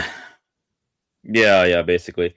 And America's going to be down and out, so it's like, well, just blame this fucking psycho who, collapsed energy markets and whatever, right? And like you were talking about, like, Eastern European nationalism. I think the paradigm, like the cosmology, if you will, that you're talking about, I think the world we're headed towards is one where, as you were saying on the previous show, like, did this criticism of like, oh, they put all their women in garbage bags, and oh my gosh, the Muslims and whatever, like, they'll have no time for that, man. Like, the guy working at the Albanian call center like mocking Persians with like doing these like bots and farm accounts and whatnot, the American money from like NED that gives this fucking like lower middle class Albanian dude the ability to do that, that's just gonna be gone, right? Like, okay, well, do I now go to London to become a fucking plumber? Well, I mean, the fucking plane fare is like 3 or 4 or 5 times more expensive. Oh fuck, I can't even fly to London anymore. I'm fucking broke, right? they'll figure something else out, man. And it's like, in case it's not clear, like, I'm not a huge fan of blame America at all. I don't think that's okay, the Americans blew up Nord Stream and so on. Like, that is on the Americans. And I mean, they started the war against Iran just out of slavish devotion to Israel. That's also on the Americans. But consider the position of the Europeans here for 1 second, or the South Koreans, or the Japanese, or the Australians. Like, just speaking for my own country, once the US attack, and in the first wave of attacks, they blew up the school and killed like 160 school children. But a couple of hours after the first attack, the Swedish Prime Minister went out, did a TV interview where he said, well, the official position of Sweden on this is, okay, sure, it's illegal, it's against all international law, but if it's really successful, it's allowed. And if it turns into a quagmire, then we don't support it. Like, you spineless piece of shit motherfucker, shut the fuck up. That's not even your job is to have a position. Your job is not to say, well, don't blame me. I support everything that goes well, and I don't support things that go badly. Like, forever sitting and hedging, basically, You are sitting in that fucking chair as the Swedish Prime Minister because it's your goddamn job to figure out before it happens whether this war is going to be good or bad for Sweden or not. Exactly. Your job is not to say, well, if it's bad for Sweden, I don't support it, but if it's good, I support it, and I don't know what's going to happen, so I leave it to the Americans. That's not your job. So in this case, anyone in Sweden who says, well, it's the Americans' fault. No, sorry, it's not. It's your own fault. Sir Malcolm, I felt the exact same way with Carney. He just got done with all those good words at Davos about how the international order had been bent to one country's particular needs. And then he comes out and says, yeah, we're with this action and this American action in Iran. It's a good thing. I'm thinking, what are you talking about? You just mere weeks ago, you were saying the right words. Yeah, exactly. Like, we basically have a political class in all of Europe, in all of these satrapies. The political class is so weak that it cannot actually do the basic job of deciding what is good and bad for the nation. And so, I mean, at the end of the day, you find the same problem here as you find in the US Congress, where the entire institution has stopped working. And so in the case of Sweden, what is going to happen to Sweden and to all of Europe by extension is just another wave of deindustrialization and another permanent 15 out of this war. And as a result of the attitude of people like Ulf Kristersson and so on, the Swedish Prime Minister, where it's if it's good, it's allowed. If it's bad, it's not allowed. And don't ask me to tell you whether it's good or bad until the war is over. If you said, I think this war is going to be bad, and so I will prepare some sort of alternative, I will seek to make a separate peace with Iran, or try to mend fences with Russia, or try to improve my diplomatic standing with China. So I am prepared in order to have a plan B. Mm-hmm. At that point, maybe something could be saved, but nobody is willing to do that. Not even Mark fucking Carney in Canada, who went to Davos and gave that speech. So no, blaming the Americans here, it's ridiculous. No, you have to blame the Japanese, you have to blame the Germans, you have to blame the Swedes for putting themselves in this position. So like, you know, as much as I agree with Borsoi, like, you don't hate Americans enough. You think you hate them, but like, you can never hate an American enough. Like, I agree with that 100%, but that's not an excuse in this case. It's not an excuse at all. Mm-hmm. Yeah. I mean, like the satrapies, the thing with them is they don't have agency and ship it off to America, and the Americans decided to ship off all their agency to the Israelis and become their cattle. And so the Iranians are like, all right, man, we're just gonna have to blockade you. No oil for you, no fertilizers, no gas, etc., etc. Come back when you actually, you know, are willing to talk, right? And I think that's the best approach, honestly. So just real fast, what grade of goy cattle beef are we giving the European satrapies? They're certainly below the American steak level, right? Are they like stir fry They're like Asian? What? they're like the beef that you eat with like the pad thai at like Thai Express or one of these places. That's like Okay. that's Arnav. where they're at. Arnav, I cannot believe, if you're talking about goy cattle and America, that you're not using the USDA guidelines of standard choice and prime. Yeah. I mean, the Europeans are standard choice goy cattle. That's true, and the Americans are. No. Wait, I think there's one that's lower than standard. It's a select, I think. I think it's like select. We reserve that. We reserve that only for like Taiwan and Ukraine and those. Yeah. yeah. I think that like the South Koreans. Okay. To defend the Taiwan people in Taiwan, I don't think people in Taiwan are as stupid as, no offense, the Europeans, because they're looking at the Ukraine war and they're like, yeah, we're not fighting the Chinese for the Americans. I mean, there is a joke, because in Taiwan, at least, it's the KMT or the Kuomintang. They're still technically control the military institutions.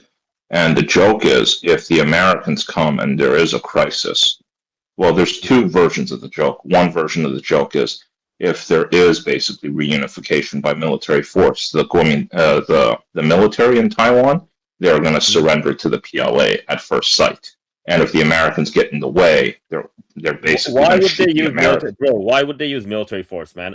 Look, America's fighting the war. Yeah, but they're not like they don't have. This is the joke. This is the joke. This is the joke. If the Americans get in the way, they'll shoot the Americans and then surrender to the PLA. So that's one version of the joke. Okay. The other version of the joke is the smart ones will surrender to the PLA. The ambitious ones will capture the Americans and then surrender to the PLA. Yeah, I mean the issue here though with countries like Taiwan and Japan and so on, I would put even South Korea, and may the Kim dynasty forgive me for what I'm about to say, but even South Korea occupies a lower, like they are select goy cattle beef. They are not prime, and they are not like the standard choice either. Like they are the lowest grade here of slavish morons, because I think they will be the first to realize that the entire way of warfare that this mirage of a conflict here with Iran, like this entire army doctrine, like it doesn't work. You can't measure military power in how many fucking 6th generation stealth fighters you have. Okay, well, I have 20, and the Chinese have, they can build 20,000 drones in a week. But look, the drones aren't 6th generation, and their planes, they're only 4.5 generations. So basically I win because I have the only 6th generation. Like all of that crap, it's out the window. Like none of it works. The entire military calculus here is completely different, and it has to do with the ability to sustain attrition, essentially. Like we are even more in the era of mobilizing national resources on a grand scale rather than relying on because again, like the tech tree here of manned airplanes, like if you think about this is probably not even true anymore that people even pretend to hope in this, but a couple of years ago at least, like the hope for the American military and particularly the Air Force and like the Navy's aviation wing was these programs like the Next Generation Air Dominance program and like the FA/XX, like where XX stands for like prototype here. So the an FA is just the designation for like carrier-based fighter attack aircraft. The plane, right? And it's going to be so powerful that we, like, through the technological overmatch, we're just gonna win. Mm-hmm. But at that point, like when the Next Generation Air Dominance program, it's really up in the air at this point. I don't think like there's been a lot of fights over whether to pull all of the money out of it or whatever. But like even if you keep going with the program, it's like, yeah, we're gonna be able to afford 10 of these planes, maybe. Mm-hmm. And we're gonna win against China with 10 planes. Like you have to make like the technological overmatch do so much work in any calculation that like it just becomes like a farce. It's like saying, well, I mean, you had a huge difference in terms of the performance of tanks between, I don't know, like an M3 Lee and a Panzer V, a Panther. But like if you can only make 10 Panthers and you can make 10,000 M3 Lees, no win. And it's only like at the point where Hitler is kind of losing it and the walls are closing in, as the saying goes, that there's this push towards military programs like the Mouse, for example, which was supposed to be a tank that was impervious to enemy fire. Yeah. And all of five of those, right? Yeah, they only make five of those. Yeah, like there's like one preserved, I think, like a prototype or whatever. But like at the end of the day, you couldn't actually drive on any road with it, and you could drive it for a couple of kilometers before the drivetrain broke down because the tank was so heavy. And like everyone knew that like this isn't going to change anything. Yes, it's theoretically impervious to enemy fire, but anyone could just walk up to it, open a hatch, and throw in a Molotov cocktail, and it's over. Yeah. And also, like, you can't fucking drive it anywhere because, like, it just doesn't work. And that's essentially like the Next Generation Air Dominance program. It's just a mouse. The same thing with the FA8, like XX. It has to be a mouse because it can't be. Well, it's like an American tank, but it's 10% better. Like getting a 10% better tank than the Americans at the start of the World War II, like that would be a great thing. Or like it's the best Soviet tank, but it's 5% better or 15% better than the best Soviet tank. Like that would be like gold star. You get a medal from Hitler personally for like doing this amazing thing that's going to help Germany. Towards the end of the war, even if you make tanks that's like 40% better, you might as well not bother because the Russians can make 20 tanks for every tank you make. And so you kind of have to throw over the table and say, well, this tank is invincible. Mm-hmm. And all of that thinking is just going to go out the window because there's just it just doesn't work.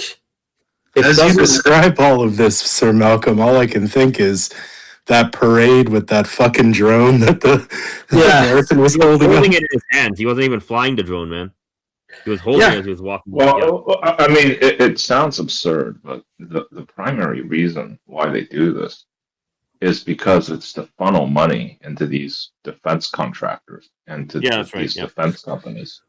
I mean, the problem with the U.S. it's got a privatized defense industry.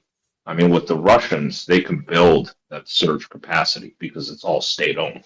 Yeah, and it's the same thing with the Chinese, right? They're not making a profit. The Americans, they have to make like astronomical profits out of all of this. Here I'm gonna do something which I never really expected to be doing in my life. Like people who know my background, like I come from the left, right?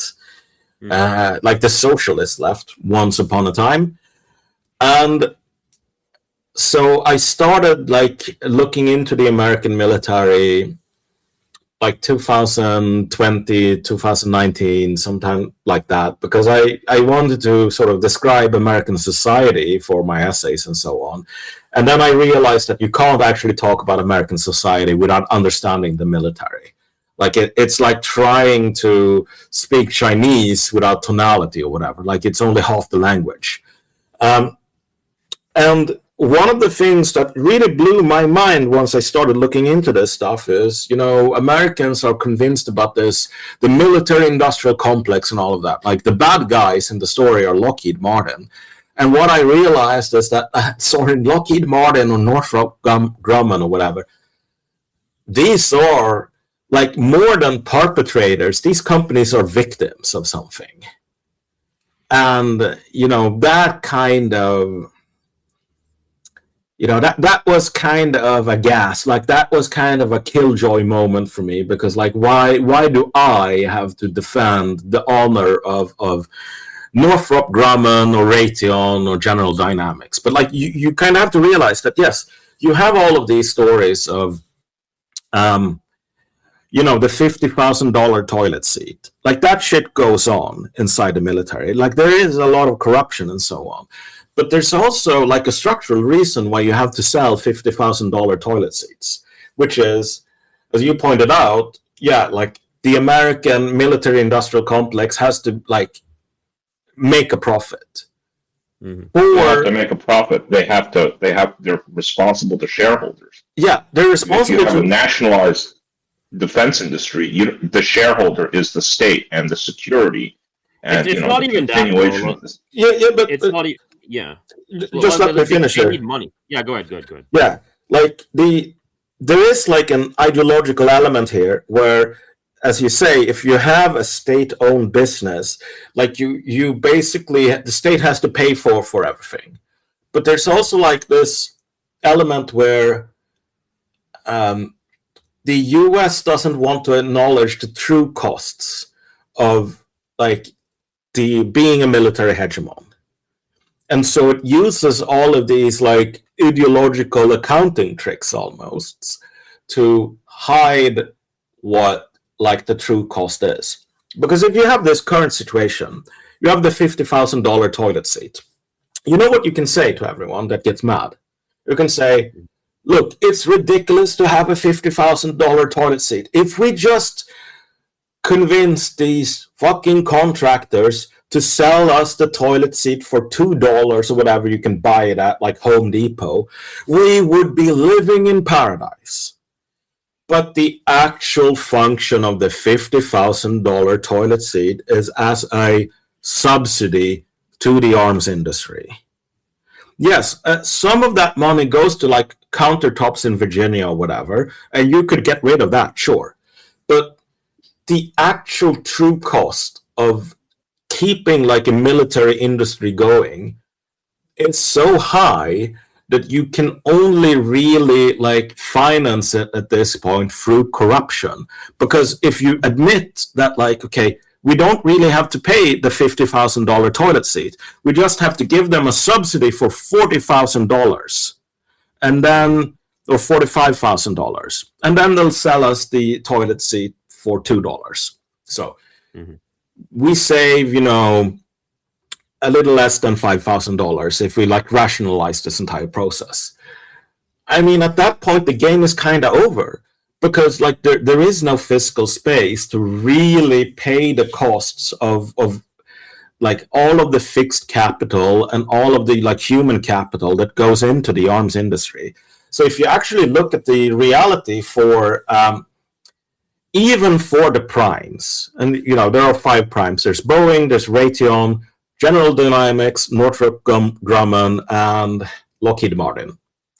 There used to be like over 30 prime contractors before they were all culled during the sort of drawdown after the end of the Soviet Union.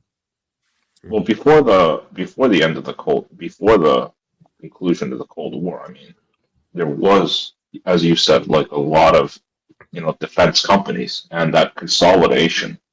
Basically, what you ended up happening is you had that consolidation, but I don't think, and I think you got the destruction of like the capacity of the arms industry. Yeah. But you didn't get like the reduction of the funding.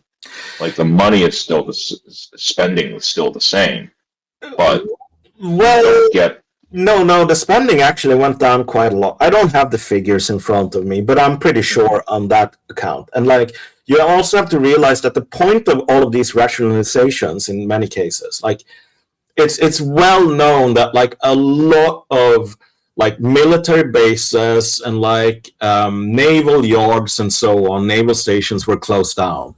And like this is also kind of what the movie Falling Down is about. Like that's the background to like the guy freaking out and going on a rampage, because he's like a military, like he works inside the military industrial complex, and he's one of the people that get axed in one of these rounds of rationalizations. But this was like the Last Supper in the Pentagon was motivated precisely because we won't have the money to have 4 companies that are focused on satellites. We can only pay for one. Like that was this explicit language they used. And so you have to do some sort of merger or whatever, or 3 out of 4 have to die in order to basically reach a level that we can support. But the reality for even the prime contractors in the US today is that doing like investments into fixed capital and so on, it's kind of a gamble, because if you do like a fixed price contract, given the nature and like the runaway inflation within like the arms industry, and this inflation is not because of like toilet seats or whatever, it's because like sourcing components from China can over 2 years double in price, and that's not even getting into like the insane sort of fucking around that Trump has been doing with tariffs and so on. But like, it's also like the structure, the nature of the U.S. economy. Yeah. Right. Because it's like every single subcontractor, they're trying to maximize their profits, just like with health insurance. So then the overall costs, it just balloons. Yeah. Very largely. Yes and no. I think that you kind of actually have it the other way around. Like the actual central problem is that nobody is willing to pay the true cost for an industrial base. And so the politicians actually actively try to stiff the prime contractors, so Boeing and Raytheon and the rest, like getting them into like fixed price contracts. We're going to buy, this new plane for X amount of $1 billion or millions of dollars. And then the actual production costs can rise incredibly unpredictably over like a period of 3 or 4 years. So you no longer have a profit margin. And then they say, well, it's a fixed price contract. So, I mean, you agreed, like pacta sunt servanda. And the only way for the prime contractors to actually deal with that situation is to rape the subcontractors. If you're a subcontractor inside the military industrial complex today, your normal mode of being is being raped. Like if you look at the figures of like when subcontractors get paid by the primes, it's like the normal delay is like 60 days or like 90 days. Yeah. Like that's industries where it's like, okay, I have to wait, if I'm lucky, 90 days from like the the last day that they are contractually obliged to pay me. If I'm lucky. If I'm unlucky, I might be waiting a year. I sent them this component, and a year later they pay me for it. Like, that's the reality. And you have this situation where a ton of subcontractors are going bankrupt. Like, if you think about fighter planes, for example, you have all of these things. You have like flares. So if you get hit by a heat-seeking missile, you're supposed to fire off a flare, which then tricks the missile so it follows the flare instead of your engine exhaust. Like for like something like that, like a flare system, like the casings, for example, are made by one company. And last I checked this stuff, like that company had actually gone bankrupt and there was no replacement. So you were burning through like the remaining inventory because that company could not actually make flare casings for the US military without going broke. Yeah. And that's kind of the situation up and down. And so the issue facing the US military industrial complex is not that like everyone is super corrupt and basically like stealing money from the public purse. There is some stealing going on, yes, but the systematic problem is that the US, like the Congress, essentially, the US nation does not want to pay what it actually costs to keep a military industry going. In China, they pay the full bill, and they don't try to hide the full bill because it's state-owned. In Russia, they pay the entire bill. Like profit margins for like Russian companies are like 0.2% or something. Like it's atrocious. Like the profit margin on making a tank inside like the Russian arms industry, it might as well not exist. But yeah, exactly.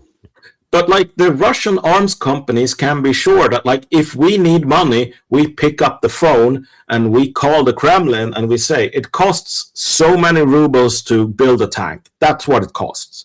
You have to give us that money plus a little bit extra if you want us to keep making tanks. Because we can't do this as a charity. Like we need to pay our own suppliers and so on. And they know that will happen. It all sounds so like, what do the writers say? Brown coated? It's like you're not paying your bills. Exactly. So Malcolm, we need then I have a question. So it's been 5 hours, guys. Unfortunately, I gotta call it quits because there's like a limit for the buffering. Yeah. But we can continue this next time because like we'll be doing this forever until the war ends, right? So, Sir Malcolm, same time Sunday. Or like sure.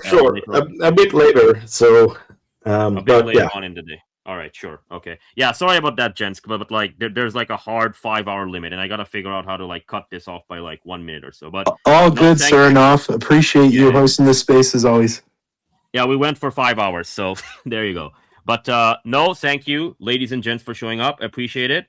I will leave you with my usual words. You know what they are, but yeah.